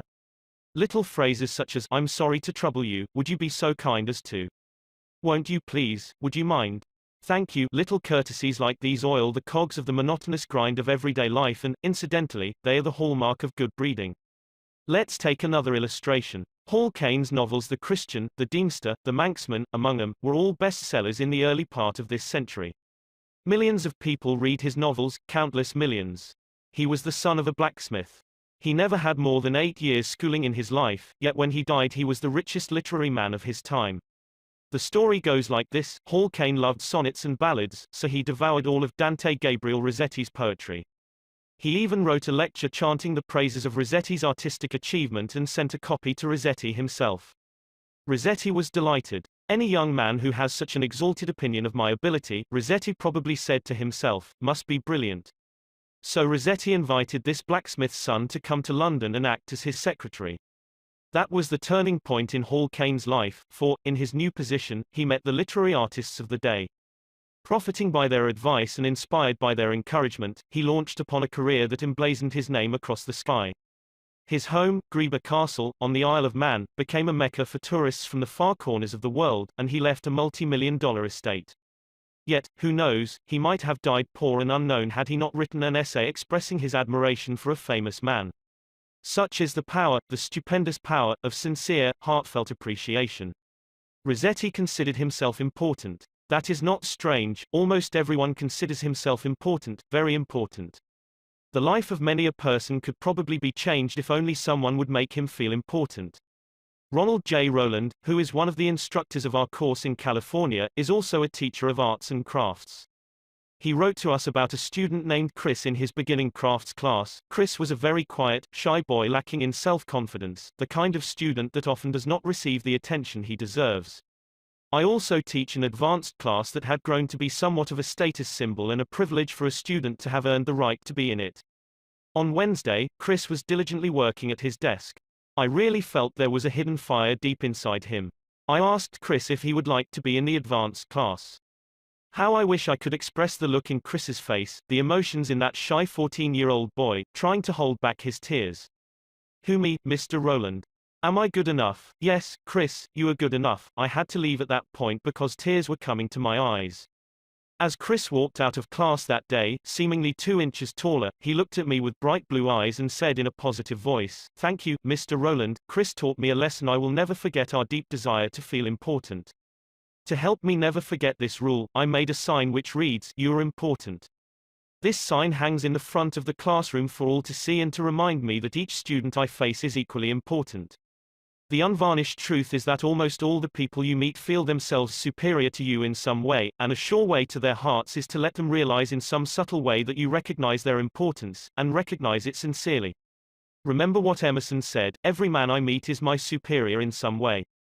In that, I learn of him, and the pathetic part of it is that frequently those who have the least justification for a feeling of achievement bolster up their egos by a show of tumult and conceit which is truly nauseating. As Shakespeare put it, man, proud man, doctorist in a little brief authority, plays such fantastic tricks before high heaven, as make the angels weep. I am going to tell you how business people in my own courses have applied these principles with remarkable results. Let's take the case of a Connecticut attorney. Because of his relatives he prefers not to have his name mentioned. Shortly after joining the course, Mr. R. drove to Long Island with his wife to visit some of her relatives. She left him to chat with an old aunt of hers, and Th rushed off by herself to visit some of the younger relatives. Since he soon had to give a speech professionally on how he applied the principles of appreciation, he thought he would gain some worthwhile experience talking with the elderly lady. So he looked around the house to see what he could honestly admire. "This house was built about 1890, wasn't it?" he inquired. "Yes," she replied, "that is precisely the year it was built. It reminds me of the house I was born in," he said. "It's beautiful. Well built. Roomy. You know, they don't build houses like this anymore." "You're right," the old lady agreed. "The young folks nowadays don't care for beautiful homes. All they want is a small apartment, and then they go off gadding about in their automobiles." "This is a dream house," she said in a voice vibrating with tender memories. "This house was built with love. My husband and I dreamed about it for years before we built it. We didn't have an architect. We planned it all ourselves." She showed Mr. R. about the house, and he expressed his hearty admiration for the beautiful treasures she had picked up in her travels and cherished over a lifetime: Paisley shawls, an old English tea set, Wedgwood china, French beds and chairs, Italian paintings, and silk draperies that had once hung in a French chateau. After showing Mr. R. through the house, she took him out to the garage. There, jacked up on blocks, was a Packard car, in mint condition. "My husband bought that car for me shortly before he passed on," she said softly. "I have never ridden in it since his death. You appreciate nice things, and I'm going to give this car to you." "Why, Auntie," he said, "you overwhelm me. I appreciate your generosity, of course, but I couldn't possibly accept it. I'm not even a relative of yours. I have a new car, and you have many relatives that would like to have that Packard." "Relatives," she exclaimed. "Yes, I have relatives who are just waiting till I die so they can get that car. But they are not going to get it. If you don't want to give it to them, you can very easily sell it to a second-hand dealer," he told her. "Sell it?" she cried. "Do you think I would sell this car? Do you think I could stand to see strangers riding up and down the street in that car that my husband bought for me? I wouldn't dream of selling it. I'm going to give it to you. You appreciate beautiful things." He tried to get out of accepting the car, but he couldn't without hurting her feelings. This lady, left all alone in a big house with her Paisley shawls, her French antiques, and her memories, was starving for a little recognition. She had once been young and beautiful and sought after. She had once built a house warm with love and had collected things from all over Europe to make it beautiful. Now, in the isolated loneliness of old age, she craved a little human warmth, a little genuine appreciation, and no one gave it to her. And when she found it, like a spring in the desert, her gratitude couldn't adequately express itself with anything less than the gift of her cherished Packard. Let's take another case. Donald M. McMahon, who was superintendent of Lewis and Valentine, nurseryman and landscape architects in Rye, New York, related this incident. "Shortly after I attended the talk on How to Win Friends and Influence People, I was landscaping the estate of a famous attorney. The owner came out to give me a few instructions about where he wished to plant a mass of rhododendrons and azaleas. I said, 'Judge, you have a lovely hobby. I've been admiring your beautiful dogs. I understand you win a lot of blue ribbons every year at the show in Madison Square Garden. The effect of this little expression of appreciation was striking. Yes, the judge replied, I do have a lot of fun with my dogs. Would you like to see my kennel? He spent almost an hour showing me his dogs and the prizes they had won. He even brought out their pedigrees and explained about the bloodlines responsible for such beauty and intelligence.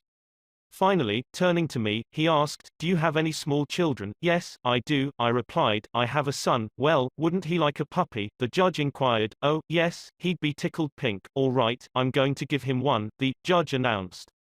He started to tell me how to feed the puppy. Then he paused. You'll forget it if I tell you. I'll write it out. So the judge went in the house, typed out the pedigree and feeding instructions, and gave me a puppy worth several $100 and 1 hour and 15 minutes of his valuable time, largely because I had expressed my honest admiration for his hobby and achievements. George Eastman, of Kodak fame, invented the transparent film that made motion pictures possible, amassed a fortune of $100 million, and made himself one of the most famous businessmen on earth. Yet in spite of all these tremendous accomplishments, he craved little recognitions, even as you and I. To illustrate, when Eastman was building the Eastman School of Music and also Kilbourne Hall in Rochester, James Adamson, then president of the Superior Seating Company of New York, wanted to get the order to supply the theater chairs for these buildings. Phoning the architect, Mr. Adamson made an appointment to see Mr. Eastman in Rochester.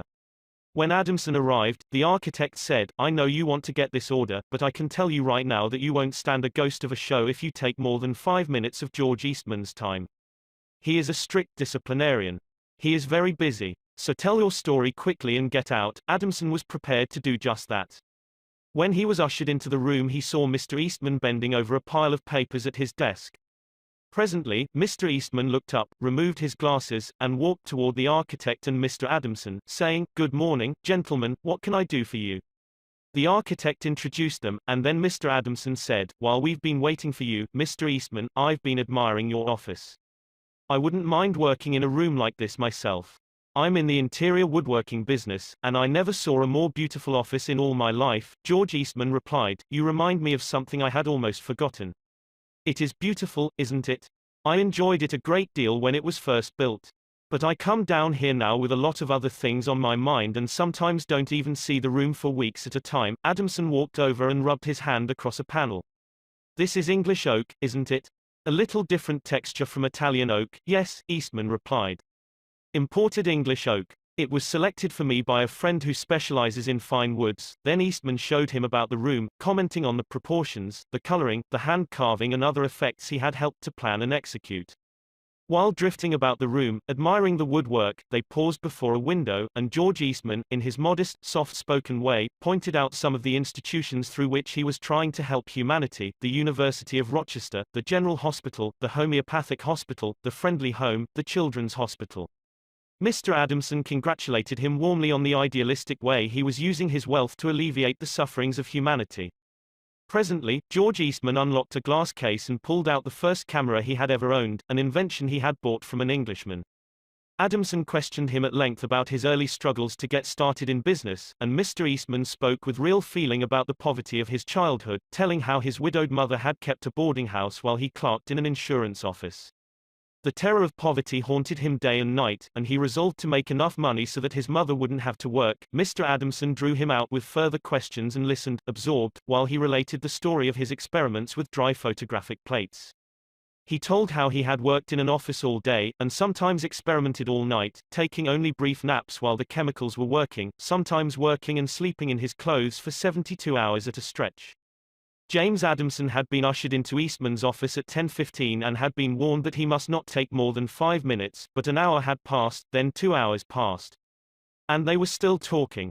Finally, George Eastman turned to Adamson and said, The last time I was in Japan I bought some chairs, brought them home, and put them in my sun porch. But the sun peeled the paint, so I went downtown the other day and bought some paint and painted the chairs myself. Would you like to see what sort of a job I can do painting chairs?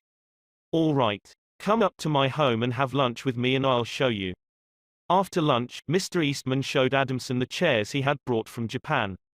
They weren't worth more than a few dollars, but George Eastman, now a multimillionaire, was proud of them because he himself had painted them. The order for the seats amounted to $90,000. Who do you suppose got the order, James Adamson or one of his competitors? From the time of this story until Mr. Eastman's death, he and James Adamson were close friends. Claude Marais, a restaurant owner in Rouen, France, used this principle and saved his restaurant the loss of a key employee. This woman had been in his employ for 5 years and was a vital link between M. Marais and his staff of 21 people. He was shocked to receive a registered letter from her advising him of her resignation. M. Marais reported, "I was very surprised and, even more, disappointed, because I was under the impression that I had been fair to her and receptive to her needs. Inasmuch as she was a friend as well as an employee, I probably had taken her too much for granted and maybe was even more demanding of her than of other employees. I could not, of course, accept this resignation without some explanation. I took her aside and said, 'Paulette, you must understand that I cannot accept your resignation. You mean a great deal to me and to this company, and you are as important to the success of this restaurant as I am.' I repeated this in front of the entire staff, and I invited her to my home and reiterated my confidence in her with my family present. Paulette withdrew her resignation, and today I can rely on her as never before. I frequently reinforce this by expressing my appreciation for what she does and showing her how important she is to me and to the restaurant. Talk to people about themselves," said Disraeli, one of the shrewdest men who ever ruled the British Empire. Talk to people about themselves and they will listen for hours. Principle 6: Make the other person feel important and do it sincerely. In a nutshell, 6 ways to make people like you. Principle 1: Become genuinely interested in other people. Principle 2: Smile. Principle 3: Remember that a person's name is to that person the sweetest and most important sound in any language. Principle 4: Be a good listener. Principle 5: Talk in terms of the other person's interests. Principle 6: Make the other person feel important and do it sincerely. Part 3: How to win people to your way of thinking. 1. You can't win an argument. Shortly after the close of World War I learned an invaluable lesson one night in London. I was manager at the time for Sir Ross Smith. During the war, Sir Ross had been the Australian ace out in Palestine, and shortly after peace was declared, he astonished the world by flying halfway around it in 30 days. No such feat had ever been attempted before. It created a tremendous sensation. The Australian government awarded him $50,000, the King of England knighted him, and, for a while, he was the most talked about man under the Union Jack. I was attending a banquet one night given in Sir Ross's honor, and during the dinner, the man sitting next to me told a humorous story which hinged on the quotation, "There's a divinity that shapes our ends, rough hew them how we will." The raconteur mentioned that the quotation was from the Bible.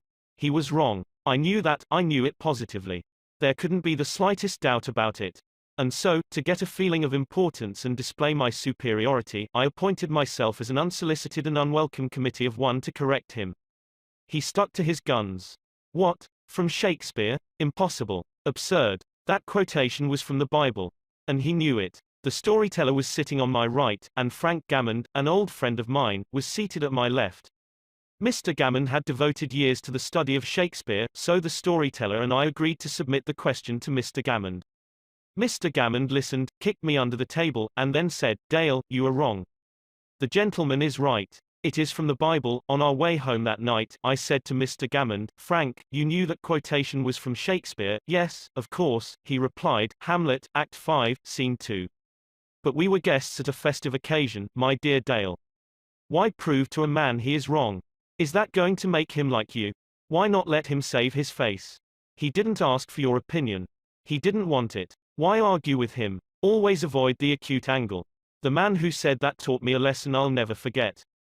I not only had made the storyteller uncomfortable but had put my friend in an embarrassing situation. How much better it would have been had I not become argumentative. It was a sorely needed lesson because I had been an inveterate arguer. During my youth, I had argued with my brother about everything under the Milky Way. When I went to college, I studied logic and argumentation and went in for debating contests. Talk about being from Missouri, I was born there. I had to be shown. Later, I taught debating and argumentation in New York, and once, I am ashamed to admit, I planned to write a book on the subject. Since then, I have listened to, engaged in, and watched the effect of thousands of arguments. As a result of all this, I have come to the conclusion that there is only one way under high heaven to get the best of an argument, and that is to avoid it. Avoid it as you would avoid rattlesnakes and earthquakes. 9 times out of 10, an argument ends with each of the contestants more firmly convinced than ever that he is absolutely right. You can't win an argument. You can't, because if you lose it, and if you win it, you lose it. Why? Well, suppose you triumph over the other man and shoot his argument full of holes and prove that he is non compos mentis. Then what? You will feel fine. But what about him? You have made him feel inferior. You have hurt his pride. He will resent your triumph. And, a man convinced against his will is of the same opinion still. Years ago Patrick J. O'Hare joined one of my classes. He had had little education, and how he loved a scrap.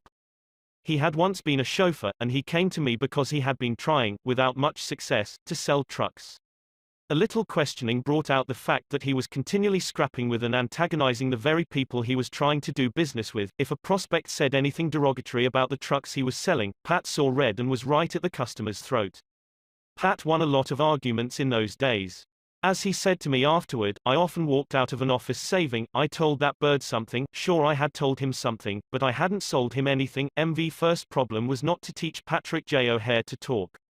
My immediate task was to train him to refrain from talking and to avoid verbal fights.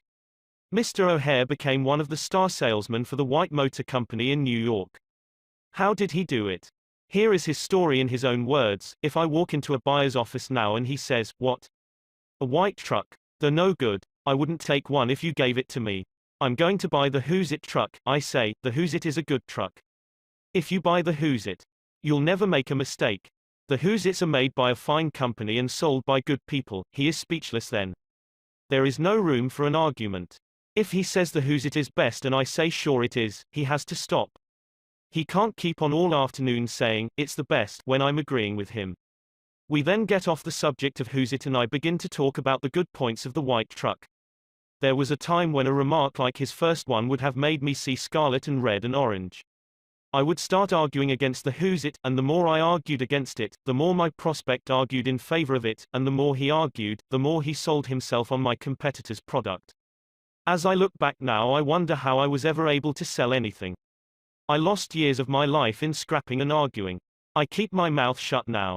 It pays. As wise old Ben Franklin used to say, if you argue and rankle and contradict, you may achieve a victory sometimes, but it will be an empty victory because you will never get your opponent's goodwill. So figure it out for yourself. Which would you rather have, an academic, theatrical victory or a person's goodwill? You can seldom have both. The Boston Transcript once printed this bit of significant doggerel: here lies the body of William J., who died maintaining his right of way. He was right, dead right, as he sped along, but he's just as dead as if he were wrong. You may be right, dead right, as you speed along in your argument, but as far as changing another's mind is concerned, you will probably be just as futile as if you were wrong. Frederick S. Parsons, an income tax consultant, had been disputing and wrangling for an hour with a government tax inspector. An item of $9,000 was at stake. Mr. Parsons claimed that this $9,000 was in reality a bad debt, that it would never be collected, that it ought not to be taxed. Bad debt, my eye, retorted the inspector. It must be taxed. This inspector was cold, arrogant and stubborn, Mr. Parsons said as he told the story to the class. Reason was wasted and so were facts. The longer we argued, the more stubborn he became. So I decided to avoid argument, change the subject, and give him appreciation. I said, I suppose this is a very petty matter in comparison with the really important and difficult decisions you're required to make. I've made a study of taxation myself. But I've had to get my knowledge from books. You are getting yours from the firing line of experience. I sometime wish I had a job like yours. It would teach me a lot. I meant every word I said. Well, the inspector straightened up in his chair, leaned back, and talked for a long time about his work, telling me of the clever frauds he had uncovered. His tone gradually became friendly, and presently he was telling me about his children. As he left, he advised me that he would consider my problem further and give me his decision in a few days. He called at my office 3 days later and informed me that he had decided to leave the tax return exactly as it was filed. This tax inspector was demonstrating one of the most common of human frailties. He wanted a feeling of importance, and as long as Mr. Parsons argued with him, he got his feeling of importance by loudly asserting his authority. But as soon as his importance was admitted and the argument stopped and he was permitted to expand his ego, he became a sympathetic and kindly human being. Buddha said, hatred is never ended by hatred but by love, and a misunderstanding is never ended by an argument but by tact, diplomacy, conciliation and a sympathetic desire to see the other person's viewpoint. Lincoln once reprimanded a young army officer for indulging in a violent controversy with an associate. No man who is resolved to make the most of himself, said Lincoln, can spare time for personal contention. Still less can he afford to take the consequences, including the vitiation of his temper and the loss of self-control. Yield larger things to which you show no more than equal rights, and yield lesser ones though clearly your own. Better give your path to a dog than be bitten by him in contesting for the right. Even killing the dog would not cure the bite. In an article in Bits and Pieces, some suggestions are made on how to keep a disagreement from becoming an argument. Welcome the disagreement. Remember the slogan, when two partners always agree, one of them is not necessary. If there is some point you haven't thought about, be thankful if it is brought to your attention. Perhaps this disagreement is your opportunity to be corrected before you make a serious mistake. Distrust your first instinctive impression. Our first natural reaction in a disagreeable situation is to be defensive. Be careful. Keep calm and watch out for your first reaction. It may be you at your worst, not your best. Control your temper. Remember, you can measure the size of a person by what makes him or her angry. Listen first. Give your opponents a chance to talk. Let them finish. Do not resist, defend or debate. This only raises barriers. Try to build bridges of understanding. Don't build higher barriers of misunderstanding. Look for areas of agreement. When you have heard your opponents out, dwell first on the points and areas on which you agree. Be honest, look for areas where you can admit error and say so. Apologize for your mistakes. It will help disarm your opponents and reduce defensiveness. Promise to think over your opponent's ideas and study them carefully. And mean it. Your opponents may be right. It is a lot easier at this stage to agree to think about the points than to move rapidly ahead and find yourself in a position where your opponents can say, "We tried to tell you, but you wouldn't listen." Thank your opponents sincerely for their interest. Anyone who takes the time to disagree with you is interested in the same things you are. Think of them as people who really want to help you, and you may turn your opponents into friends. Postpone action to give both sides time to think through the problem. Suggest that a new meeting be held later that day or the next day, when all the facts may be brought to bear. In preparation for this meeting, ask yourself some hard questions. Could my opponents be right? Partly right? Is there truth or merit in their position or argument? Is my reaction one that will relieve the problem, or will it just relieve any frustration? Will my reaction drive my opponents further away or draw them closer to me? Will my reaction elevate the estimation good people have of me? Will I win or lose? What price will I have to pay if I win? If I am quiet about it, will the disagreement blow over? Is this difficult situation an opportunity for me? Bits and Pieces, published by the Economics Press, Fairfield, NJ. Opera tenor Jan Pearce, after he was married nearly 50 years, once said, "My wife and I made a pact a long time ago, and we've kept it no matter how angry we've grown with each other. When one yells, the other should listen because when two people yell, there is no communication, just noise and bad vibrations. Principle 1 The only way to get the best of an argument is to avoid it. A sure way of making enemies and how to avoid it. When Theodore Roosevelt was in the White House, he confessed that if he could be right 75% of the time, he would reach the highest measure of his expectation. If that was the highest rating that one of the most distinguished men of the 20th century could hope to obtain, what about you and me? If you can be sure of being right only 55% of the time, you can go down to Wall Street and make $1 million a day. If you can't be sure of being right even 55% of the time, why should you tell other people they are wrong? You can tell people they are wrong by a look or an intonation or a gesture just as eloquently as you can in words, and if you tell them they are wrong, do you make them want to agree with you? Never. For you have struck a direct blow at their intelligence, judgment, pride and self-respect. That will make them want to strike back. But it will never make them want to change their minds. You may then hurl at them all the logic of a Plato or an Immanuel Kant, but you will not alter their opinions, for you have hurt their feelings. Never begin by announcing, "I am going to prove so and so to you."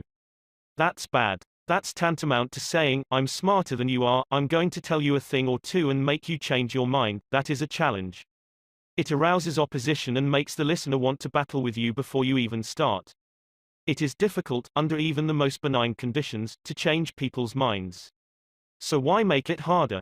Why handicap yourself? If you are going to prove anything, don't let anybody know it.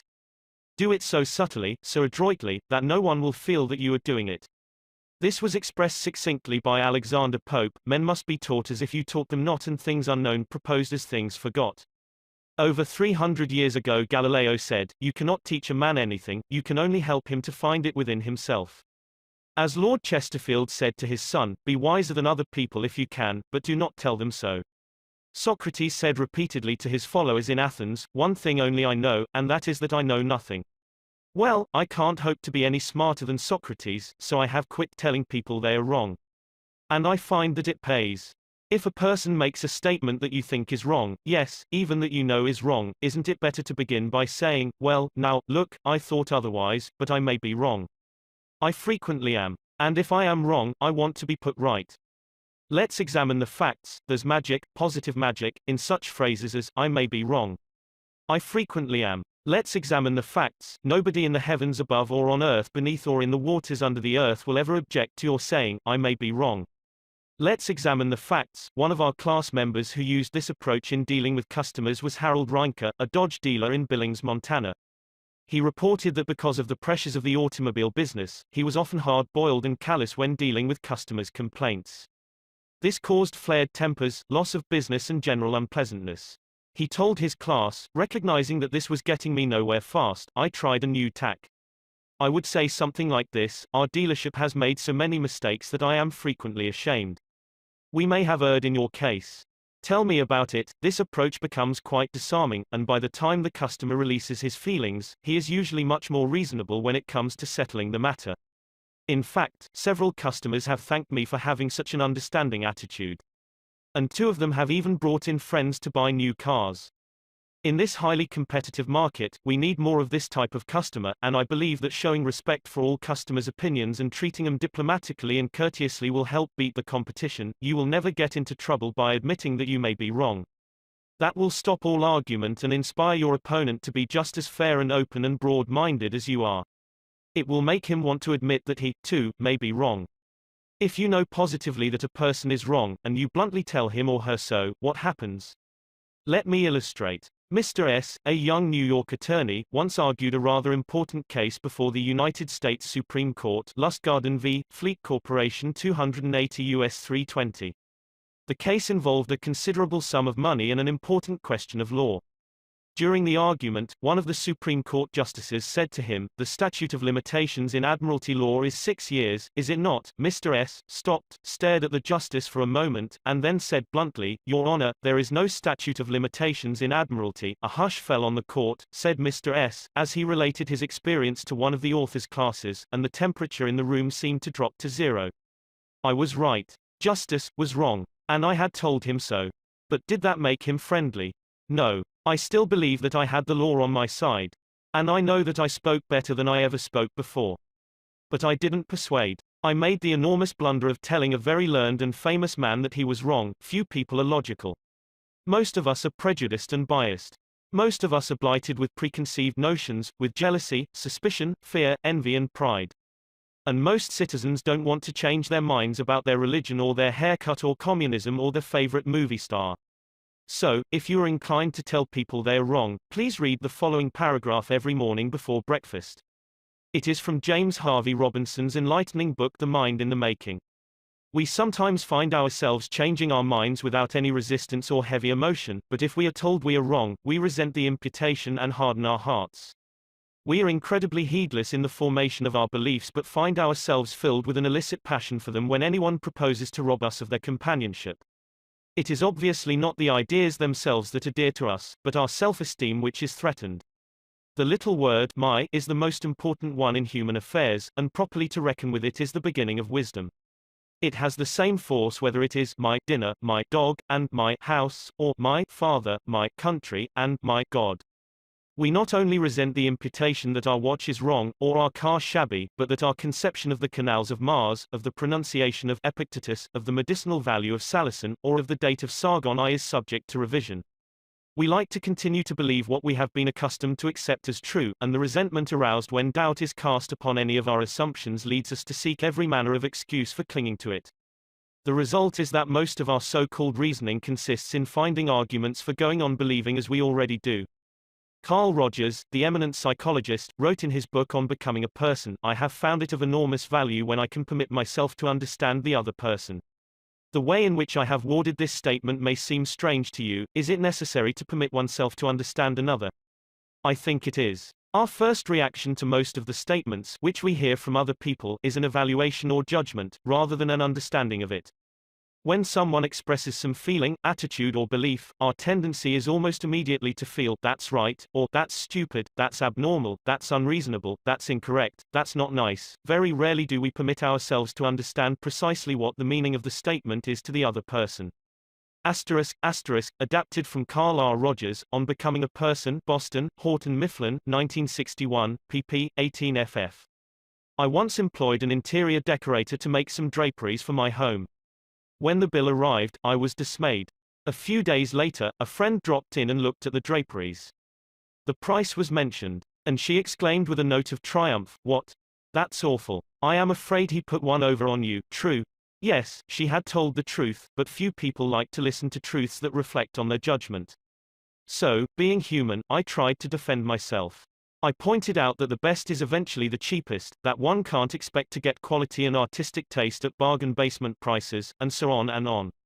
The next day another friend dropped in, admired the draperies, bubbled over with enthusiasm, and expressed a wish that she could afford such exquisite creations for her home. My reaction was totally different. "Well, to tell the truth," I said, "I can't afford them myself. I paid too much. I'm sorry I ordered them." When we are wrong, we may admit it to ourselves. And if we are handled gently and tactfully, we may admit it to others and even take pride in our frankness and broad-mindedness. But not if someone else is trying to ram the unpalatable fact down our esophagus. Horace Greeley, the most famous editor in America during the time of the Civil War, disagreed violently with Lincoln's policies. He believed that he could drive Lincoln into agreeing with him by a campaign of argument, ridicule and abuse. He waged this bitter campaign month after month, year after year. In fact, he wrote a brutal, bitter, sarcastic and personal attack on President Lincoln the night Booth shot him. But did all this bitterness make Lincoln agree with Greeley? Not at all. Ridicule and abuse never do. If you want some excellent suggestions about dealing with people and managing yourself and improving your personality, read Benjamin Franklin's autobiography, one of the most fascinating life stories ever written, one of the classics of American literature. Ben Franklin tells how he conquered the iniquitous habit of argument and transformed himself into one of the most able, suave and diplomatic men in American history. One day, when Ben Franklin was a blundering youth, an old Quaker friend took him aside and lashed him with a few stinging truths, something like this: "Ben, you are impossible. Your opinions have a slap in 'em for everyone who differs with you. They have become so offensive that nobody cares for them. Your friends find they enjoy themselves better when you are not around. You know so much that no man can tell you anything. Indeed, no man is going to try, for the effort would lead only to discomfort and hard work. So you are not likely ever to know any more than you do now, which is very little." One of the finest things I know about Ben Franklin is the way he accepted that smarting rebuke. He was big enough and wise enough to realize that it was true, to sense that he was headed for failure and social disaster. So he made a right about face. He began immediately to change his insolent, opinionated ways. "I made it a rule," said Franklin, "to forbear all direct contradiction to the sentiment of others, and all positive assertion of my own. I even forbade myself the use of every word or expression in the language that imported a fixed opinion, such as certainly, undoubtedly, etc., and I adopted, instead of them, I conceive, I apprehend, or I imagine a thing to be so, or it so appears to me at present." When another asserted something that I thought an error, I denied myself the pleasure of contradicting him abruptly, and of showing immediately some absurdity in his proposition, and in answering I began by observing that in certain cases or circumstances his opinion would be right, but in the present case there appeared or seemed to me some difference, etc. I soon found the advantage of this change in my manner. The conversations I engaged in went on more pleasantly. The modest way in which I proposed my opinions procured them a readier reception and less contradiction. I had less mortification when I was found to be in the wrong, and I more easily prevailed with others to give up their mistakes and join with me when I happened to be in the right. And this mode, which I at first put on with some violence to natural inclination, became at length so easy, and so habitual to me, that perhaps for these 50 years past no one has ever heard a dogmatical expression escape me. And to this habit, after my character of integrity, I think it principally owing that I had earned so much weight with my fellow citizens when I proposed new institutions, or alterations in the old, and so much influence in public councils when I became a member, for I was but a bad speaker, never eloquent, subject to much hesitation in my choice of words, hardly correct in language, and yet I generally carried my points. How do Ben Franklin's methods work in business? Let's take two examples. Catherine A. Allred of Kings Mountain, North Carolina, is an industrial engineering supervisor for a yarn processing plant. She told one of our classes how she handled a sensitive problem before and after taking our training. Part of my responsibility, she reported, deals with setting up and maintaining incentive systems and standards for our operators so they can make more money by producing more yarn. The system we were using had worked fine when we had only 2 or 3 different types of yarn, but recently we had expanded our inventory and capabilities to enable us to run more than 12 different varieties. The present system was no longer adequate to pay the operators fairly for the work being performed and give them an incentive to increase production. I had worked up a new system which would enable us to pay the operator by the class of yam she was running at any one particular time. With my new system in hand, I entered the meeting determined to prove to the management that my system was the right approach. I told them in detail how they were wrong and showed where they were being unfair and how I had all the answers they needed. To say the least, I failed miserably. I had become so busy defending my position on the new system that I had left them no opening to graciously admit the problems on the old one. The issue was dead. After several sessions of this course, I realized all too well where I had made my mistakes. I called another meeting and this time I asked where they felt the problems were. We discussed each point, and I asked them their opinions on which was the best way to proceed. With a few low-keyed suggestions, at proper intervals, I let them develop my system themselves. At the end of the meeting when I actually presented my system, they enthusiastically accepted it. I am convinced now that nothing good is accomplished and a lot of damage can be done if you tell a person straight out that he or she is wrong.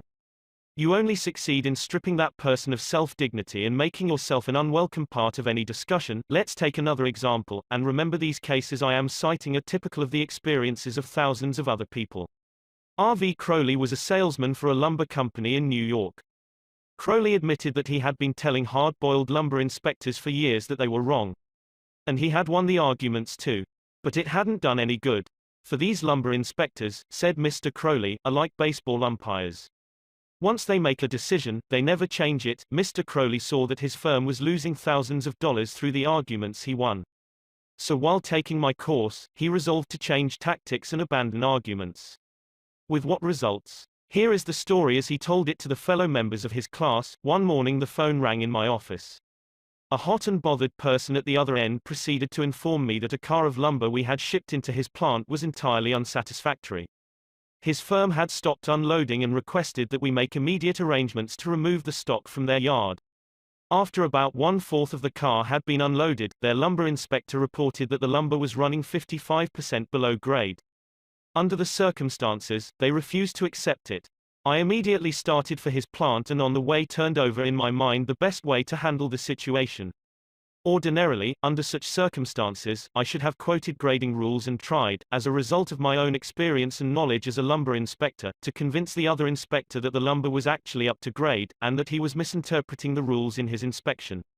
However, I thought I would apply the principles learned in this training.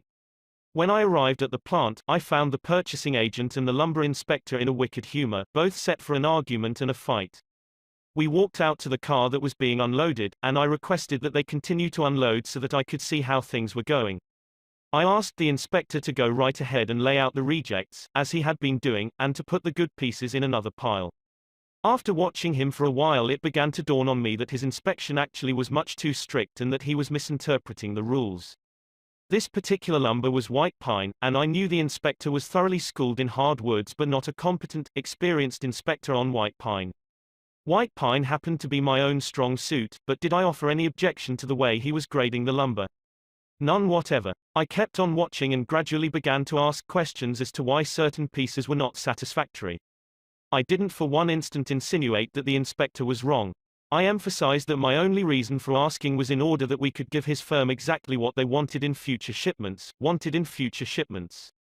By asking questions in a very friendly, cooperative spirit, and insisting continually that they were right in laying out boards not satisfactory to the purpose, I got him warmed up, and the strained relations between us began to thaw and melt away. An occasional carefully put remark on my part gave birth to the idea in his mind that possibly some of these rejected pieces were actually within the grade that they had bought, and that their requirements demanded a more expensive grade. I was very careful, however, not to let him think I was making an issue of this point. Gradually his whole attitude changed. He finally admitted to me that he was not experienced on white pine and began to ask me questions about each piece as it came out of the car. I would explain why such a piece came within the grade specified, but kept on insisting that we did not want him to take it if it was unsuitable for the purpose. He finally got to the point where he felt guilty every time he put a piece in the rejected pile. And at last he saw that the mistake was on their part for not having specified as good a grade as they needed. The ultimate outcome was that he went through the entire carload again after I left, accepted the whole lot, and we received a check in full. In that one instance alone, a little tact, and the determination to refrain from telling the other man he was wrong, saved my company a substantial amount of cash, and it would be hard to place a money value on the goodwill that was saved. Martin Luther King was asked how, as a pacifist, he could be an admirer of Air Force General Daniel Chappie James, then the nation's highest-ranking black officer. Dr. King replied, "I judge people by their own principles, not by my own." In a similar way, General Robert E. Lee once spoke to the President of the Confederacy, Jefferson Davis, in the most glowing terms about a certain officer under his command. Another officer in attendance was astonished. "General," he said, "do you not know that the man of whom you speak so highly is one of your bitterest enemies who misses no opportunity to malign you?" "Yes," replied General Lee, "but the President asked my opinion of him, he did not ask for his opinion of me. By the way, I am not revealing anything new in this chapter.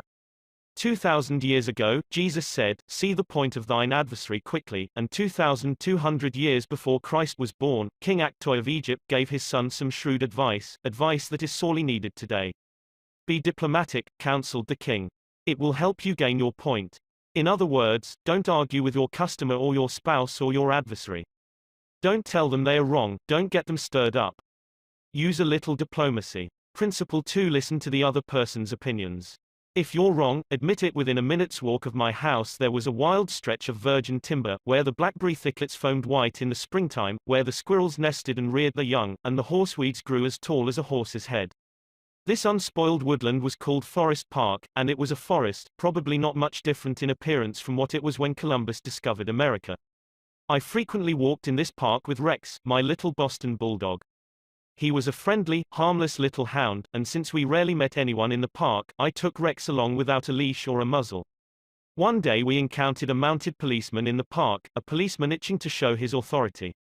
"What do you mean by letting that dog run loose in the park without a muzzle and leash?" he reprimanded me. "Don't you know it's against the law?" "Yes, I know it is," I replied softly, "but I didn't think he would do any harm out here." "You didn't think. You didn't think. The law doesn't give a tinker's damn about what you think. That dog might kill a squirrel or bite a child. Now, I'm going to let you off this time, but if I catch this dog out here again without a muzzle and a leash, you'll have to tell it to the judge." I meekly promised to obey. And I did obey, for a few times. But Rex didn't like the muzzle, and neither did I, so we decided to take a chance. Everything was lovely for a while, and then we struck a snag. Rex and I raced over the brow of a hill one afternoon, and there, suddenly, to my dismay, I saw the majesty of the law, astride a bay horse. Rex was out in front, heading straight for the officer. I was in for it. I knew it. So I didn't wait until the policeman started talking. I beat him to it. I said, "Officer, you've caught me red-handed. I'm guilty. I have no alibis, no excuses.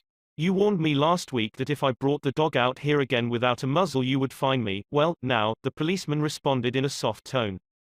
"I know it's a temptation to let a little dog like that have a run out here when nobody is around." "Sure it's a temptation," I replied, "but it is against the law." "Well, a little dog like that isn't going to harm anybody," the policeman remonstrated. "No, but he may kill squirrels," I said. "Well now, I think you are taking this a bit too seriously," he told me. "I'll tell you what you do. You just let him run over the hill there where I can't see him, and we'll forget all about it." That policeman, being human, wanted a feeling of importance, so when I began to condemn myself, the only way he could nourish his self-esteem was to take the magnanimous attitude of showing mercy. But suppose I had tried to defend myself, well, did you ever argue with a policeman? But instead of breaking lances with him, I admitted that he was absolutely right and I was absolutely wrong. I admitted it quickly, openly, and with enthusiasm. The affair terminated graciously in my taking his side and his taking my side. Lord Chesterfield himself could hardly have been more gracious than this mounted policeman, who, only a week previously, had threatened to have the law on me. If we know we are going to be rebuked anyhow, isn't it far better to beat the other person to it and do it ourselves? Isn't it much easier to listen to self-criticism than to bear condemnation from alien lips? Say about yourself all the derogatory things you know the other person is thinking or wants to say or intends to say, and say them before that person has a chance to say them. The chances are 100 to 1 that a generous, forgiving attitude will be taken and your mistakes will be minimized, just as the mounted policeman did with me and Rex. Ferdinand E. Warren, a commercial artist, used this technique to win the goodwill of a petulant, scolding buyer of art. It is important, in making drawings for advertising and publishing purposes, to be precise and very exact, Mr. Warren said as he told the story. Some art editors demand that their commissions be executed immediately, and in these cases, some slight error is liable to occur. I knew one art director in particular who was always delighted to find fault with some little thing. I have often left his office in disgust, not because of the criticism, but because of his method of attack. Recently I delivered a rush job to this editor, and he phoned me to call at his office immediately. He said something was wrong. When I arrived, I found just what I had anticipated, and dreaded. He was hostile, gloating over his chance to criticize. He demanded with heat why I had done so and so. My opportunity had come to apply the self-criticism I had been studying about. So I said, Mr. So-and-so, if what you say is true, I am at fault and there is absolutely no excuse for my blunder. I have been doing drawings for you long enough to know better, I'm ashamed of myself. Immediately he started to defend me. Yes, you're right, but after all, this isn't a serious mistake. It is only, I interrupted him. Any mistake, I said, may be costly and they are all irritating. He started to break in, but I wouldn't let him. I was having a grand time. For the first time in my life, I was criticizing myself, and I loved it. I should have been more careful, I continued. You give me a lot of work, and you deserve the best, so I'm going to do this drawing all over. No. No, he protested. I wouldn't think of putting you to all that trouble. He praised my work, assured me that he wanted only a minor change and that my slight error hadn't cost his firm any money, and, after all, it was a mere detail, not worth worrying about. My eagerness to criticize myself took all the fight out of him. He ended up by taking me to lunch, and before we parted, he gave me a check and another commission. There is a certain degree of satisfaction in having the courage to admit one's errors. It not only clears the air of guilt and defensiveness, but often helps solve the problem created by the error.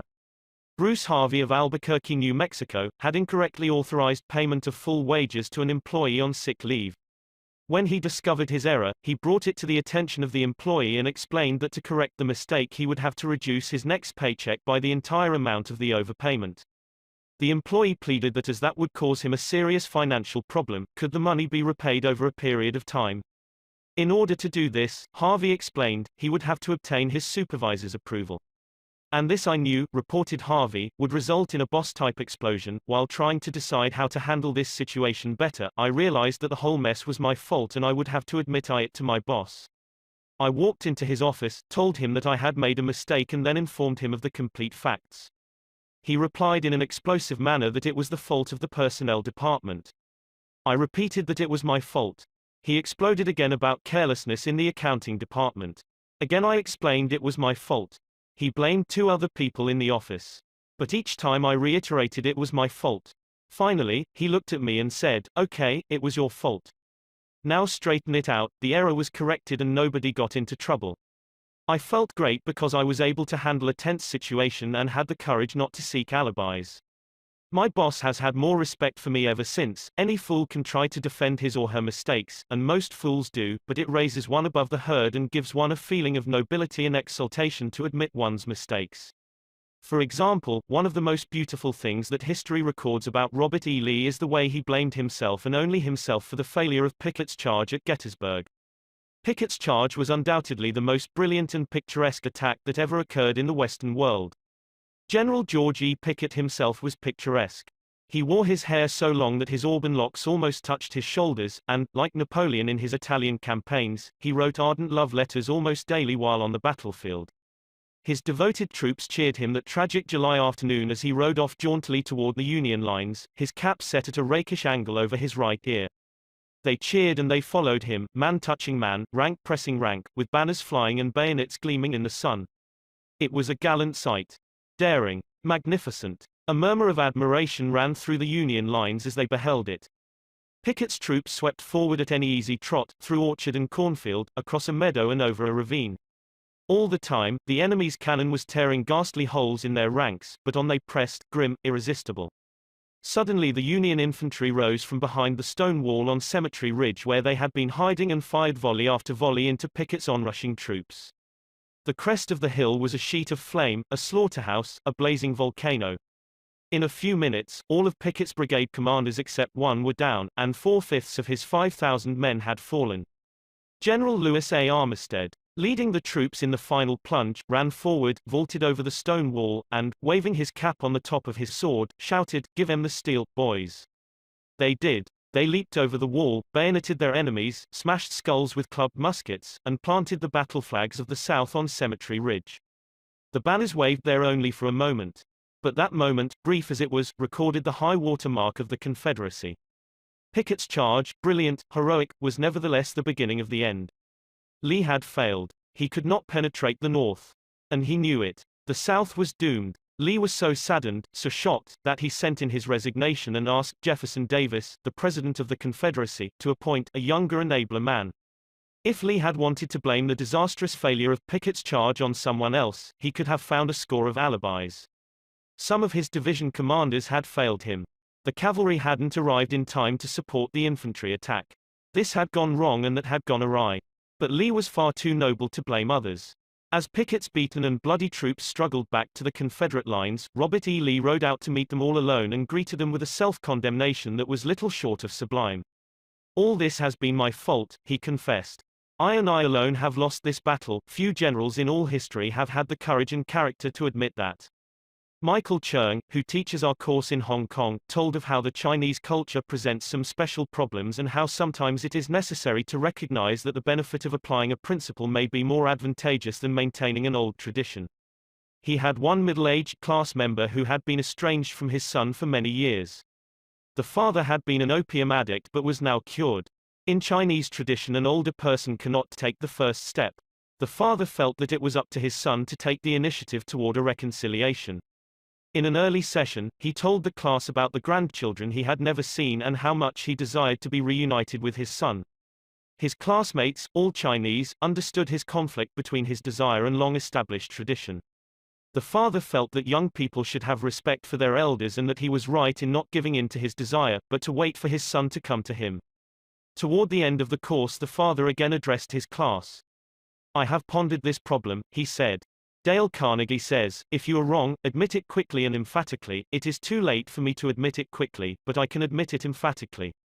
I wronged my son. He was right in not wanting to see me and to expel me from his life. I may lose face by asking a younger person's forgiveness, but I was at fault and it is my responsibility to admit this." The class applauded and gave him their full support. At the next class he told how he went to his son's house, asked for and received forgiveness and was now embarked on a new relationship with his son, his daughter-in-law and the grandchildren he had at last met. Elbert Hubbard was one of the most original authors who ever stirred up a nation, and his stinging sentences often aroused fierce resentment. But Hubbard, with his rare skill for handling people, frequently turned his enemies into friends. For example, when some irritated reader wrote in to say that he didn't agree with such and such an article and ended by calling Hubbard this and that, Elbert Hubbard would answer like this: "Come to think it over, I don't entirely agree with it myself. Not everything I wrote yesterday appeals to me today. I am glad to learn what you think on the subject. The next time you are in the neighborhood you must visit us and we'll get this subject threshed out for all time. So here is a handclasp over the miles, and I am, yours sincerely." What could you say to a man who treated you like that? When we are right, let's try to win people gently and tactfully to our way of thinking, and when we are wrong, and that will be surprisingly often, if we are honest with ourselves, let's admit our mistakes quickly and with enthusiasm. Not only will that technique produce astonishing results, but, believe it or not, it is a lot more fun, under the circumstances, than trying to defend oneself. Principle 3: If you are wrong, admit it quickly and emphatically. A drop of honey: if your temper is aroused and you tell him a thing or two, you will have a fine time unloading your feelings. But what about the other person? Will he share your pleasure? Will your belligerent tones, your hostile attitude, make it easy for him to agree with you? If you come at me with your fists doubled, said Woodrow Wilson, I think I can promise you that mine will double as fast as yours, but if you come to me and say, let us sit down and take counsel together, and, if we differ from each other, understand why it is that we differ, just what the points at issue are, we will presently find that we are not so far apart after all, that the points on which we differ are few and the points on which we agree are many, and that if we only have the patience and the candor and the desire to get together, we will get together. Nobody appreciated the truth of Woodrow Wilson's statement more than John D. Rockefeller Jr. back in 1915. Rockefeller was the most fiercely despised man in Colorado. One of the bloodiest strikes in the history of American industry had been shocking the state for 2 terrible years. Irate, belligerent miners were demanding higher wages from the Colorado Fuel and Iron Company. Rockefeller controlled that company. Property had been destroyed, troops had been called out. Blood had been shed. Strikers had been shot, their bodies riddled with bullets. At a time like that, with the air seething with hatred, Rockefeller wanted to win the strikers to his way of thinking. And he did it. How? Here's the story. After weeks spent in making friends, Rockefeller addressed the representatives of the strikers. This speech, in its entirety, is a masterpiece. It produced astonishing results. It calmed the tempestuous waves of hate that threatened to engulf Rockefeller. It won him a host of admirers. It presented facts in such a friendly manner that the strikers went back to work without saying another word about the increase in wages for which they had fought so violently. The opening of that remarkable speech follows. Note how it fairly glows with friendliness. Rockefeller, remember, was talking to men who, a few days previously, had wanted to hang him by the neck to a sour apple tree, yet he couldn't have been more gracious, more friendly if he had addressed a group of medical missionaries. His speech was radiant with such phrases as I am proud to be here, having visited in your homes, met many of your wives and children, we meet here not as strangers, but as friends, spirit of mutual friendship, our common interests, it is only by your courtesy that I am here. This is a red-letter day in my life, Rockefeller began. It is the first time I have ever had the good fortune to meet the representatives of the employees of this great company, its officers and superintendents, together, and I can assure you that I am proud to be here, and that I shall remember this gathering as long as I live. Had this meeting been held 2 weeks ago, I should have stood here a stranger to most of you, recognizing a few faces. Having had the opportunity last week of visiting all the camps in the southern coal field and of talking individually with practically all of the representatives, except those who were away, having visited in your homes, met many of your wives and children, we meet here not as strangers, but as friends, and it is in that spirit of mutual friendship that I am glad to have this opportunity to discuss with you our common interests. Since this is a meeting of the officers of the company and the representatives of the employees, it is only by your courtesy that I am here, for I am not so fortunate as to be either one or the other, and yet I feel that I am intimately associated with you men, for, in a sense, I represent both the stockholders and the directors. Isn't that a superb example of the fine art of making friends out of enemies? Suppose Rockefeller had taken a different tack. Suppose he had argued with those miners and hurled devastating facts in their faces. Suppose he had told them by his tones and insinuations that they were wrong. Suppose that, by all the rules of logic, he had proved that they were wrong. What would have happened? More anger would have been stirred up, more hatred, more revolt. If a man's heart is rankling with discord and ill feeling toward you, you can't win him to your way of thinking with all the logic in Christendom. Scolding parents and domineering bosses and husbands and nagging wives ought to realize that people don't want to change their minds. They can't be forced or driven to agree with you or me. But they may possibly be led to, if we are gentle and friendly, ever so gentle and ever so friendly. Lincoln said that, in effect, over 100 years ago. Here are his words: it is an old and true maxim that, a drop of honey catches more flies than a gallon of gall. So with men, if you would win a man to your cause, first convince him that you are his sincere friend. Therein is a drop of honey that catches his heart, which, say what you will, is the great high road to his reason. Business executives have learned that it pays to be friendly to strikers. For example, when 2,500 employees in the White Motor Company's plant struck for higher wages and a union shop, Robert F. Black, then president of the company, didn't lose his temper and condemn and threaten and talk of tyranny and communists. He actually praised the strikers. He published an advertisement in the Cleveland papers, complimenting them on the peaceful way in which they laid down their tools. Finding the strike pickets idle, he bought them a couple of dozen baseball bats and gloves and invited them to play ball on vacant lots. For those who preferred bowling, he rented a bowling alley. This friendliness on Mr. Black's part did what friendliness always does: it begot friendliness. So the strikers borrowed brooms, shovels, and rubbish carts, and began picking up matches, papers, cigarette stubs, and cigar butts around the factory. Imagine it. Imagine strikers tidying up the factory grounds while battling for higher wages and recognition of the union. Such an event had never been heard of before in the long, tempestuous history of American labor wars. That strike ended with a compromise settlement within a week, ended without any ill feeling or rancor. Daniel Webster, who looked like a god and talked like Jehovah, was one of the most successful advocates who ever pleaded a case, yet he ushered in his most powerful arguments with such friendly remarks as, "It will be for the jury to consider, this may perhaps be worth thinking of, here are some facts that I trust you will not lose sight of, or, you, with your knowledge of human nature, will easily see the significance of these facts." No bulldozing. No high-pressure methods. No attempt to force his opinions on others. Webster used the soft-spoken, quiet, friendly approach, and it helped to make him famous. You may never be called upon to settle a strike or address a jury, but you may want to get your rent reduced. Will the friendly approach help you then? Let's see. 0. L. Straub, an engineer, wanted to get his rent reduced. And he knew his landlord was hard-boiled.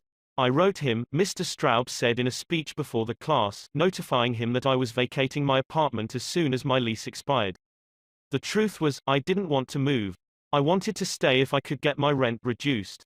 But the situation seemed hopeless. Other tenants had tried, and failed.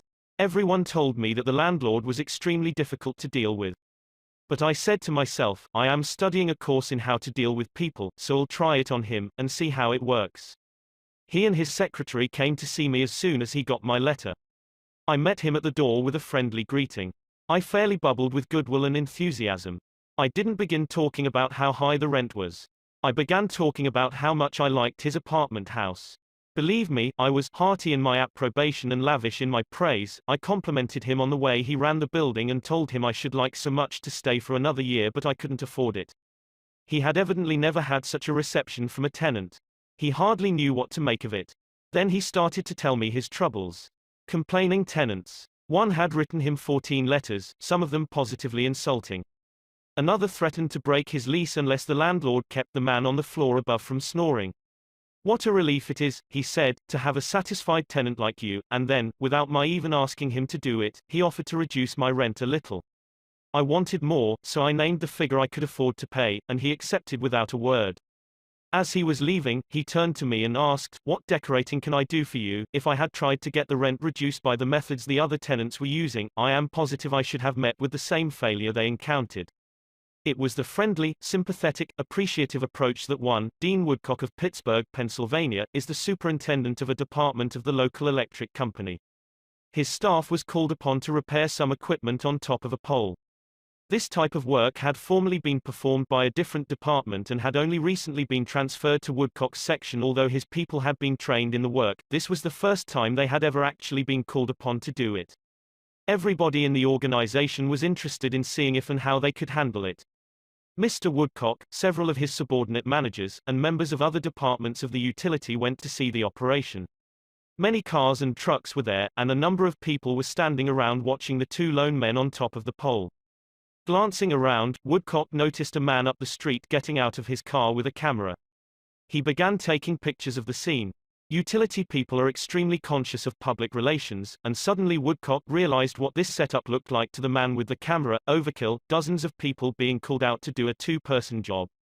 He strolled up the street to the photographer. "I see you're interested in our operation." "Yes, and my mother will be more than interested. She owns stock in your company. This will be an eye-opener for her. She may even decide her investment was unwise. I've been telling her for years there's a lot of waste motion in companies like yours. This proves it. The newspapers might like these pictures, too. It does look like it, doesn't it? I'd think the same thing in your position. But this is a unique situation." And Dean Woodcock went on to explain how this was the first job of this type for his department and how everybody from executives down was interested. He assured the man that under normal conditions two people could handle the job. The photographer put away his camera, shook Woodcock's hand, and thanked him for taking the time to explain the situation to him. Dean Woodcock's friendly approach saved his company much embarrassment and bad publicity. Another member of one of our classes, Gerald H. Wynn of Littleton, New Hampshire, reported how by using a friendly approach, he obtained a very satisfactory settlement on a damage claim.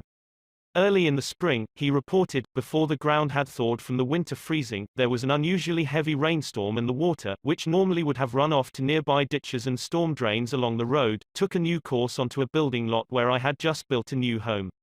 Not being able to run off. The water pressure built up around the foundation of the house. The water forced itself under the concrete basement floor, causing it to explode, and the basement filled with water. This ruined the furnace and the hot water heater. The cost to repair this damage was in excess of $2,000. I had no insurance to cover this type of damage. However, I soon found out that the owner of the subdivision had neglected to put in a storm drain near the house which could have prevented this problem. I made an appointment to see him. During the 25-mile trip to his office, I carefully reviewed the situation and, remembering the principles I learned in this course, I decided that showing my anger would not serve any worthwhile purpose. When I arrived, I kept very calm and started by talking about his recent vacation to the West Indies. Then, when I felt the timing was right, I mentioned the little problem of water damage. He quickly agreed to do his share in helping to correct the problem. A few days later he called and said he would pay for the damage and also put in a storm drain to prevent the same thing from happening in the future. Even though it was the fault of the owner of the subdivision, if I had not begun in a friendly way, there would have been a great deal of difficulty in getting him to agree to the total liability. Years ago, when I was a barefoot boy walking through the woods to a country school out in northwest Missouri, I read a fable about the sun and the wind. They quarreled about which was the stronger, and the wind said, "I'll prove I am. See the old man down there with a coat? I bet I can get his coat off him quicker than you can." So the sun went behind a cloud, and the wind blew until it was almost a tornado, but the harder it blew, the tighter the old man clutched his coat to him. Finally, the wind calmed down and gave up, and then the sun came out from behind the clouds and smiled kindly on the old man. Presently, he mopped his brow and pulled off his coat. The sun then told the wind that gentleness and friendliness were always stronger than fury and force. The use of gentleness and friendliness is demonstrated day after day by people who have learned that a drop of honey catches more flies than a gallon of gall. Dale Carnegie of Lutherville, Maryland, proved this when he had to take his 4-month-old car to the service department of the car dealer for the third time. He told our class, "It was apparent that talking to, reasoning with or shouting at the service manager was not going to lead to a satisfactory resolution of my problems." I walked over to the showroom and asked to see the agency owner, Mr. White.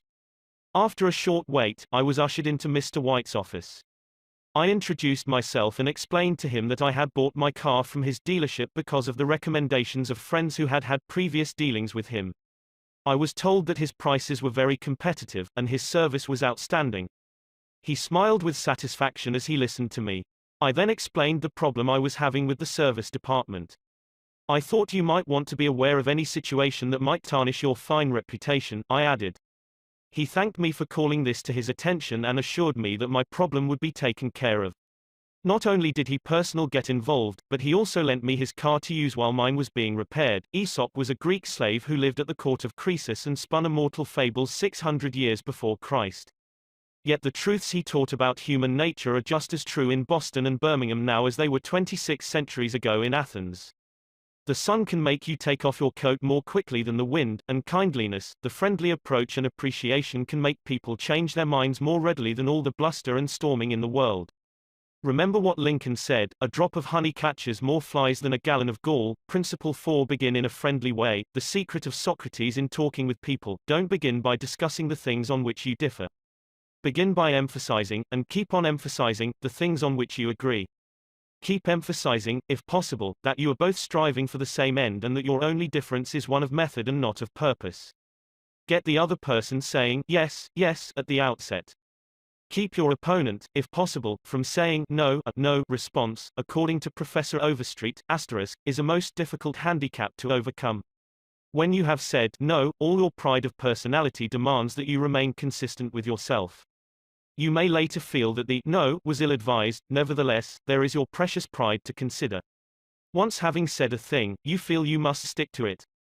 Hence it is of the very greatest importance that a person be started in the affirmative direction. Harry A. Overstreet, Influencing Human Behavior, New York, Norton, 1925. The skillful speaker gets, at the outset, a number of yes responses. This sets the psychological process of the listeners moving in the affirmative direction. It is like the movement of a billiard ball. propel in one direction, and it takes some force to deflect it, far more force to send it back in the opposite direction. The psychological patterns here are quite clear. When a person says no, and really means it, he or she is doing far more than saying a word of 2 letters. The entire organism, glandular, nervous, muscular, gathers itself together into a condition of rejection. There is, usually in minute but sometimes in observable degree, a physical withdrawal or readiness for withdrawal. The whole neuromuscular system, in short, sets itself on guard against acceptance. When, to the contrary, a person says yes, none of the withdrawal activities takes place.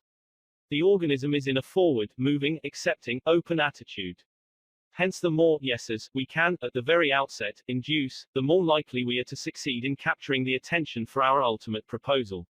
It is a very simple technique, this yes response. And yet, how much it is neglected. It often seems as if people get a sense of their own importance by antagonizing others at the outset. Get a student to say no at the beginning, or a customer, child, husband, or wife, and it takes the wisdom and the patience of angels to transform that bristling negative into an affirmative. The use of this yes, yes technique enabled James Eberson, who was a teller in the Greenwich Savings Bank, in New York City, to secure a prospective customer who might otherwise have been lost. This man came in to open an account, said Mr. Eberson, and I gave him our usual form to fill out. Some of the questions he answered willingly, but there were others he flatly refused to answer. Before I began the study of human relations, I would have told this prospective depositor that if he refused to give the bank this information, we should have to refuse to accept this account. I am ashamed that I have been guilty of doing that very thing in the past. Naturally, an ultimatum like that made me feel good. I had shown who was boss, that the bank's rules and regulations couldn't be flouted. But that sort of attitude certainly didn't give a feeling of welcome and importance to the man who had walked in to give us his patronage. I resolved this morning to use a little horse sense. I resolved not to talk about what the bank wanted but about what the customer wanted. And above all else, I was determined to get him saying yes, yes from the very start. So I agreed with him. I told him the information he refused to give was not absolutely necessary. However, I said, suppose you have money in this bank at your death. Wouldn't you like to have the bank transfer it to your next of kin, who is entitled to it according to law? Yes, of course, he replied. Don't you think, I continued, that it would be a good idea to give us the name of your next of kin so that, in the event of your death, we could carry out your wishes without error or delay? Again he said, yes. The young man's attitude softened and changed when he realized that we weren't asking for this information for our sake but for his sake. Before leaving the bank, this young man not only gave me complete information about himself but he opened, at my suggestion, a trust account, naming his mother as the beneficiary for his account, and he had gladly answered all the questions concerning his mother also.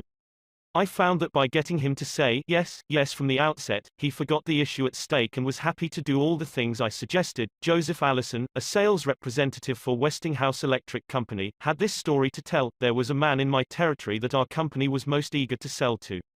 My predecessor had called on him for 10 years without selling anything. When I took over the territory, I called steadily for 3 years without getting an order. Finally, after 13 years of calls and sales talk, we sold him a few motors.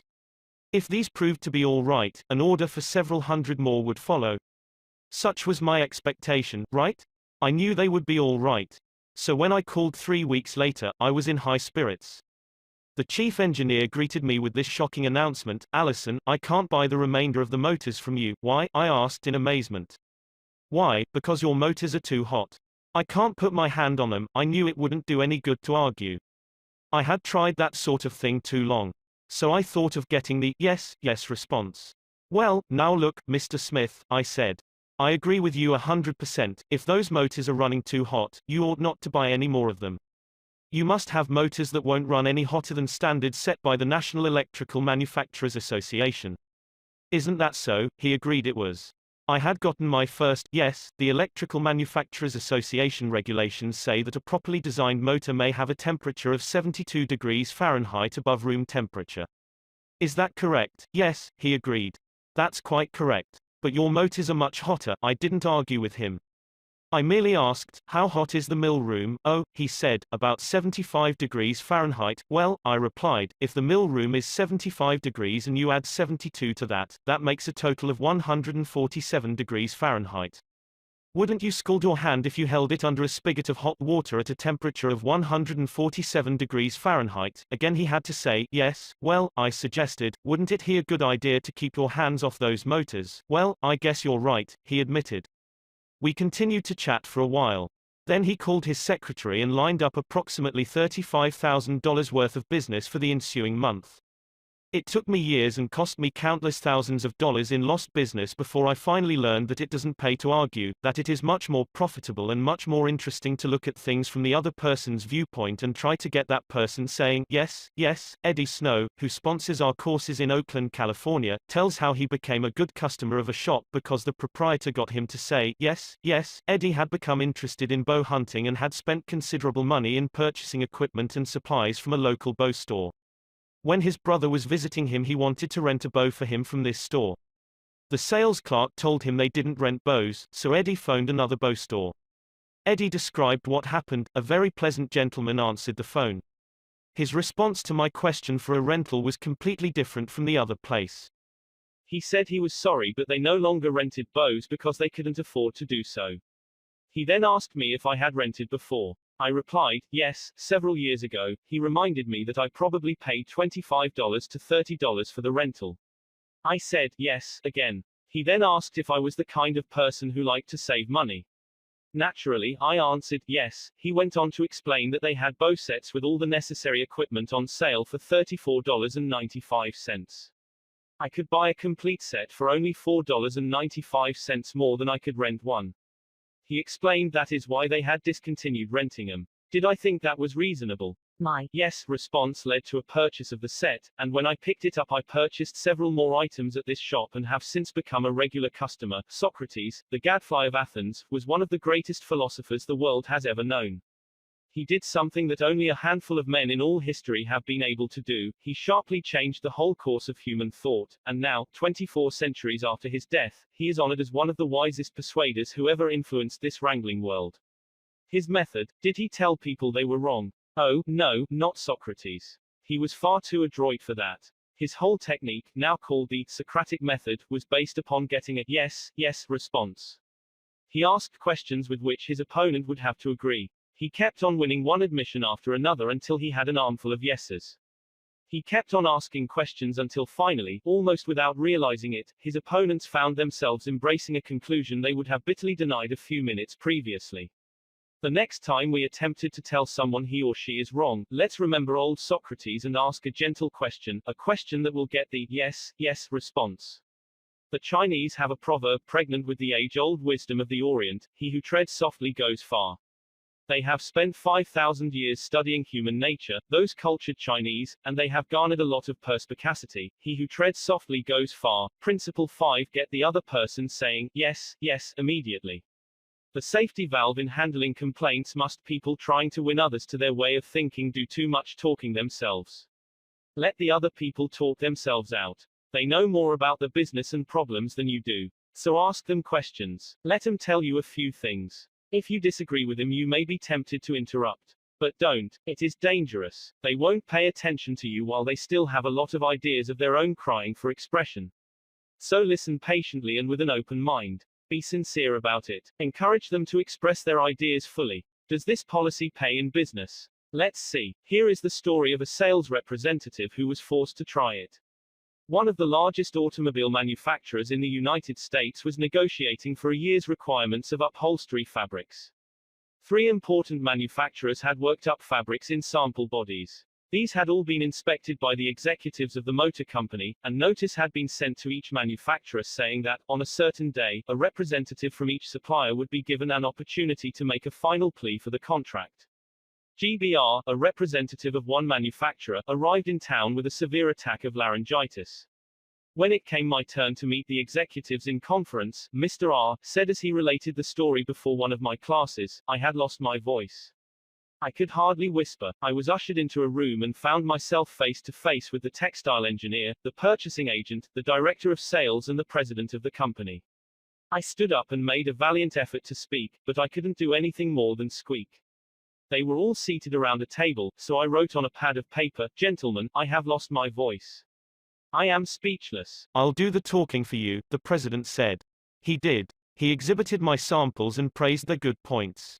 A lively discussion arose about the merits of my goods. And the president, since he was talking for me, took the position I would have had during the discussion. My sole participation consisted of smiles, nods and a few gestures. As a result of this unique conference, I was awarded the contract, which called for over 500,000 yards of upholstery fabrics at an aggregate value of $1,600,000, the biggest order I had ever received. I know I would have lost the contract if I hadn't lost my voice, because I had the wrong idea about the whole proposition. I discovered, quite by accident, how richly it sometimes pays to let the other person do the talking. Letting the other person do the talking helps in family situations as well as in business. Barbara Wilson's relationship with her daughter, Lori, was deteriorating rapidly.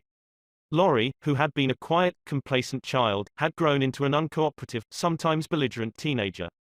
Mrs. Wilson lectured her, threatened her and punished her, but all to no avail. One day, Mrs. Wilson told one of our classes, "I just gave up." Lori had disobeyed me and had left the house to visit her girlfriend before she had completed her chores. When she returned, I was about to scream at her for the 10,000th time, but I just didn't have the strength to do it. I just looked at her and said sadly, "Why, Lori, why?" Lori noted my condition and in a calm voice asked, "Do you really want to know?" I nodded and Lori told me, first hesitantly, and then it all flowed out. I had never listened to her. I was always telling her to do this or that.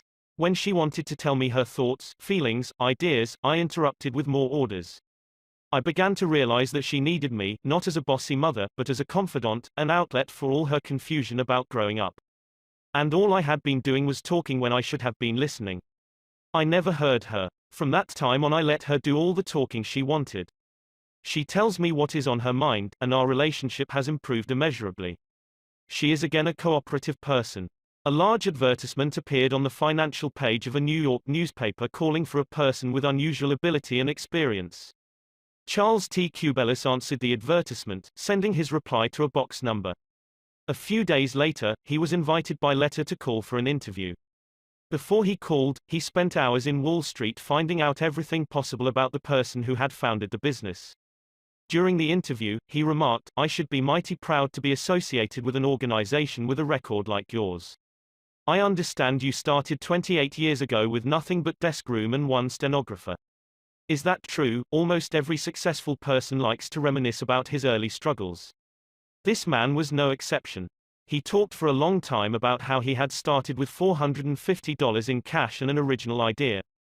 He told how he had fought against discouragement and battled against ridicule, working Sundays and holidays, 12 to 16 hours a day, how he had finally won against all odds until now the most important executives on Wall Street were coming to him for information and guidance. He was proud of such a record. He had a right to be, and he had a splendid time telling about it.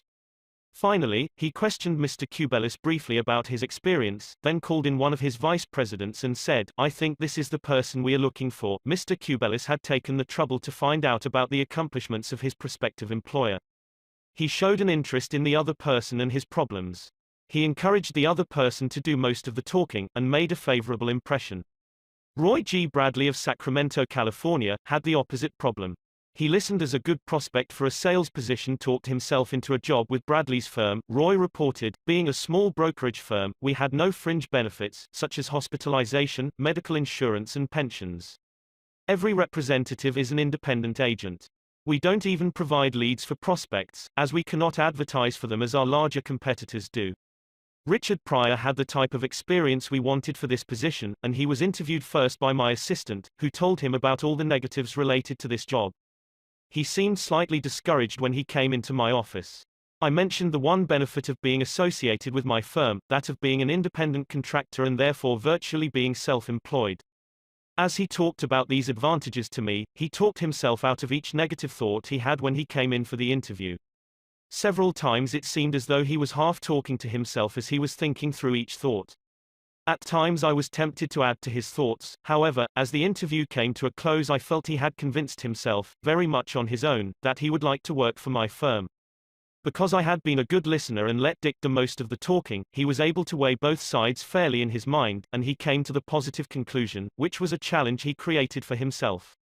We hired him and he has been an outstanding representative for our firm. Even our friends would much rather talk to us about their achievements than listen to us boast about ours. La Rochefoucauld, the French philosopher, said, "If you want enemies, excel your friends, but if you want friends, let your friends excel you." Why is that true? Because when our friends excel us, they feel important, but when we excel them, they, or at least some of them, will feel inferior and envious. By far the best liked placement counselor in the Midtown Personnel Agency in New York City was Henrietta G. It hadn't always been that way. During the first few months of her association with the agency, Henrietta didn't have a single friend among her colleagues. Why? Because every day she would brag about the placements she had made, the new accounts she had opened, and anything else she had accomplished. "I was good at my work and proud of it," Henrietta told one of our classes. "But instead of my colleagues sharing my triumphs, they seemed to resent them. I wanted to be liked by these people. I really wanted them to be my friends." After listening to some of the suggestions made in this course, I started to talk about myself less and listen more to my associates. They also had things to boast about and were more excited about telling me about their accomplishments than about listening to my boasting. Now, when we have some time to chat, I ask them to share their joys with me, and I only mention my achievements when they ask. Principle 6: Let the other person do a great deal of the talking. How to get cooperation? Don't you have much more faith in ideas that you discover for yourself than in ideas that are handed to you on a silver platter? If so, isn't it bad judgment to try to ram your opinions down the throats of other people? Isn't it wiser to make suggestions, and let the other person think out the conclusion? Adolph Seltz of Philadelphia, sales manager in an automobile showroom and a student in one of my courses, suddenly found himself confronted with the necessity of injecting enthusiasm into a discouraged and disorganized group of automobile salespeople. Calling a sales meeting, he urged his people to tell him exactly what they expected from him. As they talked, he wrote their ideas on the blackboard. He then said, "I'll give you all these qualities you expect from me. Now I want you to tell me what I have a right to expect from you." The replies came quick and fast: loyalty, honesty, initiative, optimism, teamwork, 8 hours a day of enthusiastic work. The meeting ended with a new courage, a new inspiration. One salesperson volunteered to work 14 hours a day, and Mr. Seltz reported to me that the increase of sales was phenomenal. "The people had made a sort of moral bargain with me," said Mr. Seltz, "and as long as I lived up to my part in it, they were determined to live up to theirs. Consulting them about their wishes and desires was just the shot in the arm they needed. No one likes to feel that he or she is being sold something or told to do a thing. We much prefer to feel that we are buying of our own accord or acting on our own ideas. We like to be consulted about our wishes, our wants, our thoughts." Take the case of Eugene Wesson. He lost countless thousands of dollars in commissions before he learned this truth. Mr. Wesson sold sketches for a studio that created designs for stylists and textile manufacturers.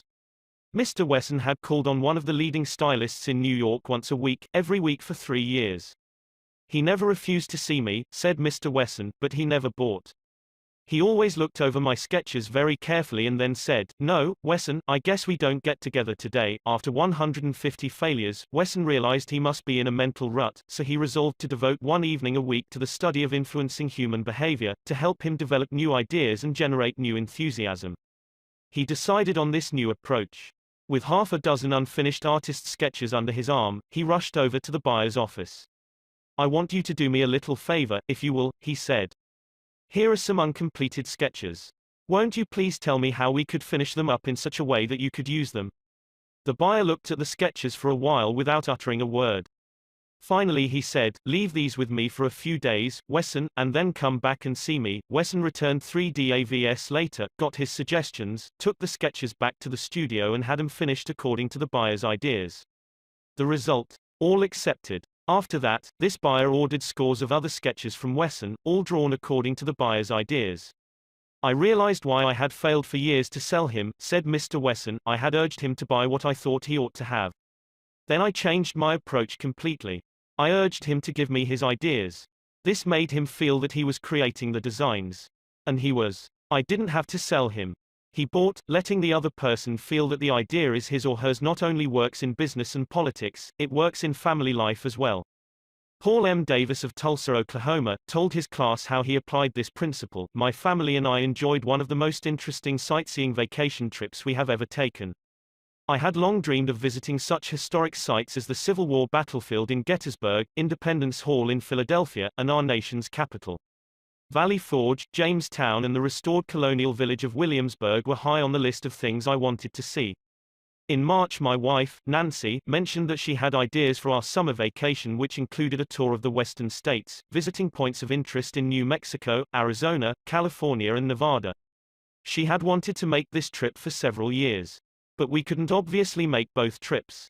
Our daughter, Anne, had just completed a course in U.S. history in junior high school and had become very interested in the events that had shaped our country's growth. I asked her how she would like to visit the places she had learned about on our next vacation. She said she would love to. 2 evenings later, as we sat around the dinner table, Nancy announced that if we all agreed, the summer's vacation would be to the eastern states, that it would be a great trip for Anne and thrilling for all of us. We all concurred. This same psychology was used by an X-ray manufacturer to sell his equipment to one of the largest hospitals in Brooklyn. This hospital was building an addition and preparing to equip it with the finest X-ray department in America.